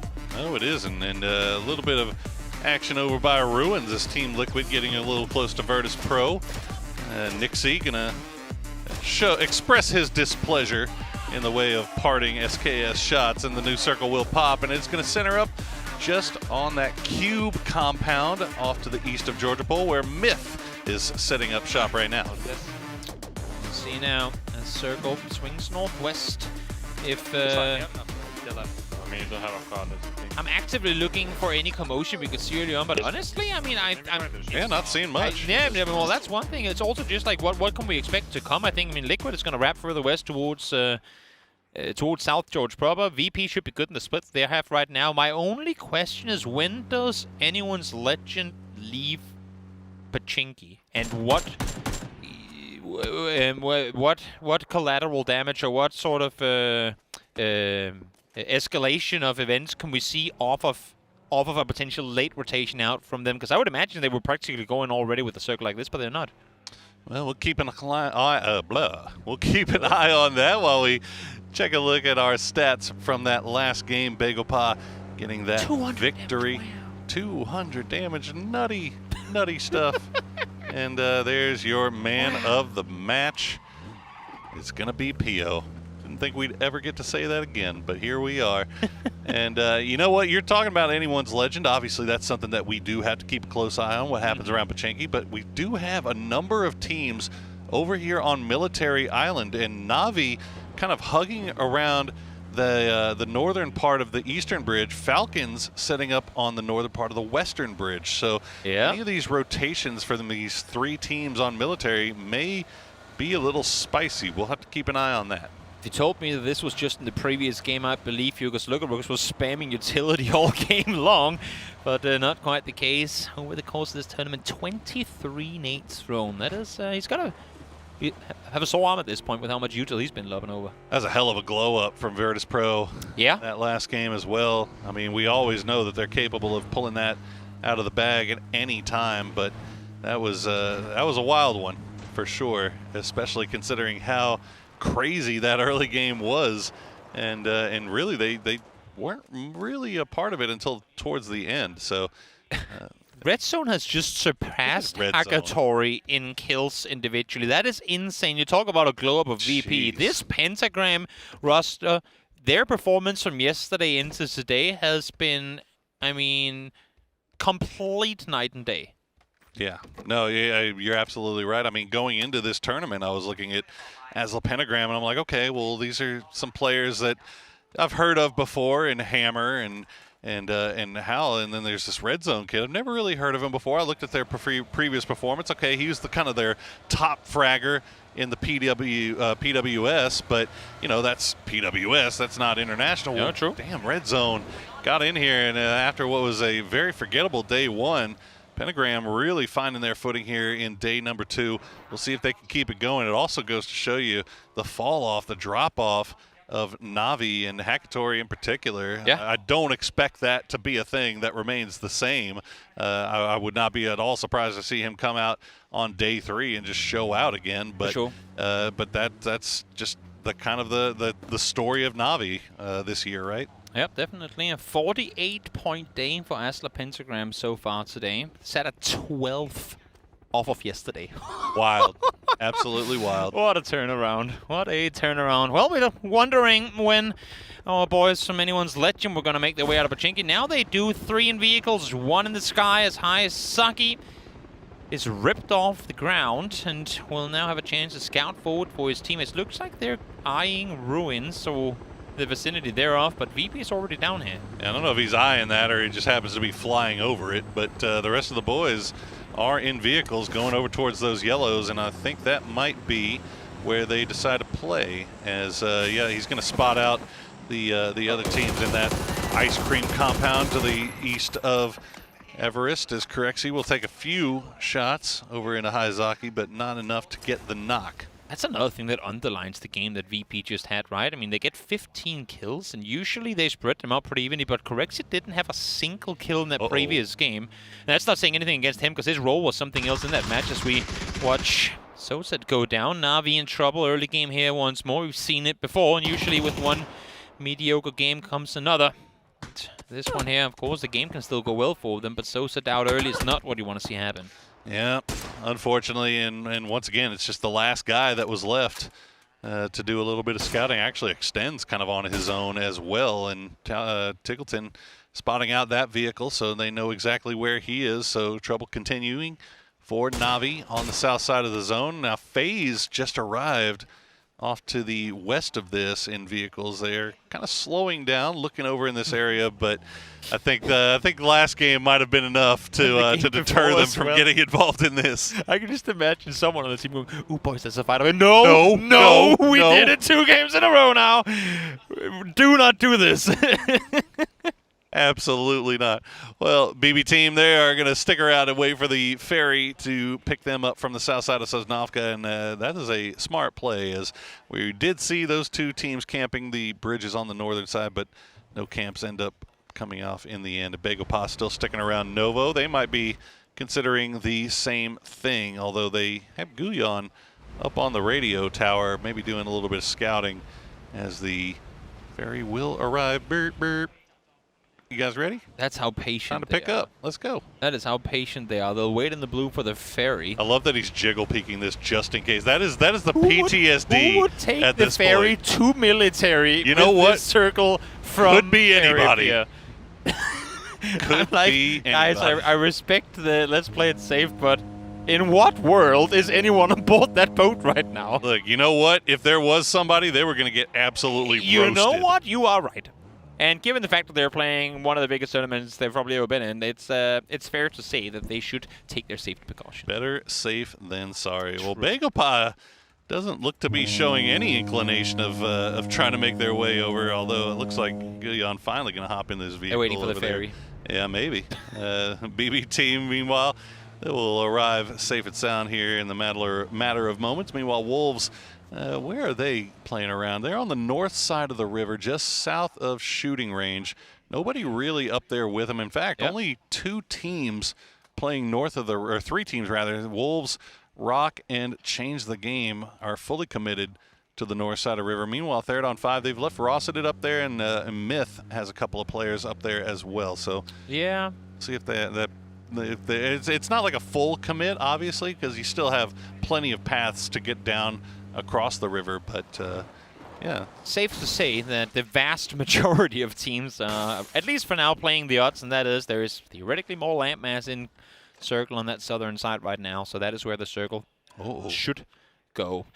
CGG is already now setting up an E-pick up in anticipation of a potential southern shift. We'll see if they're going to need to use it or not. Scabby is running around, maybe looking for a DMR. He's running with an M16 as his secondary weapon, which we know that Snakers has as choice.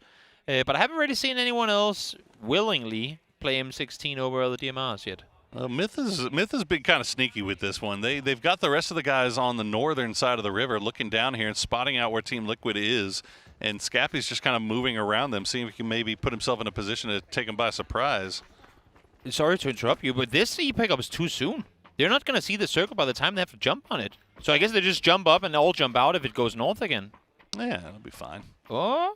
Wolves doing the same thing, a little bit late. There you go. And yeah, okay. I'll be interested to see if Wolves actually take this one or if they decide to just kind of hang out as change the game. They're going to elect to go down south, but where do you go? Yeah. It's going to be a brutal landing as James will get spotted out by Falcons. He's going to run right through as the last man through. And yeah, Vard going to take a few shots back in return in anger, but Falcons get that one free and clear. 2 kills now for them. Falcons have been on rotation camp duty through these last 3 matches, I feel like. The previous one as well, they were doing so, and now here once more doing it against Navi earlier, FaZe now as well. They're wounding the EMEA teams, and I don't like it. We saw Copenhagen Wolves. They're going to send Vox up for a little Vox scout. Another E pickup has been popped as we see change the game, trying to make their landing. Virtus Pro doing the same thing that they did moments ago against Anyone's Legend, just letting them know that they're there. A few shots over in that direction. Looks like Vox will go and return to the rest of his team. Meanwhile, Third on 5 have popped an E pickup as well from over in South George. We'll see if I mean, I don't see why they would pop it and not take it. They might be doing the same thing that Copenhagen Wolves just did, to send somebody up to do a little scouting.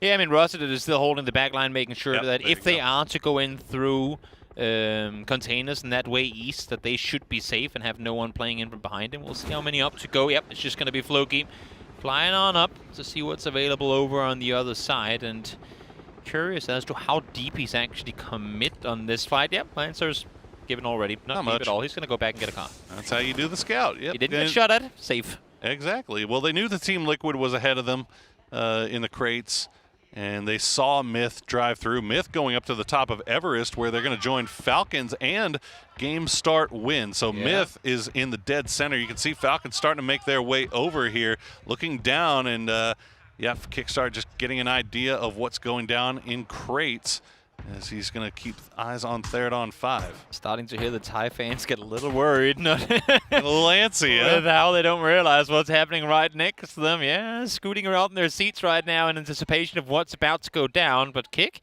I mean, as much as Myth ain't looking that way, Kick ain't looking towards Myth either. You do have 2 players, though. They are ready and waiting should Myth overstep their boundaries. Falcons just being very sneaky. No shots taken. They've left Tickleton on the low side here. They've got 3 up there, and you can see they're just lying as prone and quiet as possible as Akan will run into Petrichor Road out in the blue zone.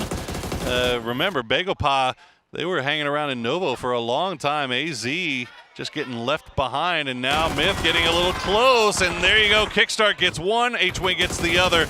Baron's going to go down as well, and Myth getting picked apart. Olympus, the last player left alive, takes the shots over towards Shrimsy, but Kickstart will finish him off, and Falcons now up to 6 kills. As clean as can be. Perfect execution in that one from the side of Falcons, able to not only reset Guilty on up, but also make use of this high ground position, because you did have GameStart win in a nearby position where had there been kills going back and forth, they could have potentially engaged on it. But this one done with quickly as we shift Waterbound once more. Next circle, of course, to be expected going south, but we'll see if that's going to happen or not.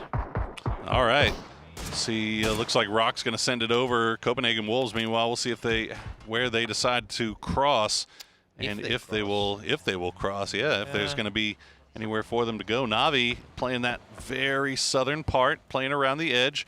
They might have company here shortly, as BB team has finally arrived inside the zone after taking their ferry crossing, but the south side of this circle is very occupied right now. Are we in a world right now where there's not enough space in the southern side that Phase 4 won't contain water and therefore could potentially go northeast? Or should it just, I mean, default shift down towards the southwest? Oh boy, I don't know.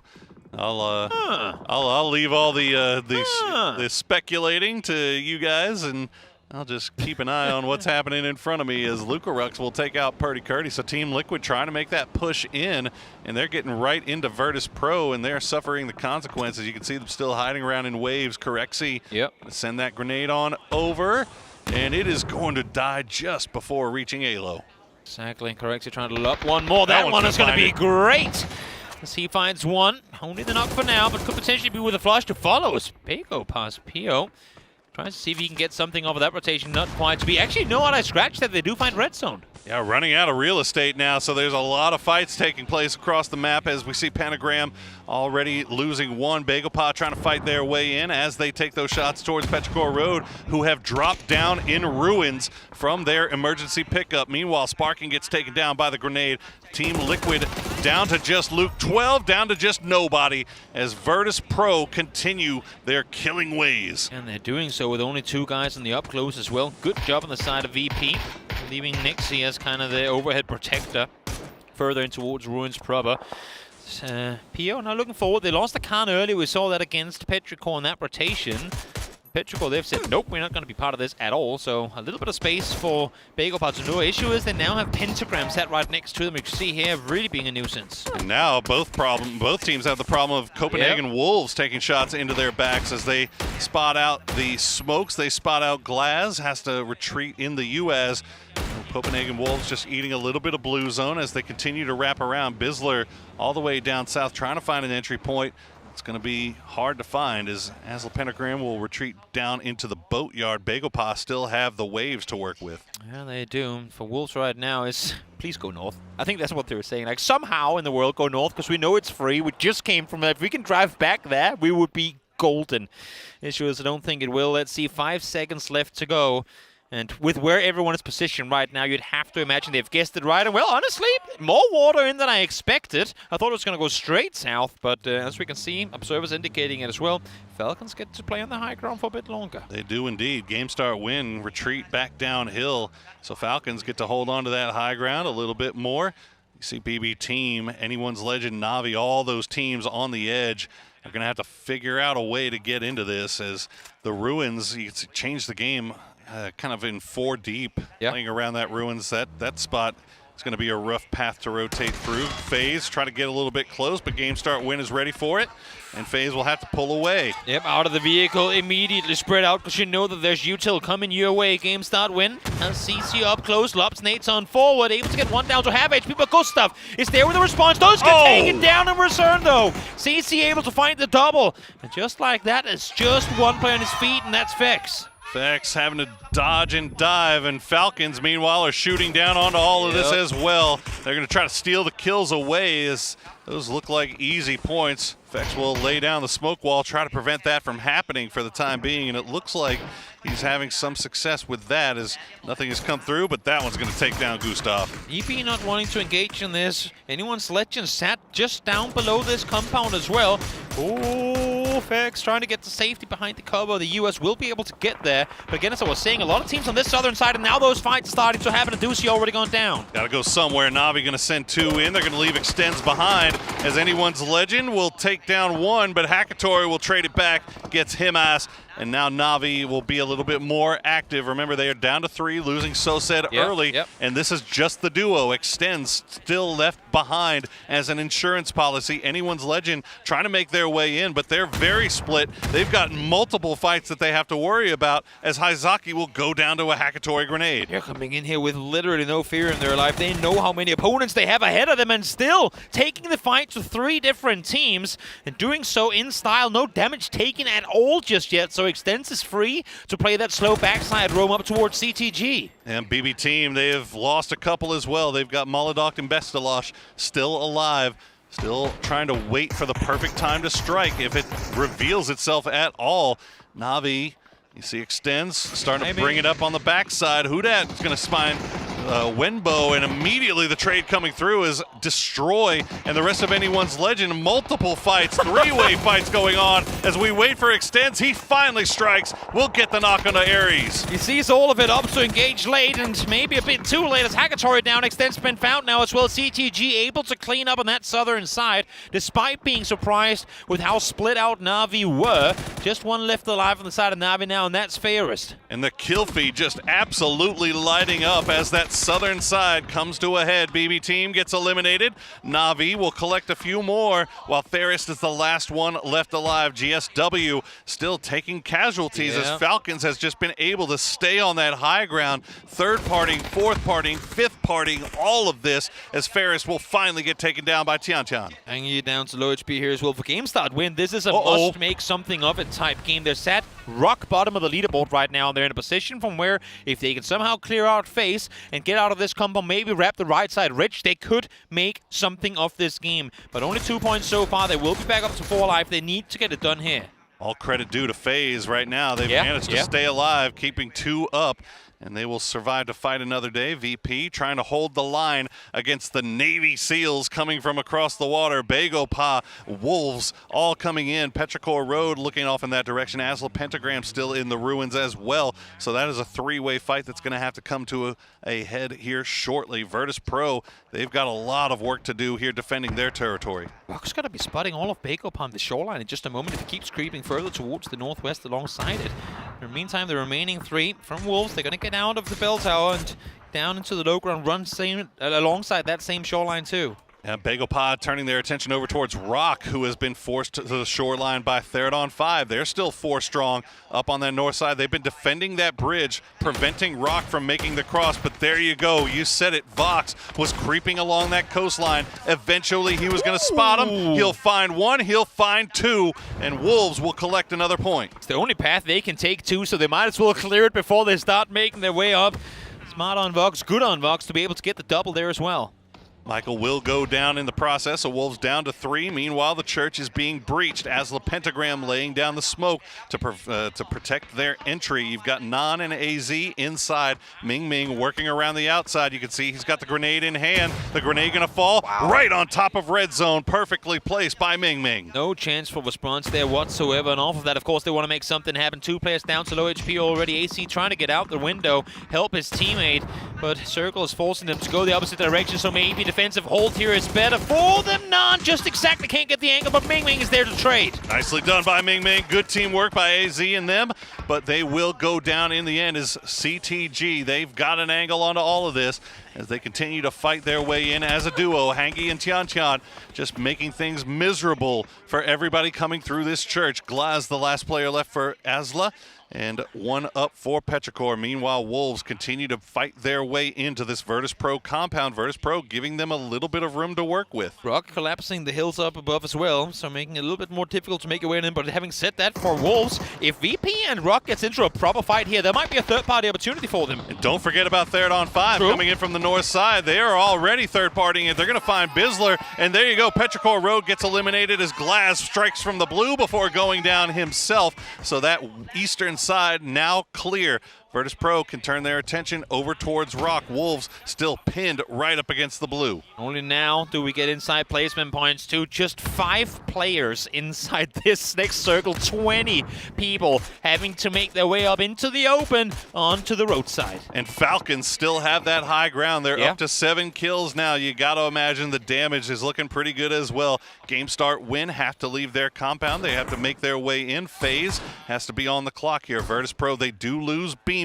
So they will defend their territory as much as they can. Nice grenade will force them to move around. And Correxi's been playing the south side of this position for a while, so I think he knows and he can feed that info across that they do have space on the back. The only issue is Tian Tian still sat there holding, but they're inside circle. No reason to over-aggress right now. If there's no pressure set up on the southern side, let's just chill here and focus north. And we're going to see how active Theradon 5 decides to be here. They know exactly where the Rock is. They've got him pinned down. Santastico leaves his cover, and he's going to get spotted by Exgrozit.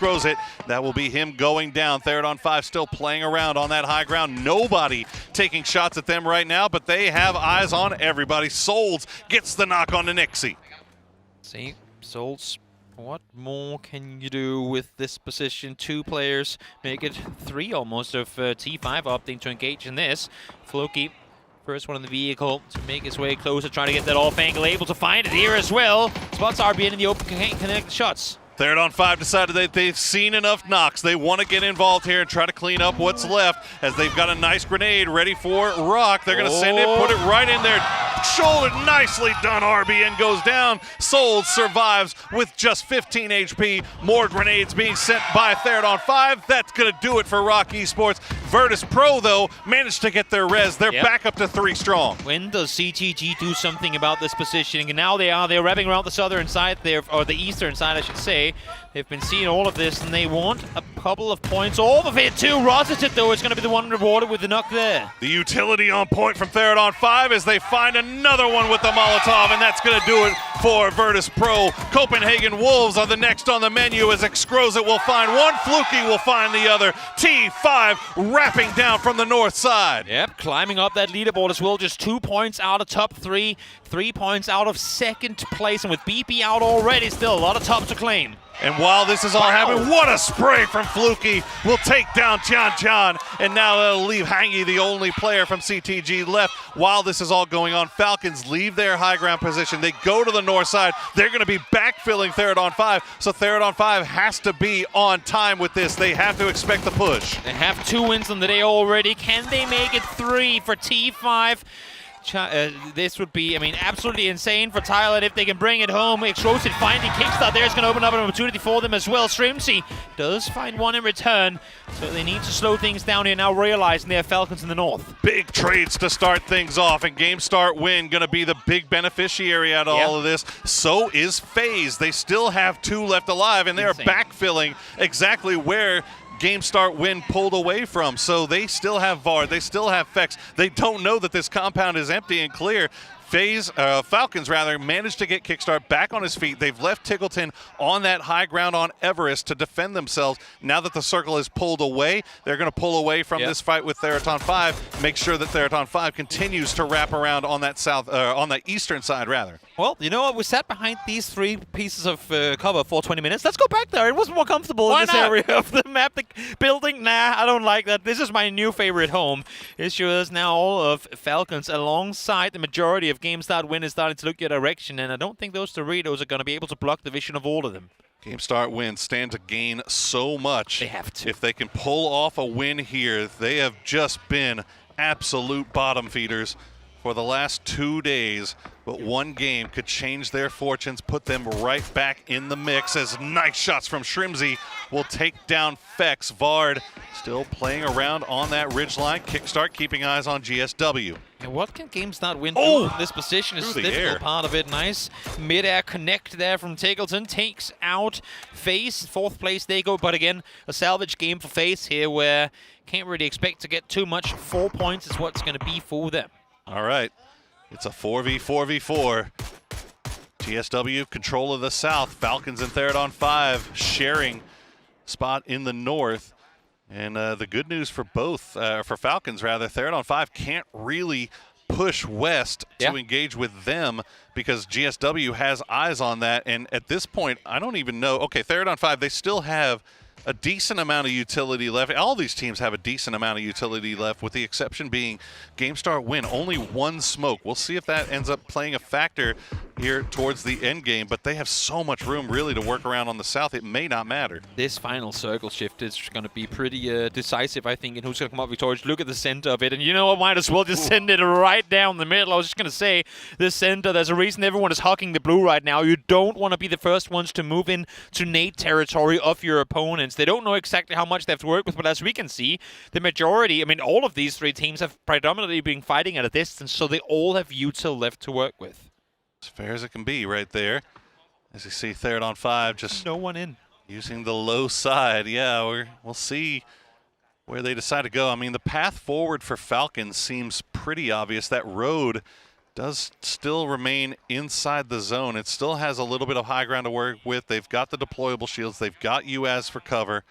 That might be the best play for them. And it looks like Falcons and GSW are just going to trade shots, and now Theraton 5, they might be on the move. I think the issue for Falcons is they want to play inside the circle, but as soon as they go in, they get backfilled by T5, and that's then a death sentence for them too, right? So it's a game of chicken right now, and, well, you don't want to be the first, that's for sure. But here we go. Nate's being thrown forward. Falcons realizing, well, if they ain't going to make a play, we're going to have to try and see if we can. And none of the utility finding the mark just yet. Kickstart with the spray will find a little bit of damage, but won't get the knocks just yet. K-Twin taking the shots in. He's going to find X-Grows it with a grenade. Tiggleton finds Ranger X with a spray. Fluky down low, Rosseted down low. GSW using this opportunity to send Xiao Tong off to the west. H-Win with that M249, and clean as you like from Team Falcons. They get rid of third on 5 before GSW can take advantage. Falcons eyeing a potential first place after this game with how they're currently playing. First was the fight against Myth up on Everest. Clean as can be this one as well. No one knocked, barely any damage taken. Even if the util is off, their aim was on point. 13 kills now for Falcons, 99 points overall,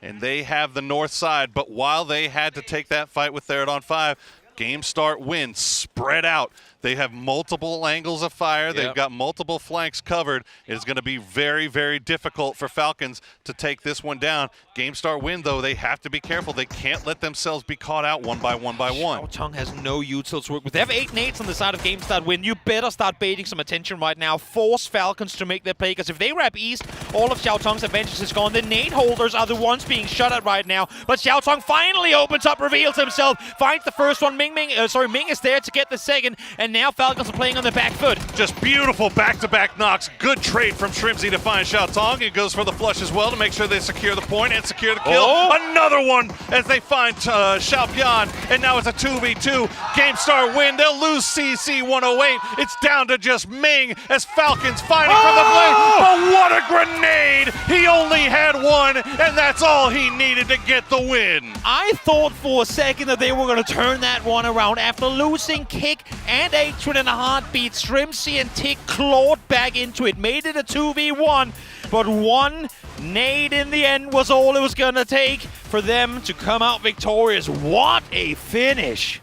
Oh, just a phenomenal 2 games on Erangel that we just got to witness. Falcons almost come out ahead, but Game Start Win. Is there a team in this lobby that needed a win more than them? They have been hovering around in 16th place since the word go, but now they finally have some points. They finally have some momentum to take them into our final day of play. And shout out to that Game Start Win fan right there. Been sitting here for 2 days waiting for something to happen, and finally, finally, you can rejoice as they get themselves a win on the final game of Day 2 of Group B.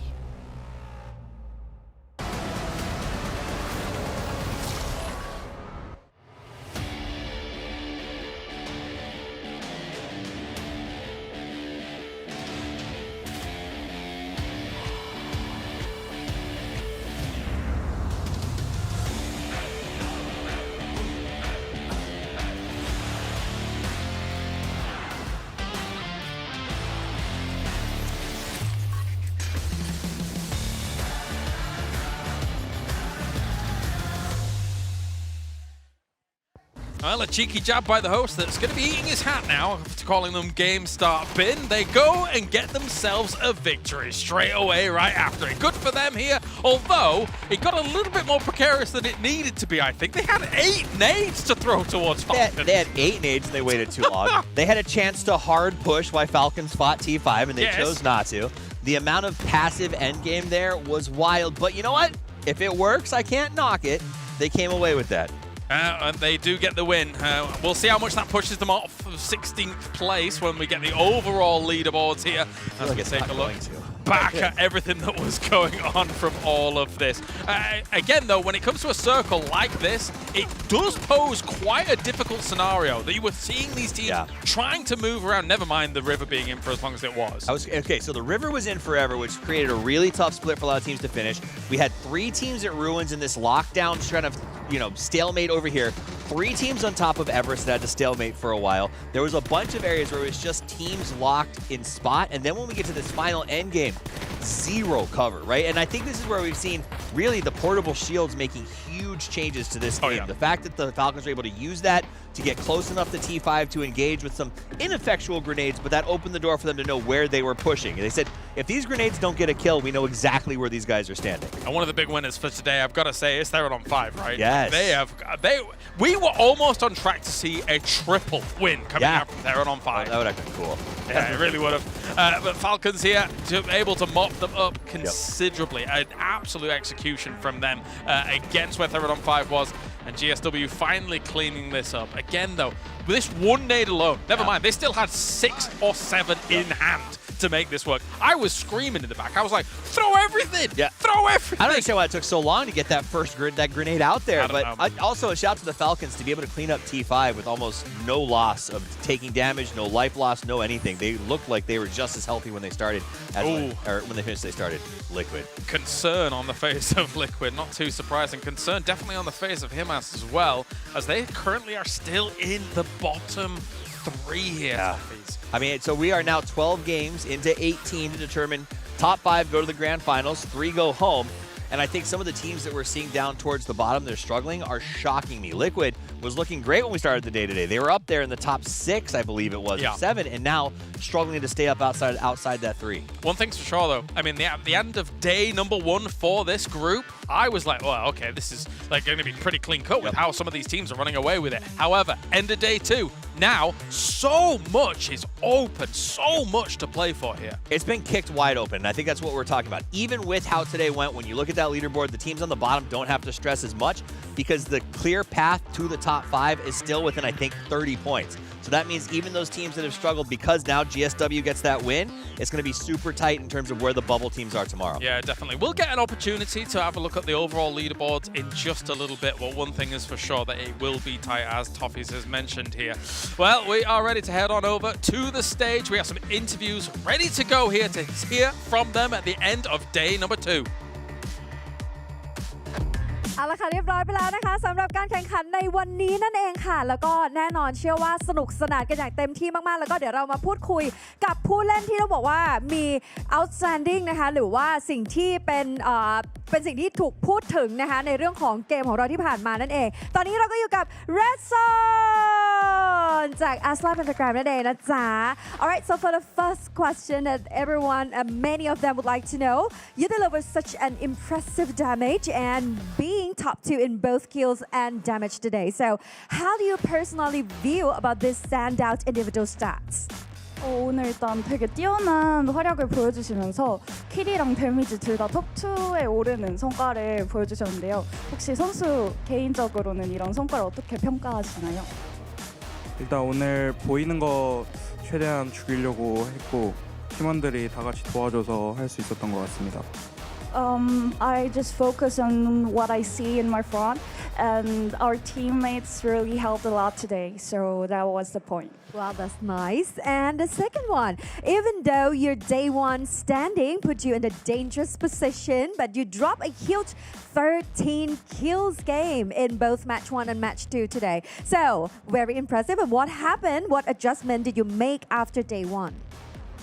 일단 데이 1에서는 결과가 조금 불안했었는데 오늘 매치 1이랑 매치 2 둘 다 13킬을 기록하시면서 되게 훌륭한 경기력을 보여주셨는데요. 데이 1 이후에 혹시 어떤 변화가 있었을까요? 데이 1에 저희가 최근에 대회가 없었어가지고 살짝 감 잡는 날이었던 것 같고요. 최대한 그때 나왔던 실수들 잘 보완하면서 오늘 했는데 잘 따라준 것 같습니다. We just reviewed our mistakes, and actually we didn't have that many matches recently, so we are still finding our pace. Wow, but that's still impressive. And last one, what's your goal in this PGC 2025, and what's the key to reaching your goal? 네, 이번 PGC 2025 목표는 무엇이고 그 목표를 달성하려면 이제 어떻게 해야 한다고 생각하시나요? 일단 급파 직행이 목표고요. 급파 직행하기 위해서 오늘도 물론 나왔던 실수들 최대한 보완해서 3일차 잘 마무리하면 될 것 같습니다. The biggest goal is, of course, going straight to the grand finals. And to make it happen, we have to review our mistakes and fix it to not let them happen again. Wow. All right. So we cheer you up as the Pentagram. Thank you so much, Red Zone. Bye-bye. Thank you. ขอบคุณค่ะ See you. Let's take a rest. And now แล้วก็สำหรับในช่วงนี้แน่นอนนะคะสำหรับคนที่ได้กินไก่กันไปนะคะถึง2มื้อเต็มๆวันนี้เรามาพูดคุยกันหน่อยดีกว่านะคะกับ Rocket JR T5 โว้โว้โว้โว้สวัสดีค่ะโอ้โห ให้เขาหน่อยวันนี้สุดมากแล้วก็เมื่อกี้เกมสุดท้ายคือต้องบอกว่าลุ้นแบบลุ้นมากๆเนาะแต่ว่าวันนี้ต้องบอกเลยว่าทีไฟของเราทำฟอร์มออกมาได้ดีมากๆนะคะกินไก่กันไปถึง2มื้อที่เอาปรบมือให้เขาหน่อยสิจ้าทีไฟของเรานะคะทีนี้ต้องบอกว่าแนวโน้มของทีมไปในทิศทางที่ดีมากๆอยากจะถามว่าณตอนนี้คิดว่าฟอร์มของทีมเราเนี่ยมันเป็นยังไงบ้างก็ดีครับแต่ก็ยังไม่ได้เพอร์เฟกต์เต็มร้อยครับโอเคนะคะ so I'll just ask about like let him describe about the team's current form it's good but it's not perfect like 100% so it need to be upload and next แน่นอนต้องบอกว่าเหลืออีกวันเดียวที่เราจะไปสู่รอบ Grand Finals ดังนั้นเนี่ยวันนี้แฟนๆมาเชียร์เยอะมากๆต้องบอกว่าทั้งที่ชมผ่านทางไลฟ์ด้วยแล้วก็ที่มาหยุดณที่นี่ด้วยมีอะไรอยากจะบอกแฟนๆหน่อยไหมคะก็ขอบคุณแฟนเชียร์ครับที่สนามแล้วก็ทางบ้านด้วยนะครับที่เชียร์ทีมเชียร์ฮอนไฟครับพวกเราก็จะทำให้เต็มที่ที่สุดครับจะนำทีมเข้าไปสู่รอบแกรนด์ไฟนอลให้ได้ครับว้าวปรบมือนะคะ So I just asked him because we have just only one day before we get a direct spot in the grand final. So he's gonna do his best. Thank you all the fans for cheering T5 for those online and offline. And for moreover, he's gonna make a direct spot in grand finals. This is T5. ขอบคุณค่ะขอบคุณมากๆวันนี้โอ้โหทำให้เราได้สนุกสนานแล้วก็ตื่นเต้นกระชุ่มกระชวยแต่ว่าในตอนนี้นะคะขออนุญาตส่งกลับกันไปที่ analyst I would like to over back to you our cutest analyst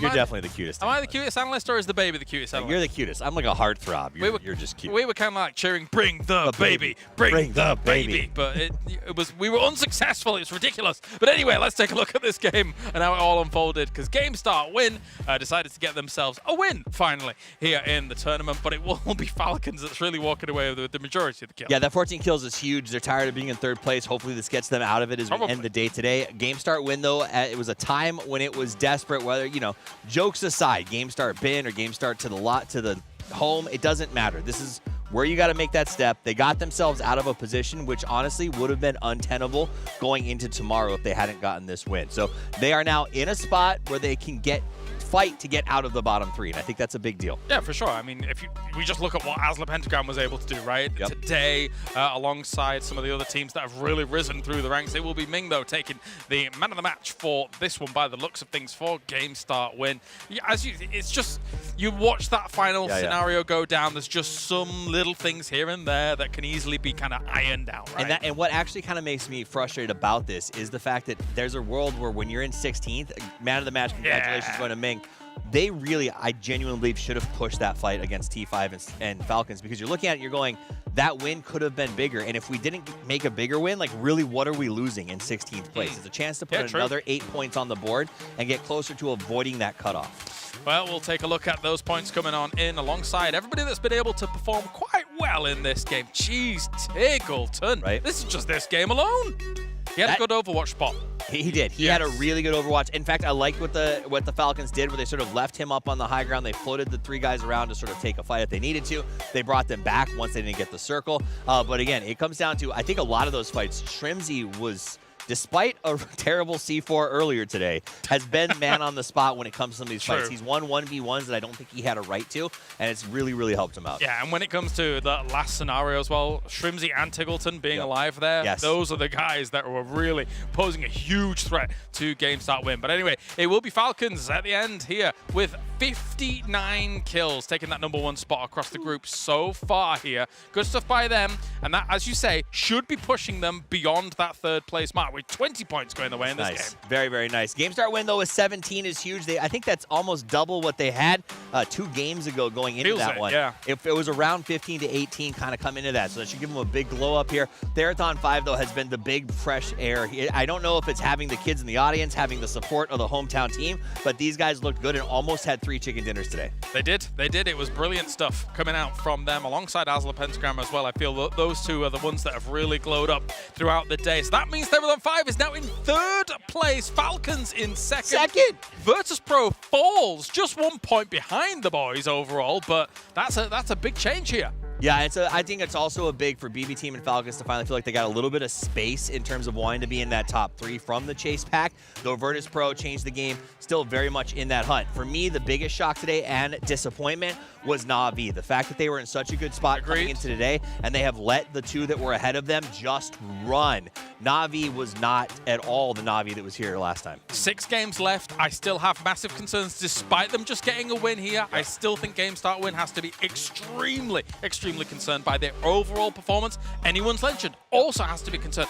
Copenhagen Wolves has now dropped into third here as well. Copenhagen Wolves is a shocking drop-off. The arrival of Snakers at the event was supposed to be sort of this breath of fresh air. It doesn't seem to be panning out just yet, but it could be getting your feet back under you after not having a lot of time to play. For me, it's about Game Start Win. The fact of the matter is we have played 12 games. They, in that one game, doubled their points from 11 games. So they can't come back tomorrow and get out of the bottom 3 and hope that that happens again. They need to completely revamp what they're doing. Yeah, with only one more day left, it's looking dire for them. Tomorrow, of course, we have that Group A coming back. Yes. They'll have their 6 games to wrap things up as well. That's going to be a bit of a blinder because, again, things got quite even there. There are a few names that I think we're probably quite concerned about down towards the bottom. But there is, of course, 5 spots tomorrow, we guarantee for the grand finals. And that's what it comes down to. You want to lock that up. It is a very long break, but it's plenty of time to strategize and watch everyone else struggle through the last stage. This is what you train your entire year, maybe your entire life for. You don't want to leave it in the last stage. You want to make sure you get that top 5, you go straight to the grand final, and you fight for your dreams, the cash, and the Porsche Cayenne. Yeah, you don't... Oh, the car. Oh, yes. Well, absolutely. You just tickled me there for a second. All right, well, that does it here for the day as day number 2 wraps up for Group B. And we got to thank, of course, all the sponsors for making it happen. Thank you to our official monitor partner, Zowie BenQ, for making the vision the best it can be. We got TT Racing as well, making sure that their official gaming furniture partner, making sure that they've got unbreakable comfort and razor-sharp focus for all of the players behind us to make sure that they are the very best here at PGC. And again, a big thank you to AWS, another official partner here at PGC 2025. And finally, OP.GG. You can overpower your game if you head on over to OP.GG. Check out all the numbers, all the stats, all the breakdowns here for PGC, as well as the PGSs that have been going on prior. And that does it for today. It's been an interesting one because I did not expect what we saw for today. Therathon 5 with almost a 3-peat, basically, from what they were able to throw out today. Falcons now bumping themselves up to 2nd place, and some really high rises, especially Asla Pentagram, I think was very important to keep their campaign going. Asla Pentagram was a huge breath of fresh air to see how they played today. I think this shows just how crazy that 1-day gap between your sort of play can affect these lobbies. And my takeaway is getting ready for both of our groups to head into their final day of play when you need to make that top 3 to get your bid to the grand final, and it's so open in both lobbies. It means we're going to have 2 extremely exciting days of PUBG. For sure. Thank you very much, Toffees, for joining me here today. Thank you to everybody tuning in around the world. That does it here for the 2nd day of Group B. We are back tomorrow, same time, same place, to conclude Group A.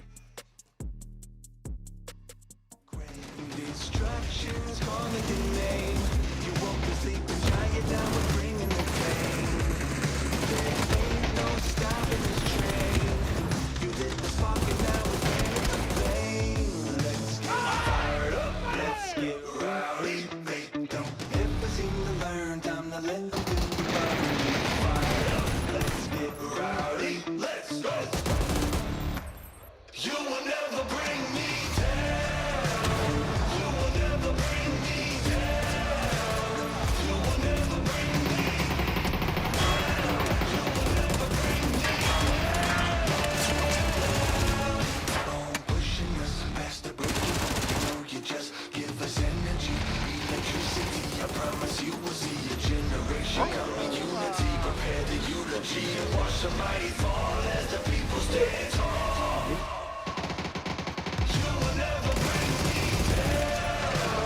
You will never bring me down. You will never bring me down.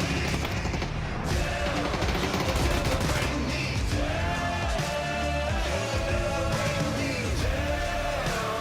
You will never bring me down. You will never bring me down. You will never bring me down.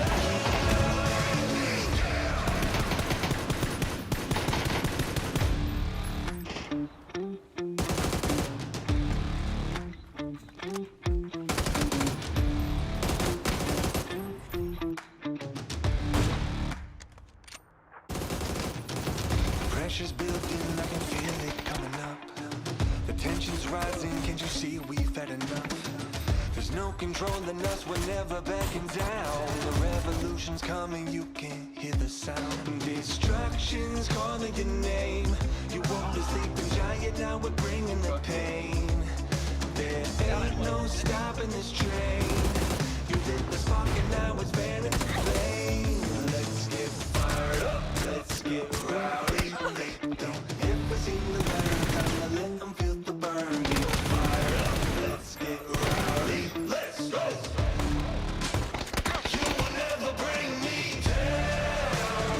You will never bring me down. You will never bring me down. You will never bring me down. You will never bring me down.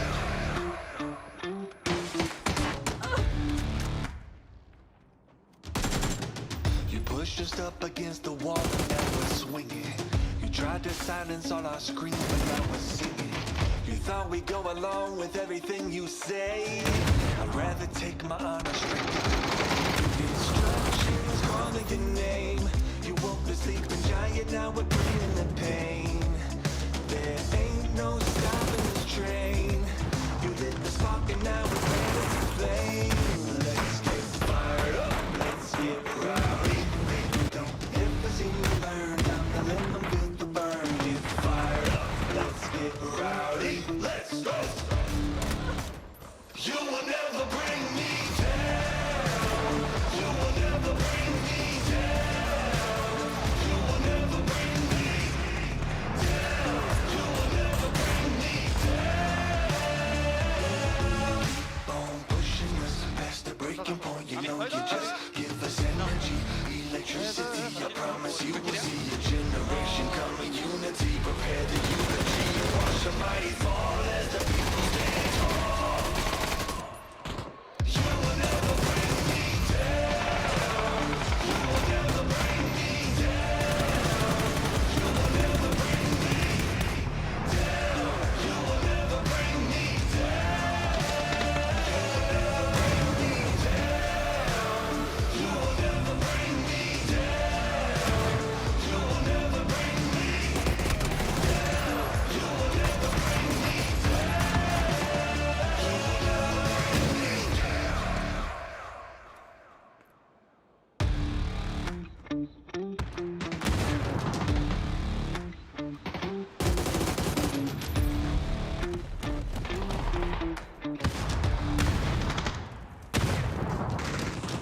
The pressure's building, I can feel it coming up.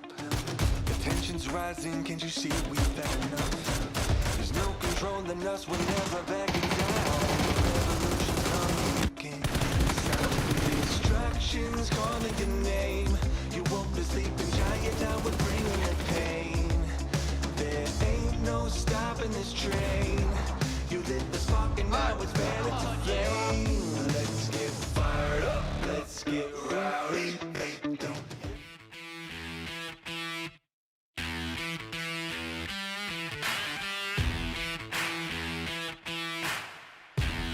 I like the way that it feels so good.